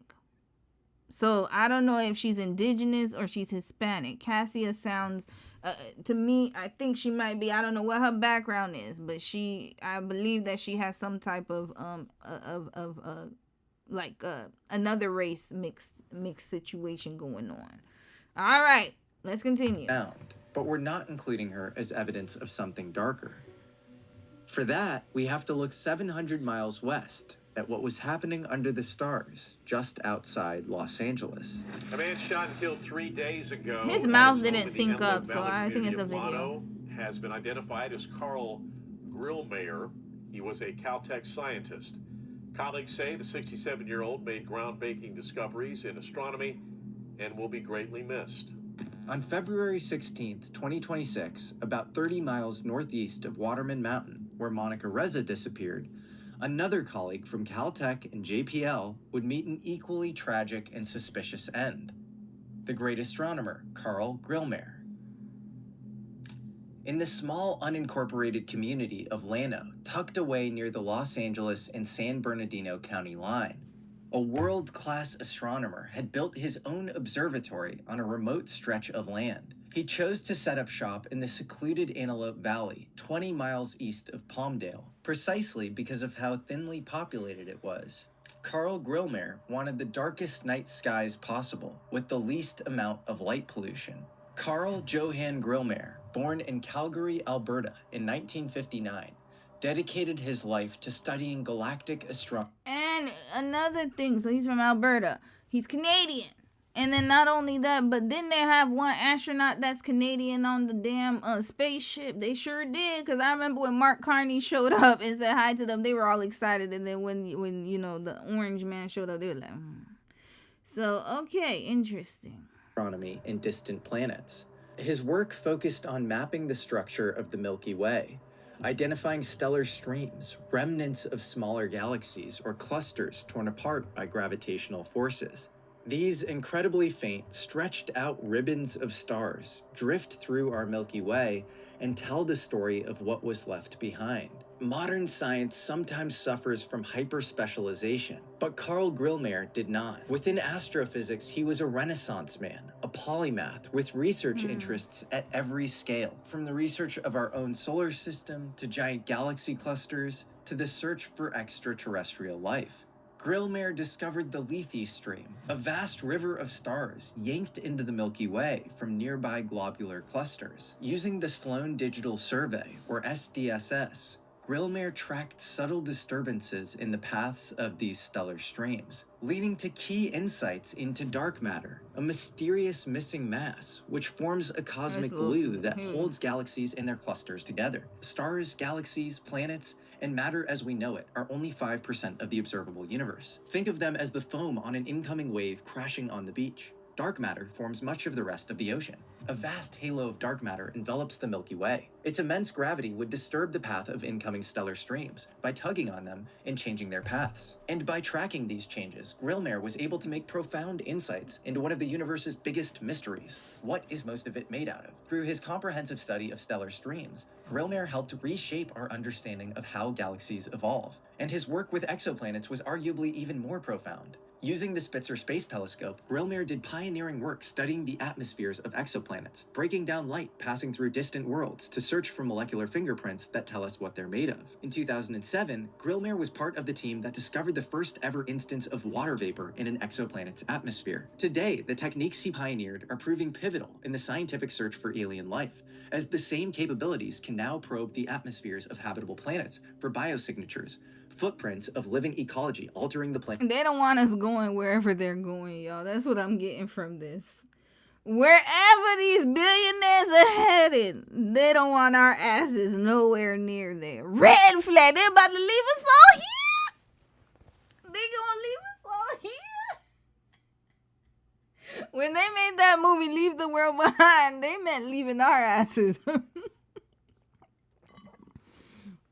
They're like, we tired of it. They're like, we done found life on a new planet. Bye, guys.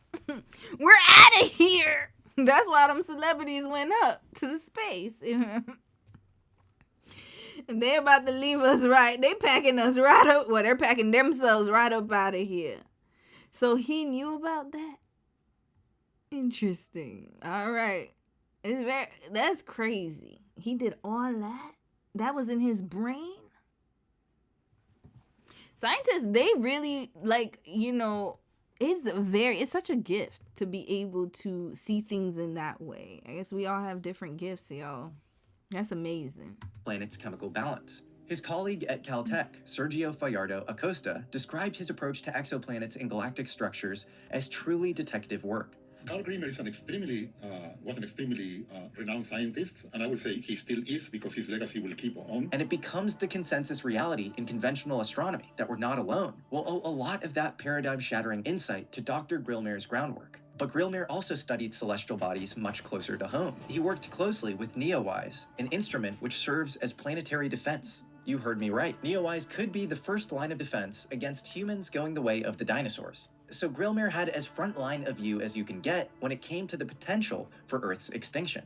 He's published extensively, and his research has earned him a number of accolades, including NASA's Exceptional Scientific Achievement Medal in 2011. Recently, Grillmere had begun work on a new project, testing new instrumentation at Caltech's Palomar Observatory to monitor for meteor impacts on the moon's surface during an upcoming lunar eclipse. Another colleague, collaborator, and lead scientist, Joe Massiero, said it is a really exciting project, and I know Carl was looking forward to seeing what we could learn about the near-space environment from that.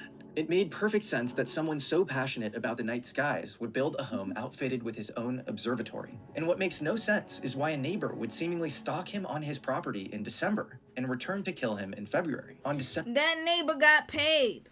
That's all. It's not, yeah, he was looking forward to it. So there's like, they were like, oh, was this in Calgary? Was this in Alberta? Where was this? I forgot what they said it was. But that neighbor was a hating ass neighbor. That's number one. Number two, the neighbor got paid. They probably promised him a space on the damn spaceship they're about to take to get up out of here and leave us to all the devices here. They're gonna leave us here, but they done took all our scientists. They're like, yo, we about to, you know, when somebody does a shakedown and they come, okay, let me use an example here. When people come or thieves come to your house and then they clean your whole damn house and it looks like you just moved into the place where they just ransacked everything and took everything away from your house and they leave you with the hangers. That's what that is. It's like when you go to a store, you know, when a store is closing, like we had the Hudson Bay close, right? So it was like one of the biggest like not supermarket, what am I saying? It was one of the biggest department stores in Canada, and it was there from a long time ago, like 1900s or something like that. And then they closed down last year. So I went there. They were like, oh, we're gonna going out of business sale. Y'all, by the time I went there once, and I got this. Actually, that's where I got it from. This cardigan there, this shawl. And then I went back again. I'm thinking at halftime, I was like, okay, I'll go again, you know. I went back. There was only hangers there and mannequins. Red flag. They done left us with the mannequins trying to sell the boxes with the hangers. I'm like, oh, hell no. So this is what's going on. They're taking all of the scientists, all the resources, probably him. Maybe he didn't agree to it. And they're like, okay, bye. You can't stay here. We're not about to give y'all the technology so you guys could be, you know, well and safe and doing what you're doing here. No. Well, this is my conspiracy theory anyways. Might be wrong, but I think they're going somewhere else. They're about to go. If you see the movie Don't Look Up, that's what they did. They went somewhere else. December 20th, 2025, according to sheriff officials in court records, Carl Grillmere called the police to report someone trespassing on his sprawling lot in Llano. Deputies were dispatched, and when they arrived, they found 29-year-old Llano resident Freddie Snyder wandering the rugged landscape nearby, carrying a loaded, unregistered rifle. Snyder claimed he was just headed to the post office and carried the weapon for self-defense against wild animals. But the LA Times uncovered Snyder's property records, indicating the post office was in the opposite direction of his and Grillmere's home. The sheriffs arrested Snyder on a felony weapons charge and booked him at the Palmdale Station Jail, where he was accused of attempting to escape before his court appearance. When Snyder showed up at court, the judge told him to— They said he's what? They said 28. Indicating the post office was in the opposite direction of his and covered the post escape nearby. Arrived, they found 29-year-old Llano resident Freddie Snyder. 29? 20? Red flag. Who is this, man? They done grab somebody else. That's not him, y'all. This is somebody 29. Y'all was talking about Caroline Levitt. Listen, I'm not here to defend the MAGA people, but I will say, y'all can't try Caroline Levitt and not try this one right here. This is 29.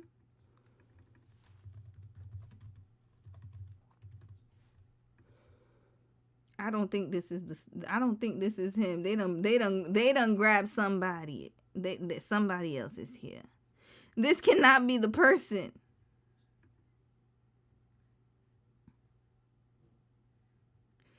Carl Grillmere's death highlights potential failures in the system while echoing other unexplained cases involving aerospace scientists. Okay. Someone made the 911 call. And then, hold on, I gotta fast forward here because of time. But the 29-year-old suspect was arrested in connection with the killing and being held on $3 million bail. His arraignment has been delayed until late April. Separately, Snyder also allegedly attempted to steal a car as well. The motive of the killing remains a mystery, and the case itself has raised troubling questions, particularly about what happened just 2 months earlier. I don't know. I do not believe this man is 29 years old. Ain't no damn way. Snyder showed up at court. The judge told him to complete a gun safety course, citing his lack of past criminal record and an unnecessary prosecutions law as the reason for his leniency. Snyder was released from jail on his own recognizance. Things calmed in the new year, at least temporarily, until another 911 call came in on February 16th. At 6:10 a.m., deputies responded to a 911 call for assault with a deadly weapon. Carl Grillmare had been shot on his porch. Paramedics pronounced him dead at the scene. While the deputies responded to the 911 call at the Grillmare residence, another call came in. A carjacking had occurred just down the road. Freddie Snyder was arrested for the carjacking and was subsequently linked to Grillmare's shooting. Snyder, the man who was released from custody for lacking a criminal record, was now charged with several felonies, including burglary, carjacking, and murder. This time, his bail was set at just above $3 million. Investigators have yet to uncover a motive, and they've found no evidence that Snyder and Grillmare were acquainted. No one has an explanation for why this man suddenly went on a crime spree that began and ended with Carl Grillmare. And Freddie Snyder's arraignment was postponed from March 26th to April 29th. So it may take many months to uncover just what happened. So in a few days. Could Grillmare have stumbled upon something he wasn't supposed to? Was Snyder being controlled by darker forces? Was he just a patsy or an extension of something deeper? Recently, Dr. Grillmare had been working on the revolutionary Vera Rubin Observatory, an observatory which saw its first light mere months before his untimely death. The Vera Rubin Observatory is one of the largest scale surveys of the sky ever undertaken. It produces over 1,000 images every night, covering the entire southern hemisphere from horizon to horizon, and it promises to revolutionize the search for interstellar objects. Currently, we've only ever detected 3 objects confirmed to be entering the solar system from beyond. But astronomers estimate Vera Rubin will discover 50 by the time its run is over. It will show us our own solar system in unprecedented detail. On its first active night, it revealed over 2,000 previously undiscovered asteroids. Here's where things take an interesting, albeit very speculative, turn. In 2017, we discovered Oumuamua, the first ever interstellar object to visit our solar system. It had some very strange properties, especially the way it accelerated without any visible cometary tail, leading past American alchemy guest and Harvard astrophysicist Avi Loeb to speculate that it may be a spacecraft or alien artifact. It was given the name of Oumuamua because it means in the Hawaiian language a scout, a messenger from far away. All the proposals that were put on the table to explain the anomalies of Oumuamua invoked a rock of a type that we've never seen before. With Rubin now online, we're poised to discover many more Oumuamuas, which is why Vera Rubin is now motivating mainstream SETI researchers to start scanning our solar system for more anomalies which could be alien spacecraft or probes. If our solar system is in fact filled in extraterrestrial spacecrafts and artifacts from visiting civilizations. Excuse me. I believe the aliens are here already. They're already here. I mean, if we're gonna go according to what's already written, ain't that what they call the Nephilim? And the fallen angels. Listen, I know it seems all crazy, but Lord, this is all making sense now. They're already here. They've been in Europe because remember they put the blue. Most UFO encounters, energy is energy. Energy attracts energy. They was looking for them peoples. They were looking for them peoples. They was like, oh, that's where our people's at. Yeah, that's why. That's why. They could send their family members. The ancestors then came back. That's all. Rubin is perfectly poised to pick them up, but there's also a big... Because you have to have lack of humanity to not care about humans.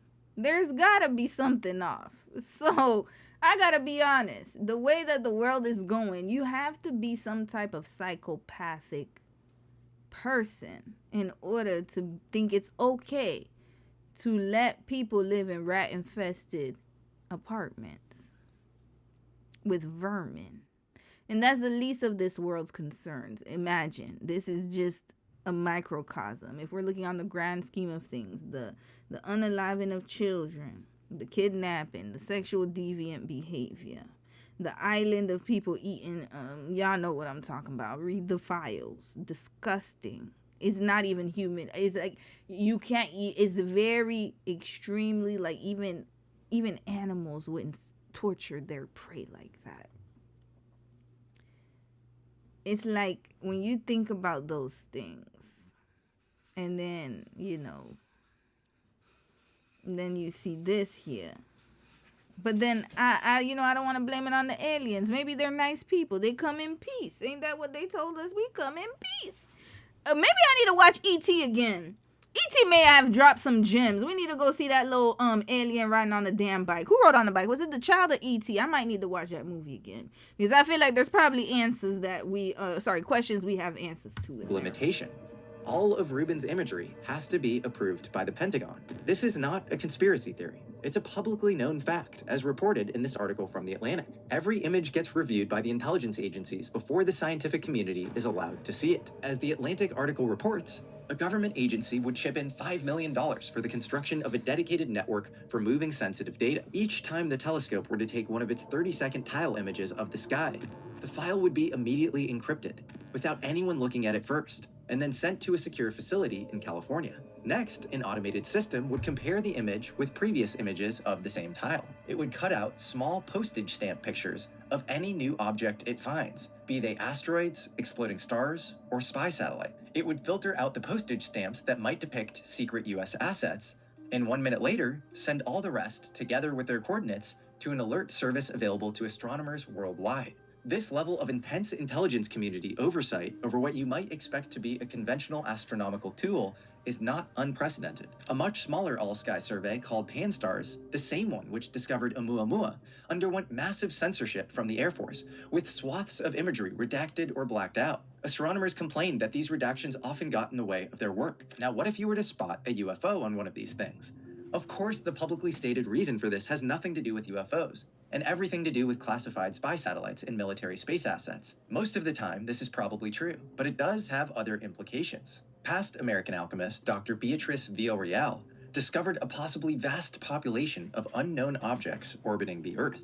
She found tens of thousands of transients, light-reflecting mirror-like objects orbiting the Earth. And she found them on astronomical plates from 1949 to 1957, before Sputnik or any American satellites were up in space. She also found them on astronomical plates from the Palomar Observatory, the same place associated with Carl Grillmer. Villarreal is currently working on replicating her results. And if I had to guess, I think we're gonna find some interesting corroboration. Where's she living at? Sis better be on high alert. Matter of fact, I would just abort mission at this point if you care about your livelihood. But I guess she's doing it for the greater good of people. Villamar, you better go somewhere and hide, and I hope you have a piece with you. 2 piece, 3 piece. You got security, I don't know, people you trust. Yeah, don't trust nobody, though, to be quite honest with you. For them. I've been working at this point, if you're doing all of this. Transients for a while. I think a lot of people know about this transient work. We have been looking for like multiple transients in images. Sometimes you can see multiple of them appearing and vanishing within half an hour. So if they're Wait, Vera Rubin, where you from, sis? Where are you from?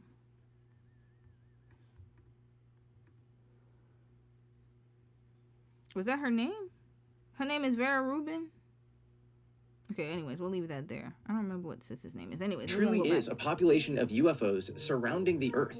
The Rubin telescope, Grillmer's pet project at the end of his life, would certainly catch them.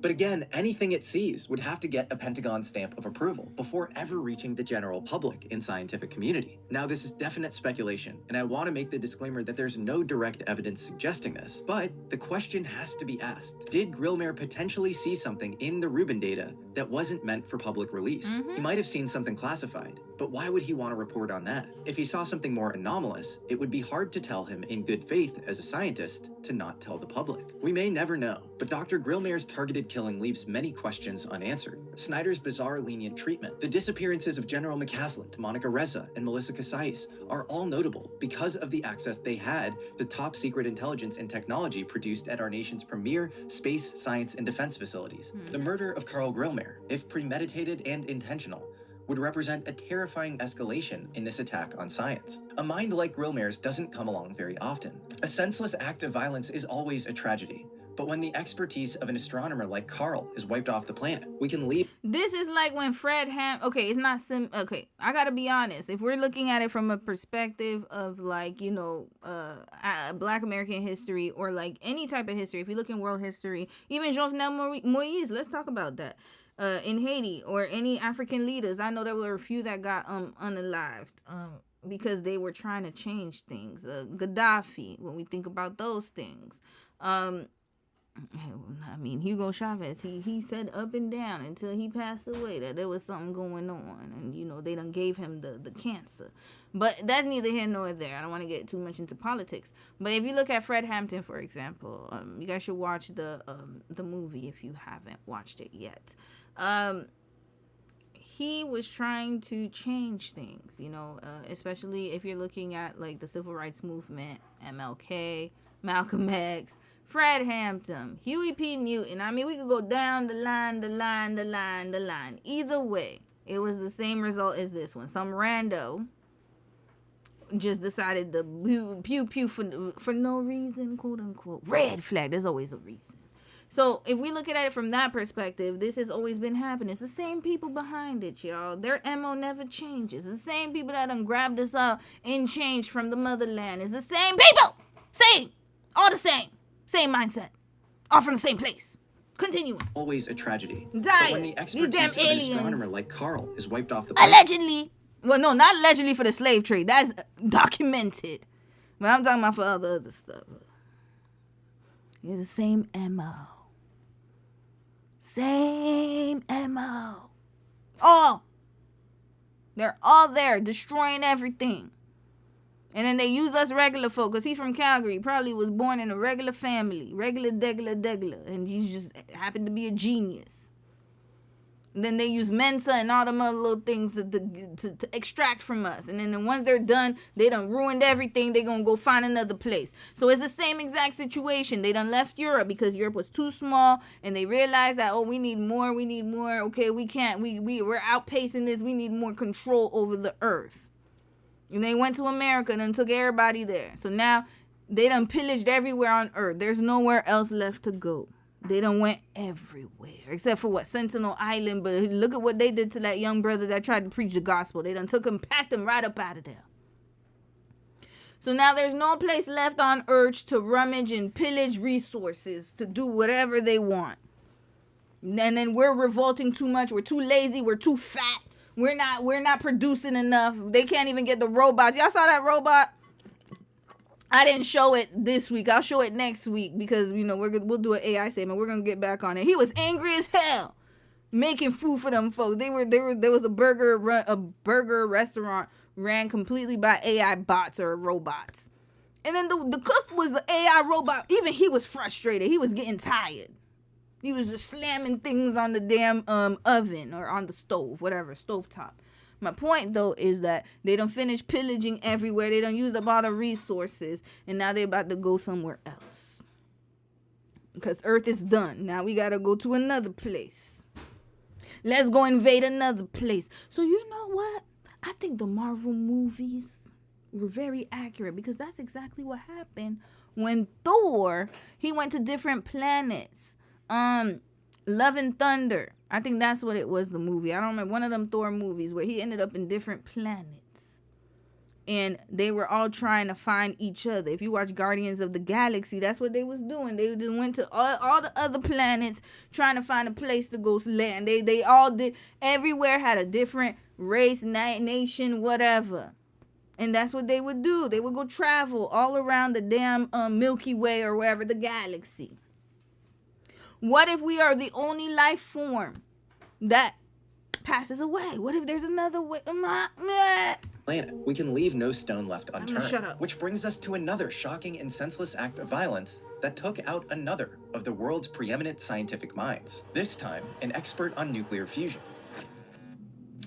How many more people we got? Who this long? But we gotta know what's going on. Nuno Felipe Gomez Loureiro was born in 19... I remember him. That's the one who was shot up by his friend. Oh, this one was sad, y'all. And I couldn't even connect and put two and two together. Watch the live stream. I'll see if I could connect it here. Past the replay. I'll put that up here. Rest in peace to him. 77 in Bissau, a city in central Portugal. Even as a little boy, he always knew he wanted to be a scientist. In a 2018 MIT profile, Nuno recalled how everyone else wanted to be a policeman or a fireman. He couldn't quite place the origin of his scientific interest. He followed that passion to Lisbon, where he received his undergraduate and master's degree at the Instituto Superior Técnico in Lisbon. Nuno then went on to attend Imperial College in London, earning a doctorate in physics in 2005, with a dissertation on tearing modes in plasma.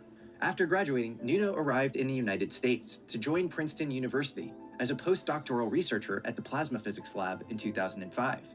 From 2007 to 2016, Nuno worked in a laboratory for the UK Atomic Energy Authority and as a researcher at the Plasma and Nuclear Fusion Institute in Portugal. In 2016, Loureiro returned to the United States, joining the faculty at MIT as a professor and fusion scientist. I'm Nuno Loureiro. I'm a professor at MIT. Yeah, I think we watched this video too. My main appointment is in nuclear science and engineering. He flourished at MIT and by 2022 became deputy director of MIT's largest lab, the Plasma Science and Fusion Center, which is an umbrella research center at MIT for all the plasma and fusion-related activities that we do on campus. And in January 2025, President Joe Biden presented him with the Presidential Early Career Award, the highest U.S. government honor for young scientists. To say Nuno was a renowned physicist would be a massive understatement. He was a leading expert in plasma physics. The work Nuno was conducting at MIT was attempting to solve the hardest problems in nuclear fusion. Problems that would unlock our capabilities in clean fusion power, potentially solving the world's energy crisis forever. For those unaware, nuclear fusion would be the ultimate clean energy dream, bringing the sun to the earth and powering our whole society. And you know what? Segue quickly, because we're going to get back to the video. This is solar punk. This is exactly what it would help us with this type of society, y'all. Because right now we're living in the cyberpunk world. That's when the Matrix, remember, you want the red pill or the blue pill. Solar punk. Let's watch this real quick. This 8 minutes. 5 minutes. Okay, here we go. 5 minutes, y'all. If you can stay, you can stay. If you can't, catch the replay. But I'm very much invested in this, y'all, because this is very essential to our world. Solar punk is not just an aesthetic. It's a vision for a brighter, sustainable future. My name is Isaiah Hernandez, and this is Queer Brown Vegan. My platform is to bring you environmental education that's focusing on intersectional issues rather than ignoring them. If you like what you see here, be sure to like, comment, and subscribe because it helps me grow my channel and bring you more educational content. So what exactly is solar punk? Shout out to him. Solar punk is a world where nature and technology coexist, where we don't waste and renewable energy is the only energy, and we have spaces meant for us to hang out that don't put toxins in the air or charge us money. Solar punk is a movement that envisions that and helps us to imagine a future where humanity has reintroduced regenerative practices and symbiotic technologies. As for the aesthetic side of solar punk, this is what captures a lot of people's attention.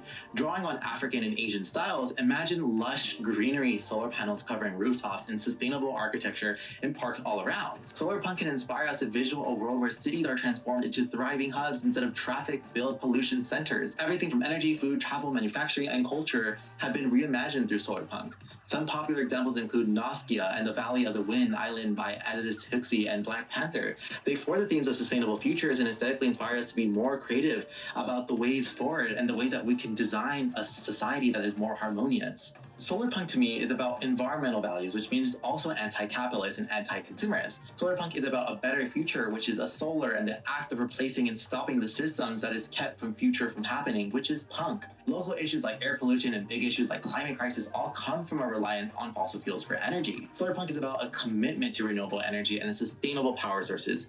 On a deeper level, I think things like solar panels, wind turbines, and other clean energy sources would also be owned by communities, not private operators. There are other issues with renewable technology, but the sooner we change, the more loss we can prevent. The movement also uplifts things besides technology. Solar punk places a strong emphasis on DIY crafting, community, and collaboration. For example, neighborhoods coming together to create a rooftop gardens. Like how we used to be back in the day.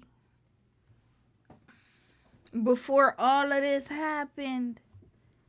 Riddle me this. That's how it used to be way back in the day. Oh, interesting. When community was... And then now it's like... Anyways, continuing. Green spaces and sharing support are all very solar punk. It's a vision where people work hand in hand to build a resilient and interconnected society. Solar punk is the weaving of appealing biophilic design with the values that it represents, and we need that in the world. Sustainability should be inspiring, and solar punk helps make that possible. Will the future arrive soon? In some places it already has, whether it's community, solar, walkable cities, or sustainable architecture. We only need to look a little bit more closely to see that not everything is bad. When I first heard about solar punk, I was very fascinated by it because growing up, my sister was a punk. And this is maybe like during her teenage years, and I was like a kid, and I always looked up to punks. I really always saw people who are formerly punks or people who are punk in their own way are the most like radical, down-to-earth, leftist type of people that actually really believe in very progressive values. And I think that's because punk has always been seen as a resistance to the dominant forces that tried to oppress. And I think one of the things I got really inspired is that I first learned about steampunk first. And steampunk is actually a very fascinating preconceived thing before solar punk. I'd say that steampunk focused a lot on the ways of hydrology and water and steam and what can be created. And if you look at steampunk images, it's actually really interesting because there's so many ways. Oh, we need to melanate it a little bit. You see, that's the problem. That's the problem, because he done said black, and that's not him, not you, my brother. But that's the problem. You see examples like Black Panther. Exactly. We gotta pay homage to the motherland. You see, because whatever society we getting into, remember the mindset is still there. We gotta erase all of that mindset. There should be multiple images on that Google search, not just people that look like that. Just saying. You can look at solar punk being a very around black radicalism, like, you know, examples like Black Panther can see similarities of like solar punk. But all right, let's stop it right here. Let's get into Black Panther. Let's see if we could do it. Quick. Oh, I know they gonna take me out of here. Okay, Black Panther movie trailer. Let's see. Without the volume. Okay. I mean, I watched the movie. Yeah, you see, like that. Yeah. Like that. I thought the second one when Black Panther 2 was, I really liked that one. Hold on. Black Panther 2. We'll see that one here. Wait, was that the one I just watched? No, yeah. Yeah, you see how beautiful that is? Exactly like that. Damn. So Ryan Coogler, you might have been onto something. Here we go. That's the society they're talking about. Nature, community. Look how green it is. Yup. And then beautiful. There you go. Or even, didn't Avatar have something similar too? Yeah, Avatar. Hold on. Oh, sorry. Let's put Avatar: The Way of the Water.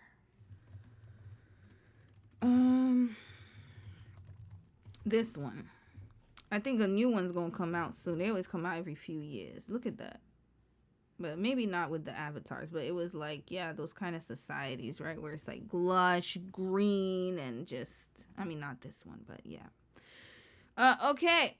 Let's continue on with this, y'all. No fossil fuel pollution or Chernobyl. So imagine he's trying to do this to get us there. And then whoever, he was paid off too. Style meltdown necessary. Wielding fusion power would dramatically reduce the human need for fossil fuels. And with that, we might be able to avoid a lot of the geopolitical escapades we're seeing happening today.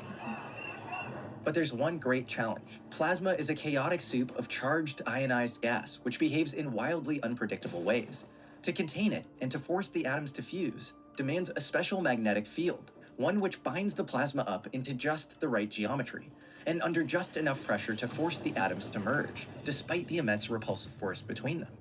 There are many challenges to nuclear fusion, but perhaps the greatest is the problem of the containment field. It is no simple task, but it's where Nuno Loureiro excelled. His research was especially focused on one of the greatest challenges in plasma containment fields, magnetic reconnection. Consider the loops of plasma we see on the sun. Plasma gets trapped in arcs of opposite magnetic force. It usually gets trapped in tubes of electromagnetic energy, hot particles rising out of the sun's surface and falling back in. Sometimes, like a rubber band that's been stretched too much, it snaps. The field lines break. All the energy stored in the field bursts out as the particles heat up and accelerate out.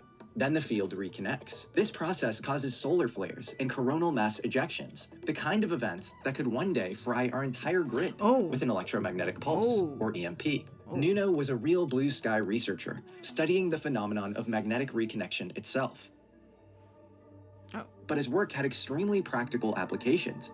Because just as reconnection causes flares from the sun, it's also a major factor in our attempts to bring the sun's power down to Earth, and do so in the form of real nuclear fusion.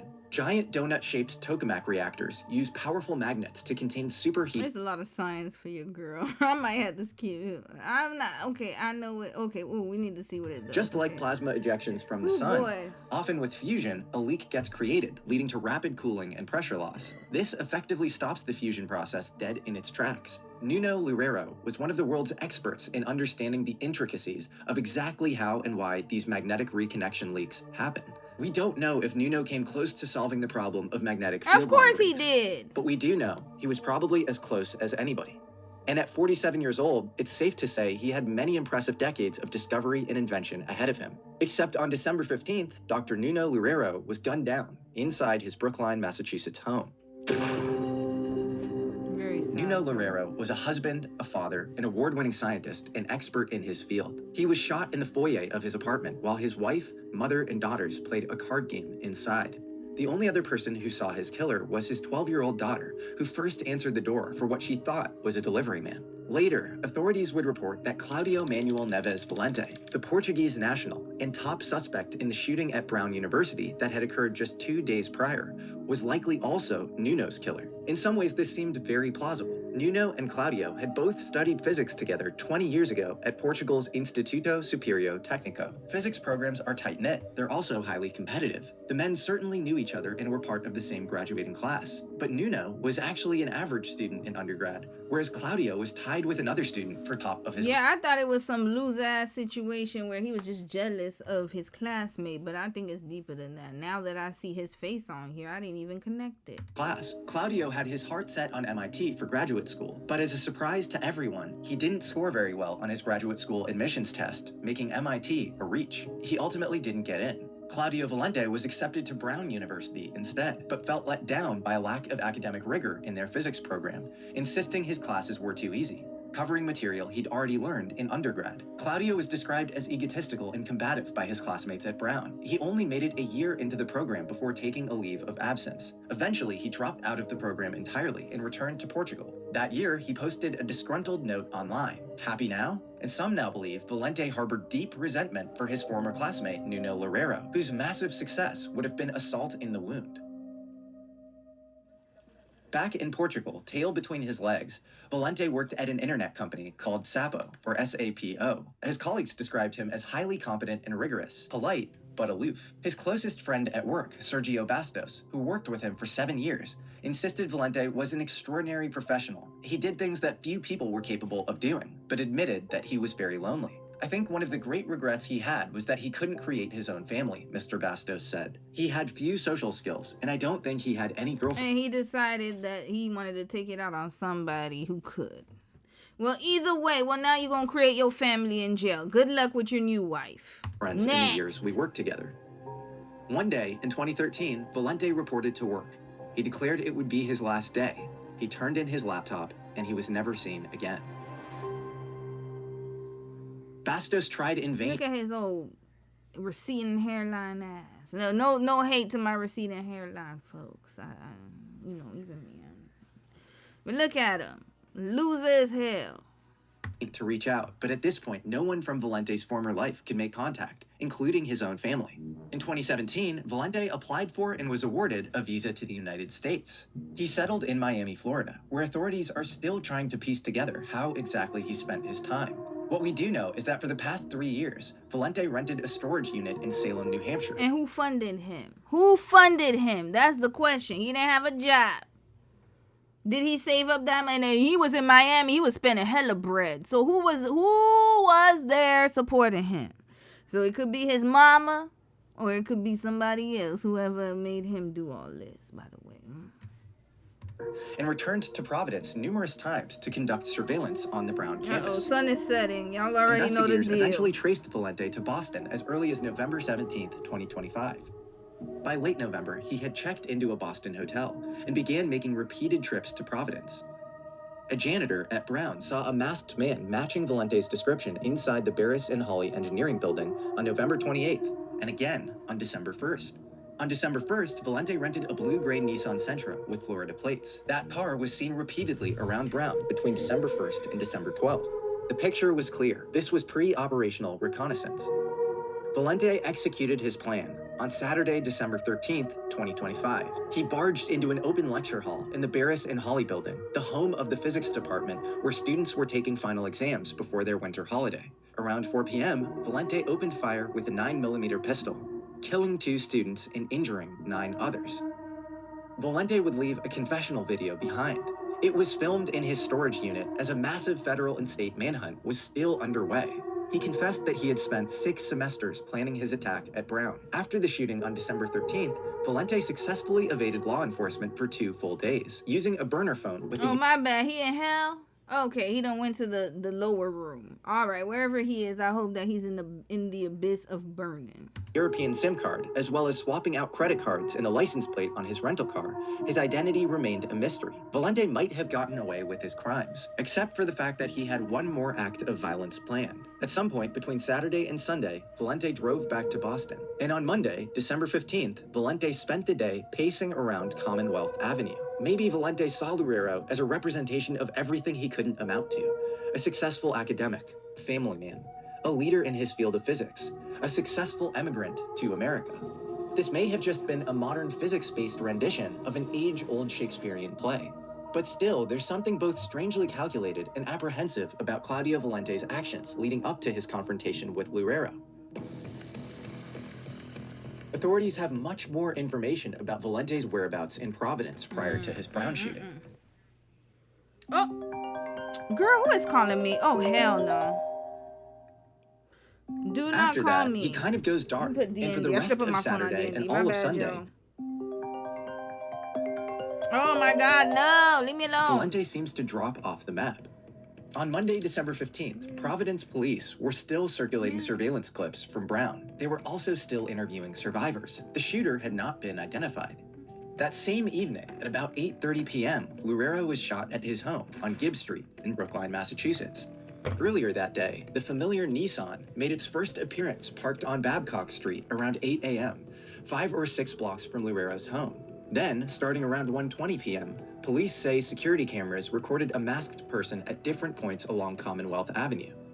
Nuno reportedly got home from overseeing PhD qualifying exams at MIT that day around 6 p.m. At 8:23 p.m., a camera records the suspect, now masked and wearing a vest over his darker clothing. At 8:30 p.m. Oh, wait. I don't even think that's the same person. Is it? Hold up. Hold the line. December 15th, Valente spent the day pacing around Commonwealth Avenue. Maybe Valente saw Loureiro as a representation of everything he couldn't amount to. A successful academic, a family man, a leader in his field of physics, a successful immigrant to America. This may have just been a modern physics-based rendition of an age-old Shakespearean play. But still, there's something both strangely calculated and apprehensive about Claudio Valente's actions leading up to his confrontation with Loureiro. Authorities have much more information about Valente's whereabouts in Providence prior to his Brown shooting. After that, he kind of goes dark, and for the rest of Saturday and all of Sunday, Valente seems to drop off the map. On Monday, December 15th, Providence police were still circulating surveillance clips from Brown. They were also still interviewing survivors. The shooter had not been identified. That same evening, at about 8:30 p.m., Loureiro was shot at his home on Gibbs Street in Brookline, Massachusetts. Earlier that day, the familiar Nissan made its first appearance parked on Babcock Street around 8 a.m., 5 or 6 blocks from Loureiro's home. Then, starting around 1:20 p.m., police say security cameras recorded a masked person at different points along Commonwealth Avenue. Nuno reportedly got home from overseeing PhD qualifying exams at MIT that day around 6 p.m. At 8:23 p.m., a camera records the suspect, now masked and wearing a vest over his darker clothing. At 8:30 p.m., the doorbell to Loureiro's apartment rings repeatedly. His youngest daughter opens the front door and peeks into the foyer.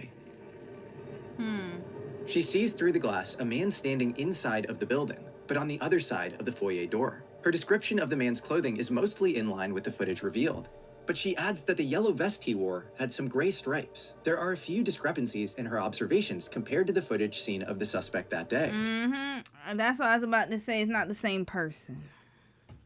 They done use this and said it's him. It ain't him. He did the other two. And then they probably, when they figured out that's his home, but they're like, oh, we had plans to take the guy out anyway, so we just gonna blame it on him because it might have been coincidental. It's not him, even though he is still a loser. Because why would you go all the way across to the U.S. to kill 2 students? Red flag for no damn reason. But I digress. Point of the matter is that those 2 students, what were they studying? That's what we need to know. What lab were they in? And then not only that, but yeah, I believe the daughter's account. She's 12. She's not 6. And children have no reason to lie. She knew what was going on. So I believe her account of the situation. He was wearing something different. She even describes the shooter as having short facial hair, which suggests that he's not wearing a mask. And according to her, he's also wearing a winter hat and carrying a cardboard package about the size of a dictionary. She thinks he's a delivery man because the package has a barcode on it. Loureiro's daughter returns to the living room as Nuno replaces her at the front door to deal with the visitor. Yeah, this is crazy.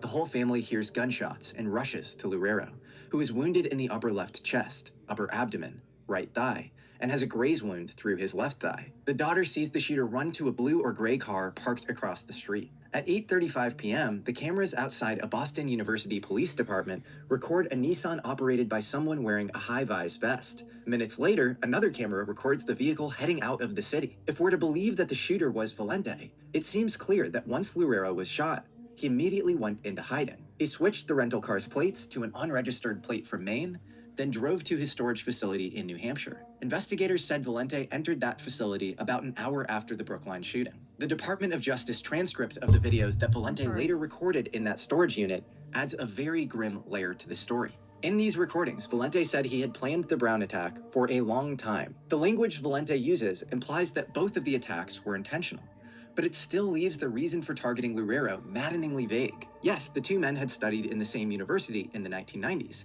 but there's no evidence of a recent dispute, direct contact, or a concrete grievance tied to the Brookline attack. A second anomaly is the mismatch between planning and execution. Valente seems to have surveilled Brown repeatedly. He would return constantly to the same building. He rented both a car and storage unit in advance. Yet his own post-crime confession depicts the actual Brown shooting as totally botched. He said he never wanted to do it in an auditorium. He even suggested that people could have escaped via an emergency exit. He also complained about his eye injury and described the whole thing as, quote, a little incompetent. A third anomaly is the timeline gap between the 2 attacks. Where exactly was Valente in the roughly 48 hours before Loureiro was shot? Where was he staying? How did he locate Loureiro? He was gone. It's somebody else. That's it. That's all. As soon as the daughter said that he had a delivery and then the delivery closed on and then he had a barcode with a little small package, I knew it was. I knew what time it was. It's somebody else. It's not him. Damn, I called him he's still a loser because you won't go shoot up some students. So he had beef with Brown. He didn't have beef with Nero. So there's that. How could he even be sure Loureiro was home? Nuno had only just returned from a trip to DC. Was he being tracked somehow? Valente's videos hint that the second slaying was also intentional, but not how far back the planning went. Detectives arrived on the scene to find Loureiro distressed but consciously alert. As he's transported to the hospital, one paramedic says he doesn't say anything. She believes he was in shock. He answers questions by shaking his head, but at the hospital, he was able to provide his name and information. If Loureiro had recognized his possibly unmasked killer as his former classmate, would he have said anything? He would have. Hold up. He was, wait a minute. Oh, Lord. Did he really pass away then? To find Loureiro distressed but consciously alert. He was still alive. I thought he was gone. It's different from the other guy, the Canadian. How far back the planning went. Detectives arrived on the scene to find Loureiro distressed but consciously alert. As he's transported to... Loureiro is the one... Wait. Loureiro... Oh, I thought his last name was Nero. Okay. Loureiro. M-I-T. I gotta get the names right, y'all. Yeah, Nero. Okay, Nero was his first name. He was still alive? Oh, they done took him. They done took him somewhere, y'all. Uh-oh. Did he really pass away then? Okay, if he was cremated, all bets are off. To the hospital, one paramedic says he doesn't say anything. She believes he was in shock. He answers questions by shaking his head, but at the hospital, he was able to provide his name and information. If Loureiro had recognized his possibly unmasked killer as his former classmate, would he have said anything? Of course he Tragically, would have. Nuno Loureiro went into surgery that evening, but did not survive. He was pronounced dead the following morning. In the days that followed, they spoke to the MIT professor's family and colleagues, and they said that there was no threat present, and they still have no motive. Everything about this case is shocking, but particularly Valente's combination of caution and sloppiness. He went to great efforts and lengths in Providence to wipe any trace of his movements, keep his identity hidden. But then he arrives in Boston and paces back and forth in public locations that would obviously have security cameras. It almost seems as if he was having cold feet, or maybe he was awaiting instruction, subliminal or conscious instruction. So, okay. If it was him, we don't know. Okay, could be him, couldn't be him. Whatever the case is, he was paid by somebody. I believe that. He was sent. Somebody sent him. Now, Loureiro, on the other hand, he passed away in the operating room. I think they made a deal with him, y'all. Personally speaking, I think that he didn't want to take whatever deal they were giving him, and then they got him up out of here. Same thing with the Canadian one. I think that there was a conversation prior. Because notice the other ones, they went to, so again, you gotta look at, I'm just looking at the patterns. Maybe you guys can come up with something else. But the other ones, it looks like they agreed because they all went on a hike. And nothing was found. No body, nothing. It's just disappearance. But then the ones who end up unalived or pew-pewed, they were all pew-pewed. That's number one. And number two, it was like in bizarre ways on the patio in front of the door. So it's the same type of MO. Like I said, they never change their patterns because they're dumb as hell. The people who are behind it, they think we're stupid too. They have to keep up with the same pattern. So the ones who end up pew-pewed and unalived, they probably refused whatever the deal was. And then the ones who accepted it, they went to the forest. All right, let's see what else we can find out. Maybe we'll see if the pattern changes because we still got a few others. My goodness. As we've covered on this show, the get you some snacks at this program point. Assassins is remarkably easy, and it's been demonstrated by governments globally and employed to take out targets at the highest level. What remains unresolved is why Loureiro was chosen, what exactly happened in the 2 days between the Brown massacre and the Brookline attack, and whether Loureiro had been a long-standing target or simply became one after the Brown shooting was already underway. What we do know is that Nuno Loureiro's loss is devastating. He wasn't just the head of MIT's Plasma Science and Fusion Center. Nuno was still an active professor, training the next generation of top scientific minds to push us farther in harnessing the power of our sun and creating clean energy on Earth. He was twice awarded the MIT Department of Nuclear Science and Engineering Outstanding Professor Award. He was given this for the beloved courses that he taught, both Intro to Plasma Physics and MHD Theory of Fusion Systems. MHD, or magnetohydrodynamics, also could have just as sensitive implications as nuclear fusion. It's the less focused on aspect of Loureiro's work. And these are called the magnetohydrodynamic. Hold on. Is it stuck here? Yeah, it's stuck. Did my stream get stuck? It sure did. Not YouTube hating. Hold on a second, y'all. Here we go, y'all. My bad. Is that he taught both Intro to Plasma Physics and MHD Theory of Fusion Systems. MHD, or magnetohydrodynamics, also could have just as sensitive implications as nuclear fusion. It's the less focused on aspect of Loureiro's work. And these are called the magnetohydrodynamic equations. They're hydrodynamics, but now there's magnetic field, so you refer to this as magnetohydrodynamics. Some believe that it could lead to a whole new paradigm in flight and propulsion. The point is, an attack on Nuno was an attack on the future of science. There's no other way to say it. To put it simply, Nuno was the tip of the spear on sustained, clean, widespread nuclear fusion energy. Could that be why someone wanted him dead? Okay, who's next? This brings us to a strange coincidence we have to bring up when discussing Nuno Loureiro's murder. Breaking news out of Brookline, an MIT professor shot and killed. He was shot several times in the foyer of his Brookline home. Just 2 days after Nuno's death, one of the top privately funded fusion companies, TAE Technologies, announced a massive merger with a surprising publicly traded company. TAE would merge with none other than Trump Media and Technology Group. Of course, red flag. He's always in the mix of something. He's always in the mix of something. Of course. Of freaking course. I knew his name was going to come up at some point. Behind Trump's social media platform, Truth Social.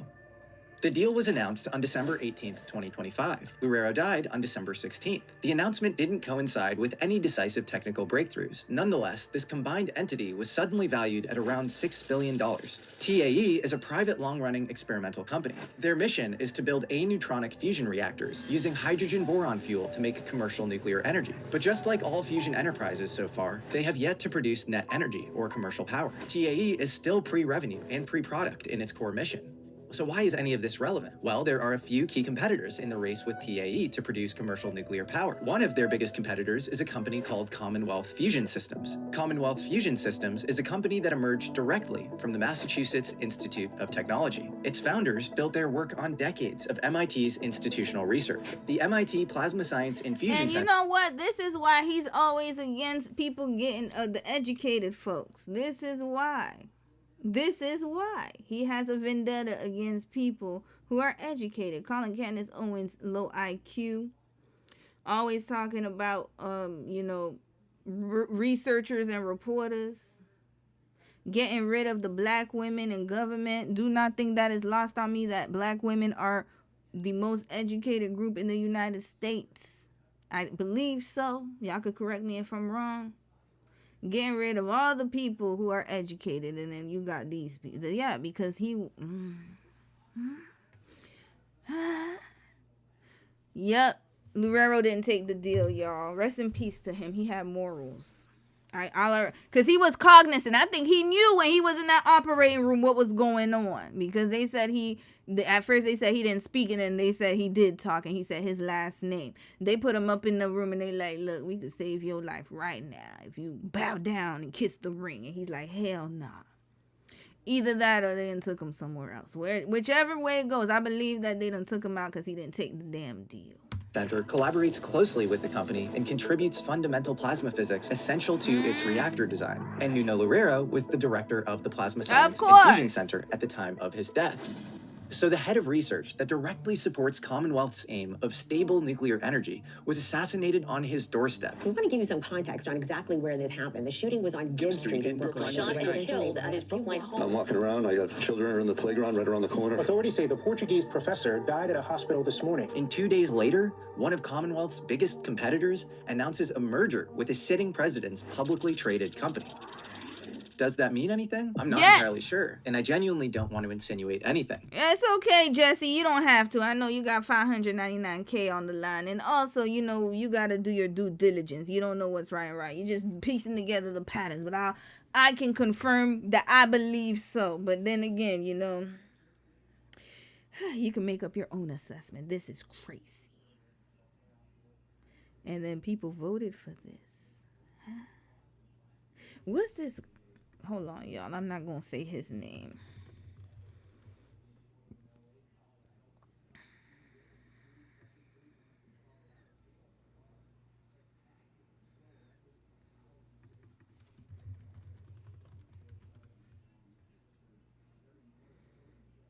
I'm silent for a reason, y'all.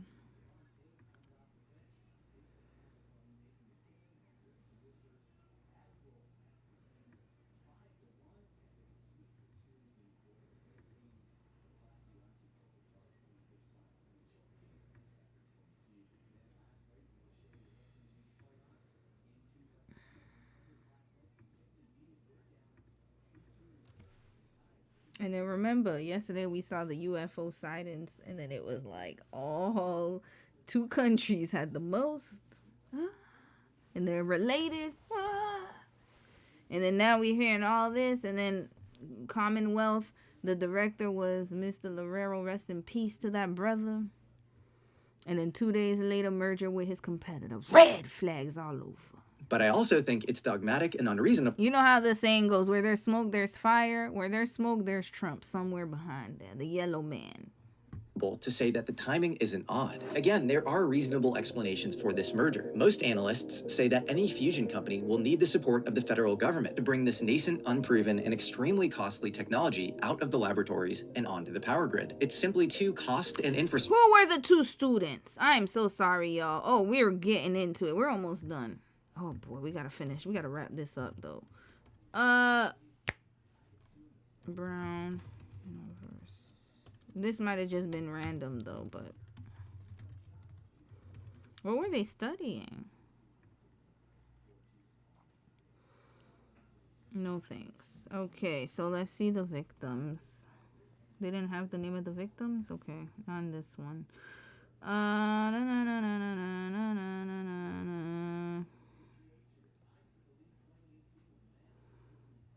The two students. Okay, here. Maybe it's here.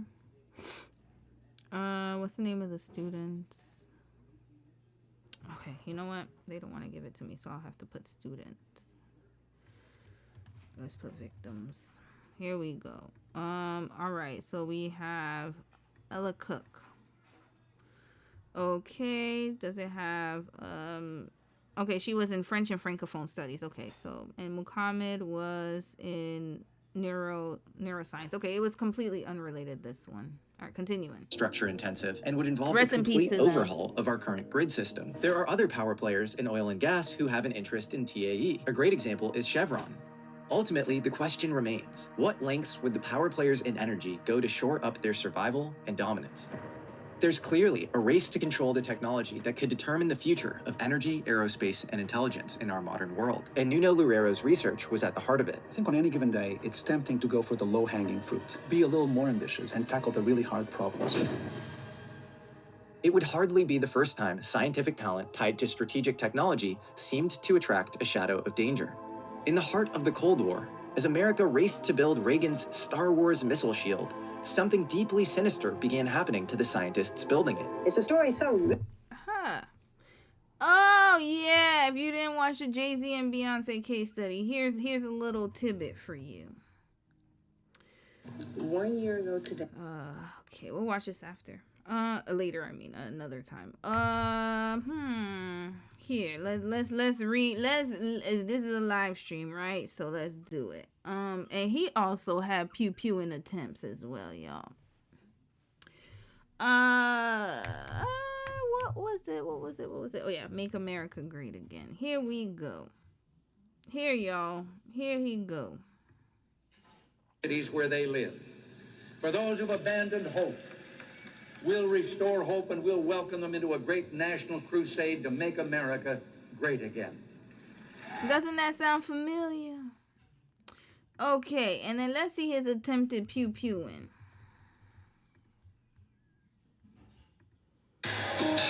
Pressed if he killed, convinced that was a 25-year-old with romantic delusions, convinced that actress Jodie Foster would be impressed if he killed the president.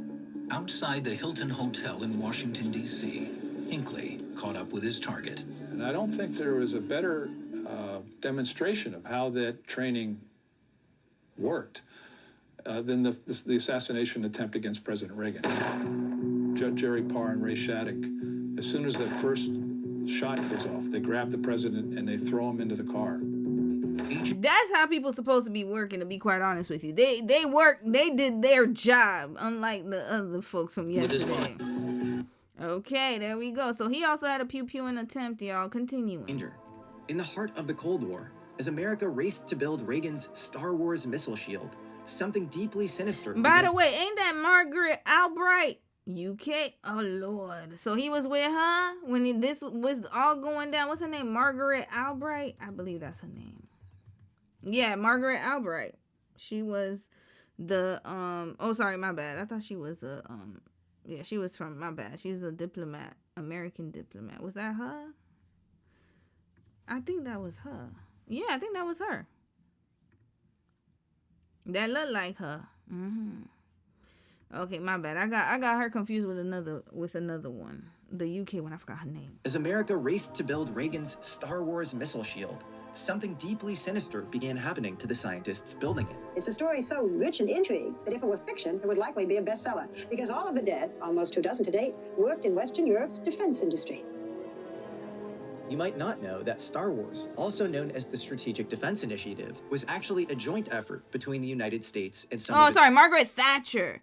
Okay, I got Margaret. I mixed them up. My bad, y'all. It was Thatcher. I knew she was the UK. You see, I may not be good with names, and I like, isn't she the lady from the UK? My bad. Wrong one. I thought it was Margaret Albright. I don't know why I got her name. Key allies like Great Britain. So UK, US, and then this whole UFO thing, and then he had the same slogan as this one, and then this one also had the pew pew in the tent. But at least the ones that were trying to protect him, they actually shielded him. They were like, whoop. The ones from yesterday they couldn't be bothered, to be quite honest. They just started guns blazing, whatever. And now, this is a repeat.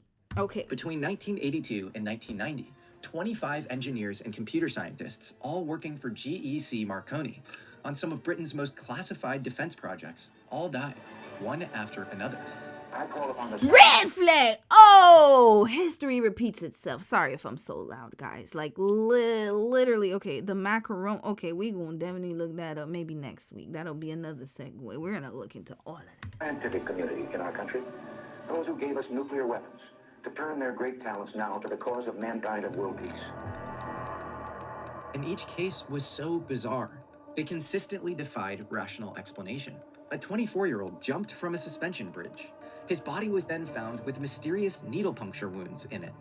A 26-year-old allegedly drove his car away from a tree with a rope tied between his neck and its trunk, decapitating himself, and the coroner called it suicide. A Ministry of Defense consultant was found in his flat with his feet bound, a plastic bag over his head, and a rope coiled 4 times around his body. This was ruled an accident due to, quote-unquote, sexual misadventure. A senior radar scientist loaded his car with extra petrol cans and drove it at full speed into an abandoned cafe. Damn, they did the most with these ones. Another was found electrocuted in his garden shed, wires attached to his body, a handkerchief stuffed in his mouth. This is sadistic. Open verdict. One man simply disappeared during a research experiment at a reservoir. And they were brown. These were all brown people, y'all. Cash, you better watch out, man. That's probably why you drinking. Allegedly. Cash, you need to watch your back. Turned up months later in Paris with no memory of how he got there. The British government investigated nothing, held no inquiry. Of course they classified didn't. the files. Because they know who did it. It was him, the actor. And then you have now the reality show guy, the one who the real estate guy, turned reality show star, turned president. And to this day, not a single person has ever been charged. Was it the KGB, MI5, or something else entirely? Nobody knows. The case is officially closed, yet also unsolved. This is just one anomalously condensed example. Time and again, when scientific minds get closer to unlocking new facets of our reality, or get too close to the crown jewels of defense, they seem to be removed from the conversation. Take the disappearance of Mexican neurophysiologist and psychologist Jacobo Grinberg, who vanished in 1994, just after his biggest discovery. That space wasn't empty, but rather filled with a massive energy matrix he dubbed the lattice. How we see the world was based on our tether to this matrix, and those with the honed ability to synchronize their cognition with the lattice would be able to bend the hologram to their own designs, just like Neo in the Matrix. I need to watch that movie again, y'all. It's in case we have some people who are from the Christian faith here. I have never read the Quran, so I'm not sure. But if you have faith the size you can move mountains. That's what they talking about right here. All you need is faith as small as a mustard seed. And it's talking about this right here. You create your environment, allegedly. But there's ways you could get out of it. I don't know. Again, I need to watch The Matrix again. And what was this person? Hold on. We're going to Jacobo Greenberg. I need to find that. Okay. I'm going to keep that there. We can revisit just it another after time. his biggest discovery. That space wasn't empty, but rather filled with a massive energy matrix he dubbed the lattice. How we see the world was based on our tether to this matrix, and those with the honed ability to synchronize their cognition with the lattice would be able to bend the hologram to their own. And that's probably why Jesus was crucified. Because it sounds mighty like what's going on with these folks. Red flag. It's the same exact dang on thing. As soon as you're closer to the consciousness of the truth, they pack your ass right up out of here. That's exactly what was going on. All the disciples wiped out. The Nero, everybody here wiped out. All one and the same, y'all. Did they wipe Buddha out? I don't remember. Was he wiped out too? Hold up. Buddha. What happened to him? What happened to Buddha? Did he get wiped out? Did they pack him up out of here? Let's see. How did he die? He had an illness. Okay. All right. Reappearance. Okay. Yeah, so now I'm frail, old age, far gone in years. This is my 80th year. My life is spent. My body is like an old cart, barely held together. Therefore, Ananda, be islands unto yourself, refuges unto yourself, seeking no other refuge, with the Dharma as your island, the Dharma as your refuge, seeking no other refuge. Okay. And then blah, blah, blah, da, da, da, da, da, da, da. Okay, a whole bunch of stuff going on, but, how did he pass away? Okay. Okay, I don't know. He passed away somehow. All right. But okay, let's continue. Designs, just like Neo in The Matrix. Grinberg had seemingly stumbled upon something foundational, and then he was never seen again. Damn. After convening with some top scientific minds in the year prior, his lab was cleared out and his records were erased. The only thing left behind was a single chilling note. If you understand the system, you disappear.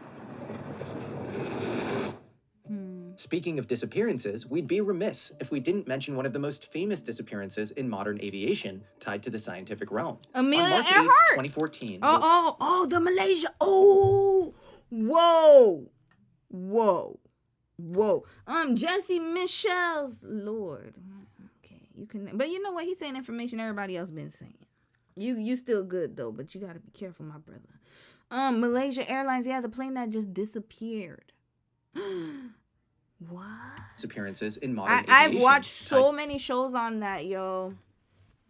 And nobody could find, yo, to it's the scientific the realm. only one. On March 8th, 2014, Malaysia Airlines flight MH... And also Amelia Earhart. Didn't she get eaten up? Her plane got swallowed up by the Bermuda Triangle, or so they said. I don't know. Maybe she was trying to seek something. 370 took off from Kuala Lumpur with 239 people aboard. Oh, I gotta read some comments after. I'm just trying to speed through this. China Sea, its transponders stopped transmitting. Malaysian military radar later showed that after going dark, the plane made an unexplained U-turn, flew for another several hours in the wrong direction, then vanished from the Earth so completely that despite the most expensive search in aviation history, only a small number of debris fragments believed to be from the MH370 crash have turned up alongside the coasts of Africa and a handful of Indian Ocean islands. And around that disappearance, a wild theory took shape. It's centered on alleged drone footage and a companion infrared video. Researcher Ashton Forbes claims that these videos show MH370 over the Nicobar Islands being encircled by 3 fusion-powered plasma orbs that generate a spinning wormhole, teleporting the plane westward, likely toward the Maldives or Diego Garcia, as part of a covert military black program operation targeting high-value engineers. Now, I want to be super clear. I don't know what to make of these videos. Impressive people from the intelligence and military world have told me they are very... And then notice here. What to make of these videos. Impressive people from the... Look at this right here, y'all. Boeing. Y'all saw what I showed y'all yesterday with the whistleblowers that was getting by Boeing. Okay. Not only that, but the Malaysia plane had a whole bunch of scientists, Chinese scientists on it, if I'm not mistaken. MH370.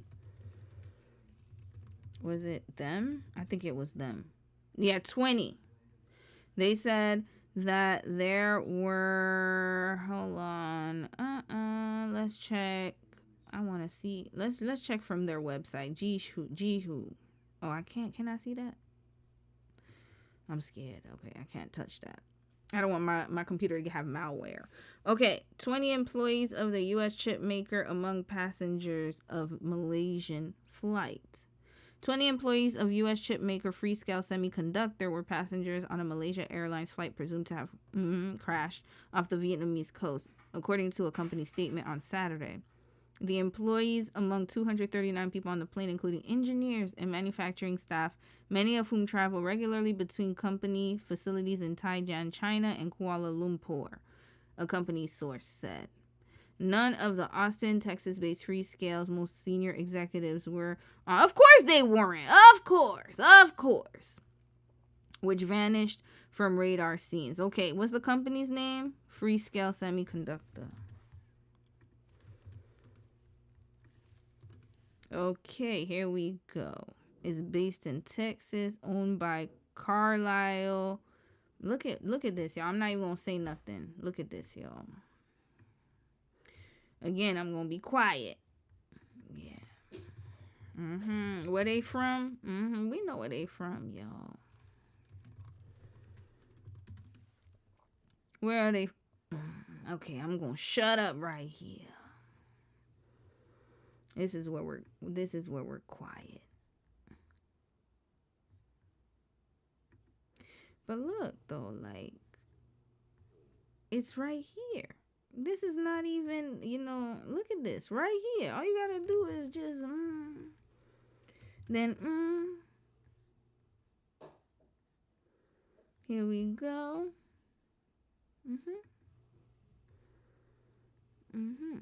And then who owns the company? That's how you do it right here. And then this one bought it. So let's see here. Damn it.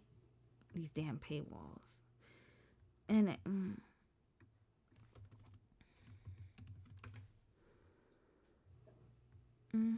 okay. Look at this. Done. Continuing. I didn't say a dang on word. You guys can read it. Continuing. In the intelligence and military world have told me they are very fake. And that, for example, they've never seen thermal infrared imaging on these sorts of systems in full color. But there's another narrative that gets slept on and doesn't require any belief in UFOs zapping an airplane out of the sky. Among the documented passengers on the MH370 flight were 20 engineers from Freescale Semiconductor. There you go. He gonna talk an about American it. semiconductor company that had just announced new products, including devices relevant to radar and electronic warfare for defense market applications. The employees included mostly Chinese and Malaysian specialists, whose work involved the kind of microchip technology that sits at the intersection of civilian computing and military applications. And somebody needs to research that Black Hawk helicopter from last year. That's it. That's all I gotta say. And the Air Canada flight that was just that landed in LaGuardia Airport. We gonna do all that. Okay, I'll do that off the record, off the grid. Some researchers believe that this is what made the group valuable, not just as passengers on a missing plane, but as carriers of highly specialized scientific expertise. If those engineers were in fact tied to the future of military microelectronics, then they represented a goldmine of technical knowledge for the next generation of defense technology. In any case, it's not the first instance of a mysterious aircraft malfunction claiming the life of a top scientist. Itzhak Bentov was a self-taught inventor. How many more? Okay, we're almost done, y'all. It's almost done, Lord. I gotta get up out of here. During World War II, he escaped Nazi Germany to Israel. Once there, he helped invent the country's first rocket, despite lacking formal science training. But his true passion lay in unpacking the mysteries of consciousness, which he believed was made up of vibrating, harmonious atoms. His theories helped shape the foundation of the CIA's Gateway process, a protocol developed by consciousness researcher Robert Monroe in Virginia to achieve ascended states in consciousness, and possibly even astrally project. Bentov also consulted with the Stanford Research Institute and worked closely with many of the people in the US forming the CIA's psychic spy program, Stargate. Bentov's life was tragically cut short at 55 years old, when American Airlines Flight 191 crashed shortly after taking off from Chicago O'Hare Airport. Pattern is always the same. The pattern remains the same. It never changes. They don't come up with no new ways, yo. It's right there. I need to watch a Simpsons episode. Mr. Burns. He was quite a character. Now, yeah, that's. And now that's leading me to 2001. If you know, you know. September 11. What's going on? Who was in that building? Who was on them planes? Whoa. There's a lot. I'm remembering a lot of events right now. I'm gonna shut up because hell, I don't need to be on nobody's list. I'm just an enthusiast. I'm just trying to research. This is crazy. Wild. Look at my hair. My hair is changing with the way this story's going. Astral projection. They talk about it so much, and there's this book I read a long time ago. He said he came to set the captives free.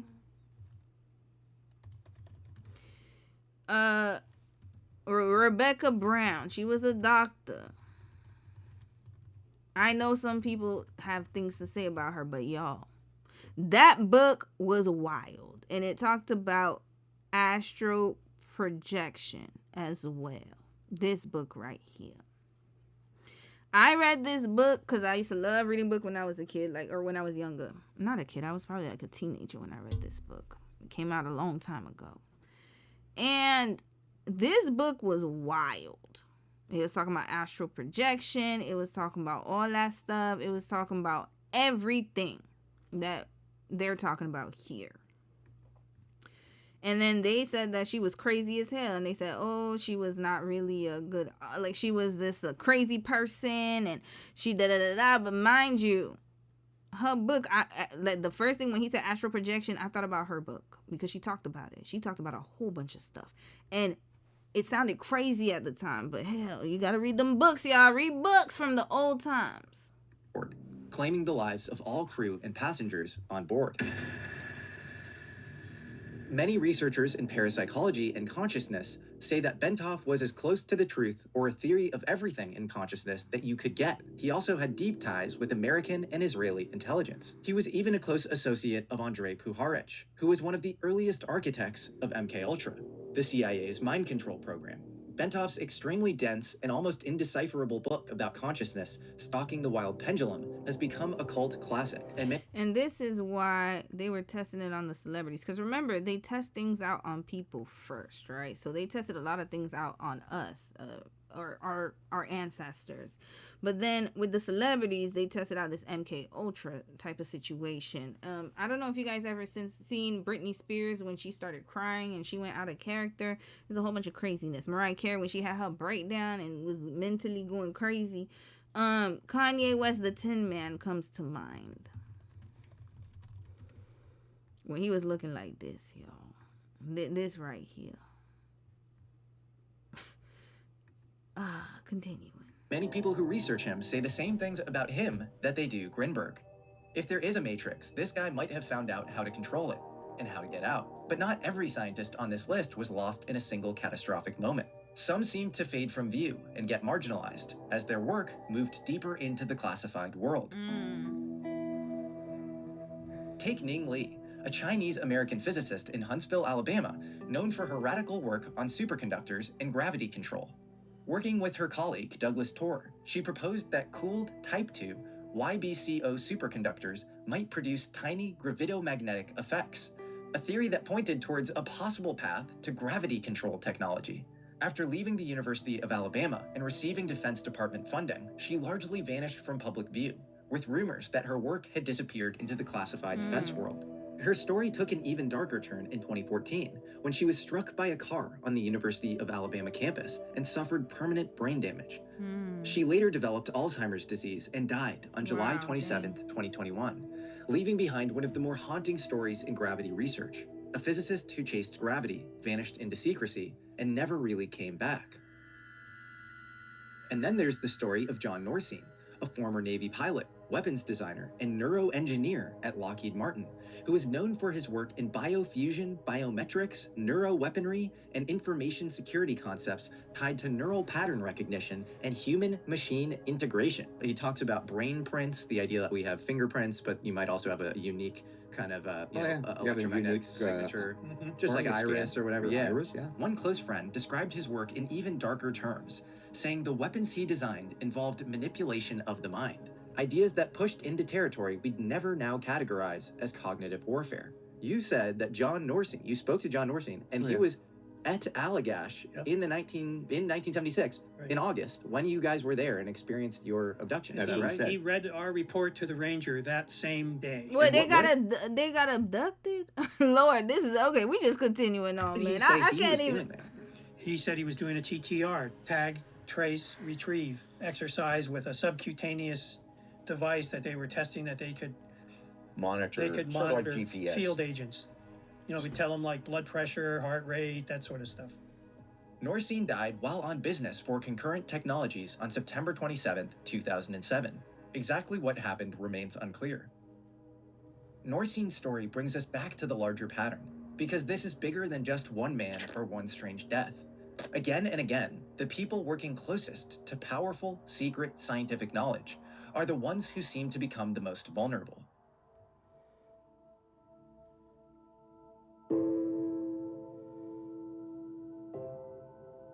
So where does this leave us, with the realization that even our own government, the most powerful entity on Earth, seems unable or unwilling to fully protect the very people building its future? Well, the people are supposed to be protecting. Look, this is who's protecting y'all. I mean, do we need this? This one right here. This him. That's the one, y'all. This is sad, y'all. I'm done. Wrap this right up. Or because every case points to the same explanation. For example, General Neil McCaslin's case seems eerily, possibly connected to Monica Reza's. The killing of Carl Grillmare seems possibly of the same variety as what happened to Nuno Larrera. I already pieced it together, brother. You didn't even need to tell me. I put two and two together. And even a 5-year-old could do this one. But ultimately, all of these cases could be isolated. Yeah, of course. Sometimes the explanations for these things involve extreme human irrational emotion. But sometimes they involve foul play. Whether it's homegrown black budget cleanup crews willing to kill anyone who gets too close to their proprietary technology, or foreign adversaries taking out experts to hollow out American brainpower before the next big war. The real crown jewels aren't the weapons or the hard drives, but the minds, the judgment, the intuition, and the years of trial and error that most people never see. You can steal documents or hack a server, but if you really want to shortcut the future, you steal the person who already solved the problem.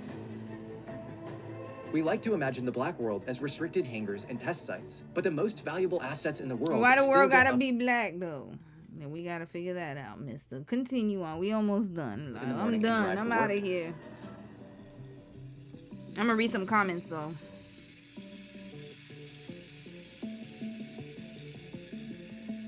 Maybe there's an even stranger possibility hovering over all of this. One that moves beyond terrestrial politics and into the highly speculative realm of exopolitics. There's more? Relations between Earth and other intelligences that average citizens might not even know exist. Let me write that down. I didn't even know this existed. I forgot about, but that's true, because I mean, governance and... I mean, if we're thinking about political governance, then exopolitics. Okay, got it. Oh, boy.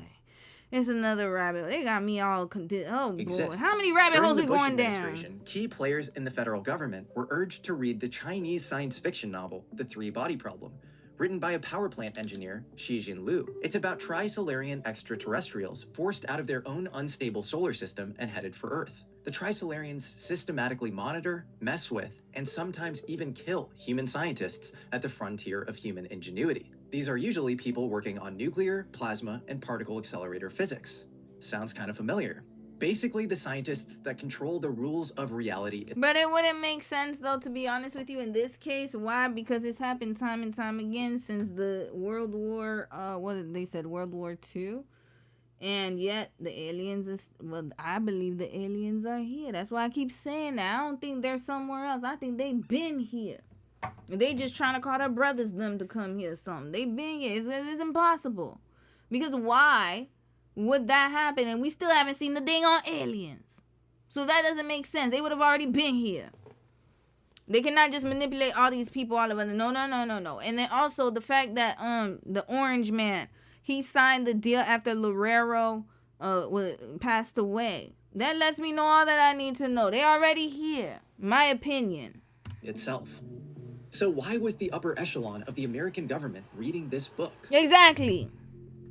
Why did a presidential advisor named Harold Malmgren, who worked directly with JFK, LBJ, Nixon, and Ford, and who was briefed on UFOs. Why did he tell me that this is how the non-human intelligences operate, by tracking the frontier of human innovation? They were opposed to anything which threatened their control. So it's almost like the UFOs are more, it's not just the atomic connection, they're generically attracted to the tip of the spear as far as tech development. That's at the heart of it. Yeah. Why was Harold's daughter, Pippa, who was on George W. Bush's National Economic Council, tasked with reading the three-body problem? And if connecting missing and dead scientists with aliens sounds super far-fetched, I get it. But it's worthy asking yourself why UFOs so very often seem to cluster around the very technologies that define strategic power. They show up at nuclear sites across the United States and the world. I've personally interviewed many whistleblowers who've worked at these bases who claim this. Robert Hastings, the author of the great book UFOs and Nukes, has talked to almost 170 of these people. There was even a UFO crash right next to Brookhaven National Labs. In case you're not aware, Brookhaven houses a very powerful particle accelerator. And Brookhaven is in Massachusetts, I believe. Or is it Connecticut? One of them, y'all. It's on the East Coast. Called Cosmotron. Witnesses of the UFO crash claimed that the wreckage was cleaned up and taken to the lab. This isn't just an American phenomenon. Russian General Vasily Alexeyev said that UFOs would show up when they transported sensitive scientific technology. The Soviets have records around UFOs showing up around their national labs and nuclear sites. Which brings us back to the strange question of why so many government officials were framing all of this problem. Maybe the three-body problem was hiding truth in fiction.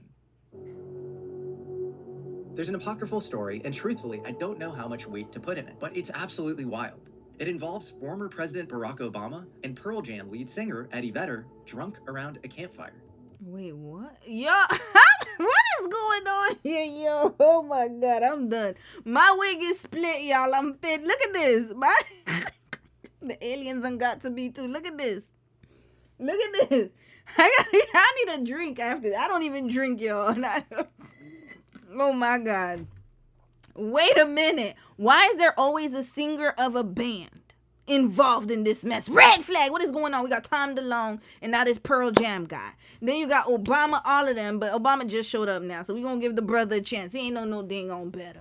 And then you got, well, I mean, he is part of the, isn't he related to the other ones? And then you have, there's just too much going on. Thank you, Jesse. I think I subscribed to him already. I need to see, oh, you know what? We gonna do the notification too, because this was very interesting.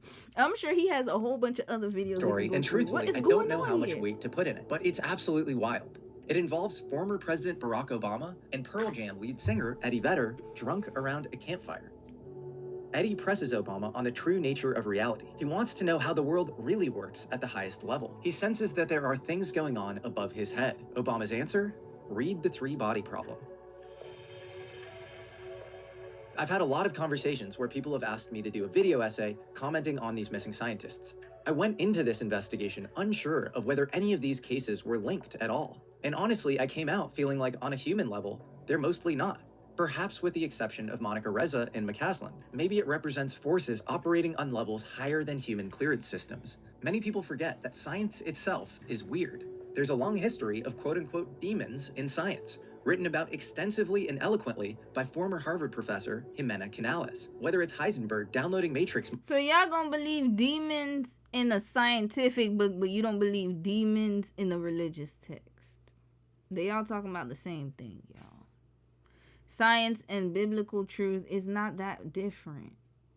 Just like all the world religions, like they're not much different, y'all. If you take all your differences aside, take all your belief systems aside, do not even just look at it from a standpoint of what we can see patterns. They all speak the same damn thing, just in different ways. So demons exist in science and also in the Bible and religion. But while we're sitting here fighting over who's right and who's wrong, them aliens already done took over. And I believe the UFOs, like I said, the aliens are already here, in my opinion. And the UFOs are just coming here to extract things and go right back to the planet where they came from to keep things going, keep things running in here, keep you disillusioned and disenfranchised with big old rats in your apartment that your puppy can't even eat. That's what's happening. They're the reason why we have all the gas prices going up, all the wars, everything, and the smartest, brightest people who could help us and save us from this abyss of never-ending cycle of craziness in this cyberpunk world, whatever you want to call it. We're all in the blue pill right now, and some of us are trying to get to the red pill. But the ones who could lead us to the red pill, they keep getting unalived. Because they're getting closer and closer to delivering us and saving us from this damn mess. Red flag to everybody and all the generations behind us. I hope that they find a solution. Because whoever is in charge of this, the aliens that be, and I believe the aliens are in human form here on Earth right now, because they done told us that in the book of Enoch. Read it. And sis, you one of the sis, I think it was, I don't remember who did. You mentioned the other book. I wrote it down. Let me go and find that book before we wrap this right up. I'm gonna read a few comments. Sefer.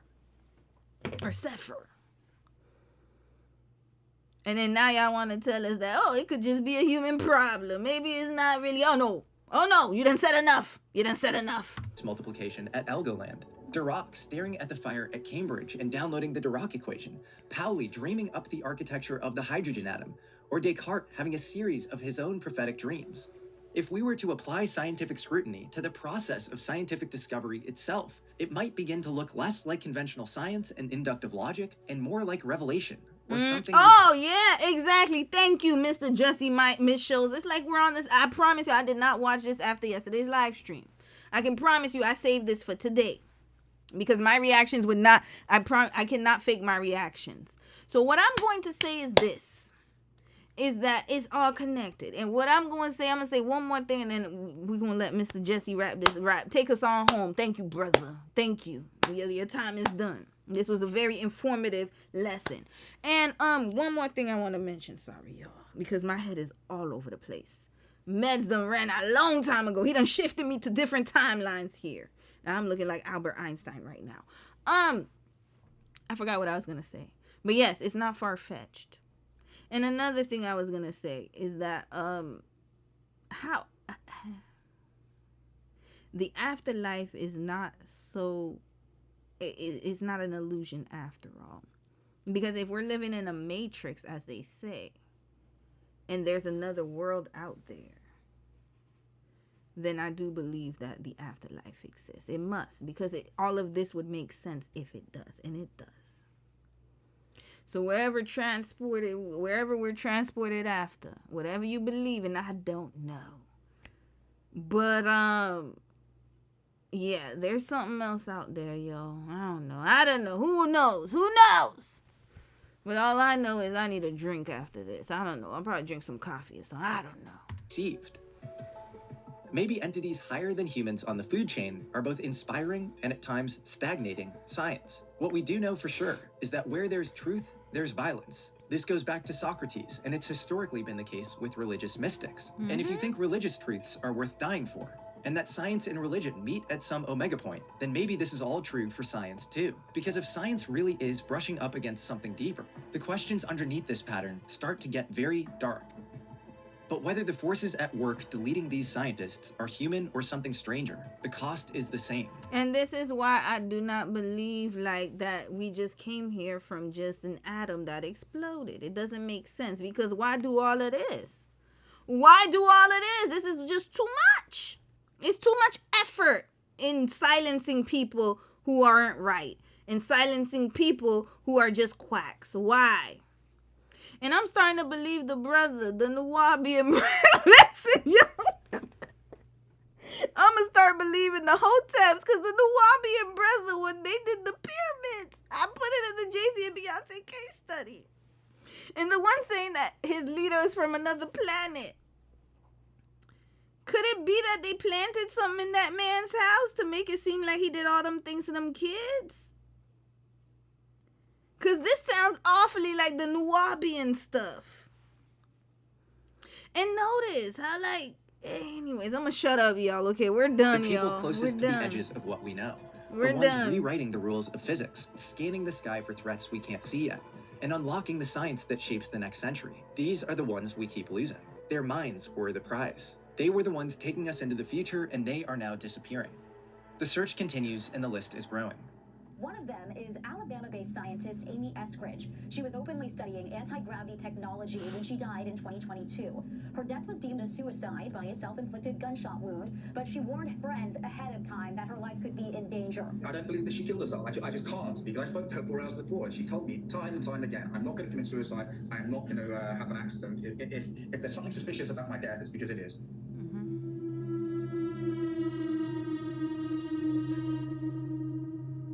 You finna do If a part you're still 2? watching, you're one of the first to hear about this. We just dropped... No, we done. I'm sorry. All right. Love you, Jesse. I mean, I don't know you, but I appreciate your work. I love you and your services. Oh, boy. We're done, y'all. Let me read a few comments and we up out of here because this is craziness. Wild. Oh, boy. I missed a lot of comments, y'all. Oh, boy. Oh, boy. Naturally vegan. Hey, sis, you said that's him. It's Patel. Okay, we were talking about Patel at that point. I went too far up. Karma, that's okay, sis. You're not that late. You can catch the replay. I hope you watched everything. You go catch the replay. Sylvie, you said these people are so interesting. Some girl. Intelligent people will overtalk. Others are talking, think you don't understand. It's so easy to overhear in these situations.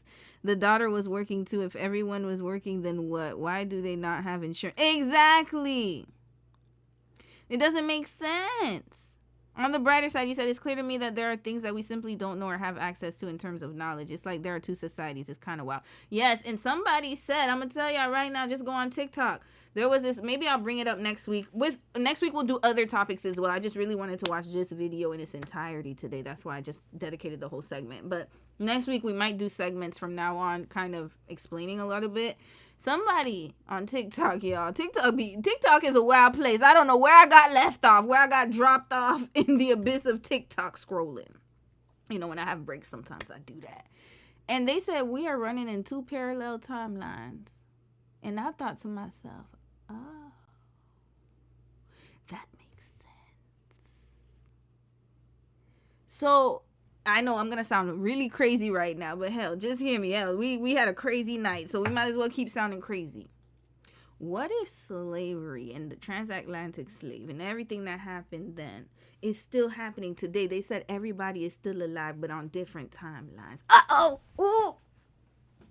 So what if we're the future, but they're still there and we're all running in parallel, but in different times? So then the information is feeding each other, and then the aliens are up there and they coming down here, and then they're still running both timelines like a puppet. So then what if that is the case? I don't know.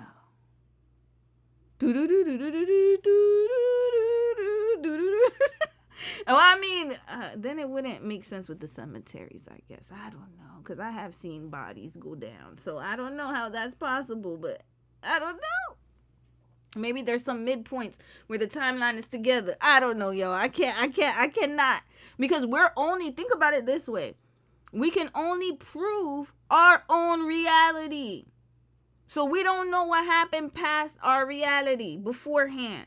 So if we are running on consecutive timelines, then I don't know, y'all. Whatever.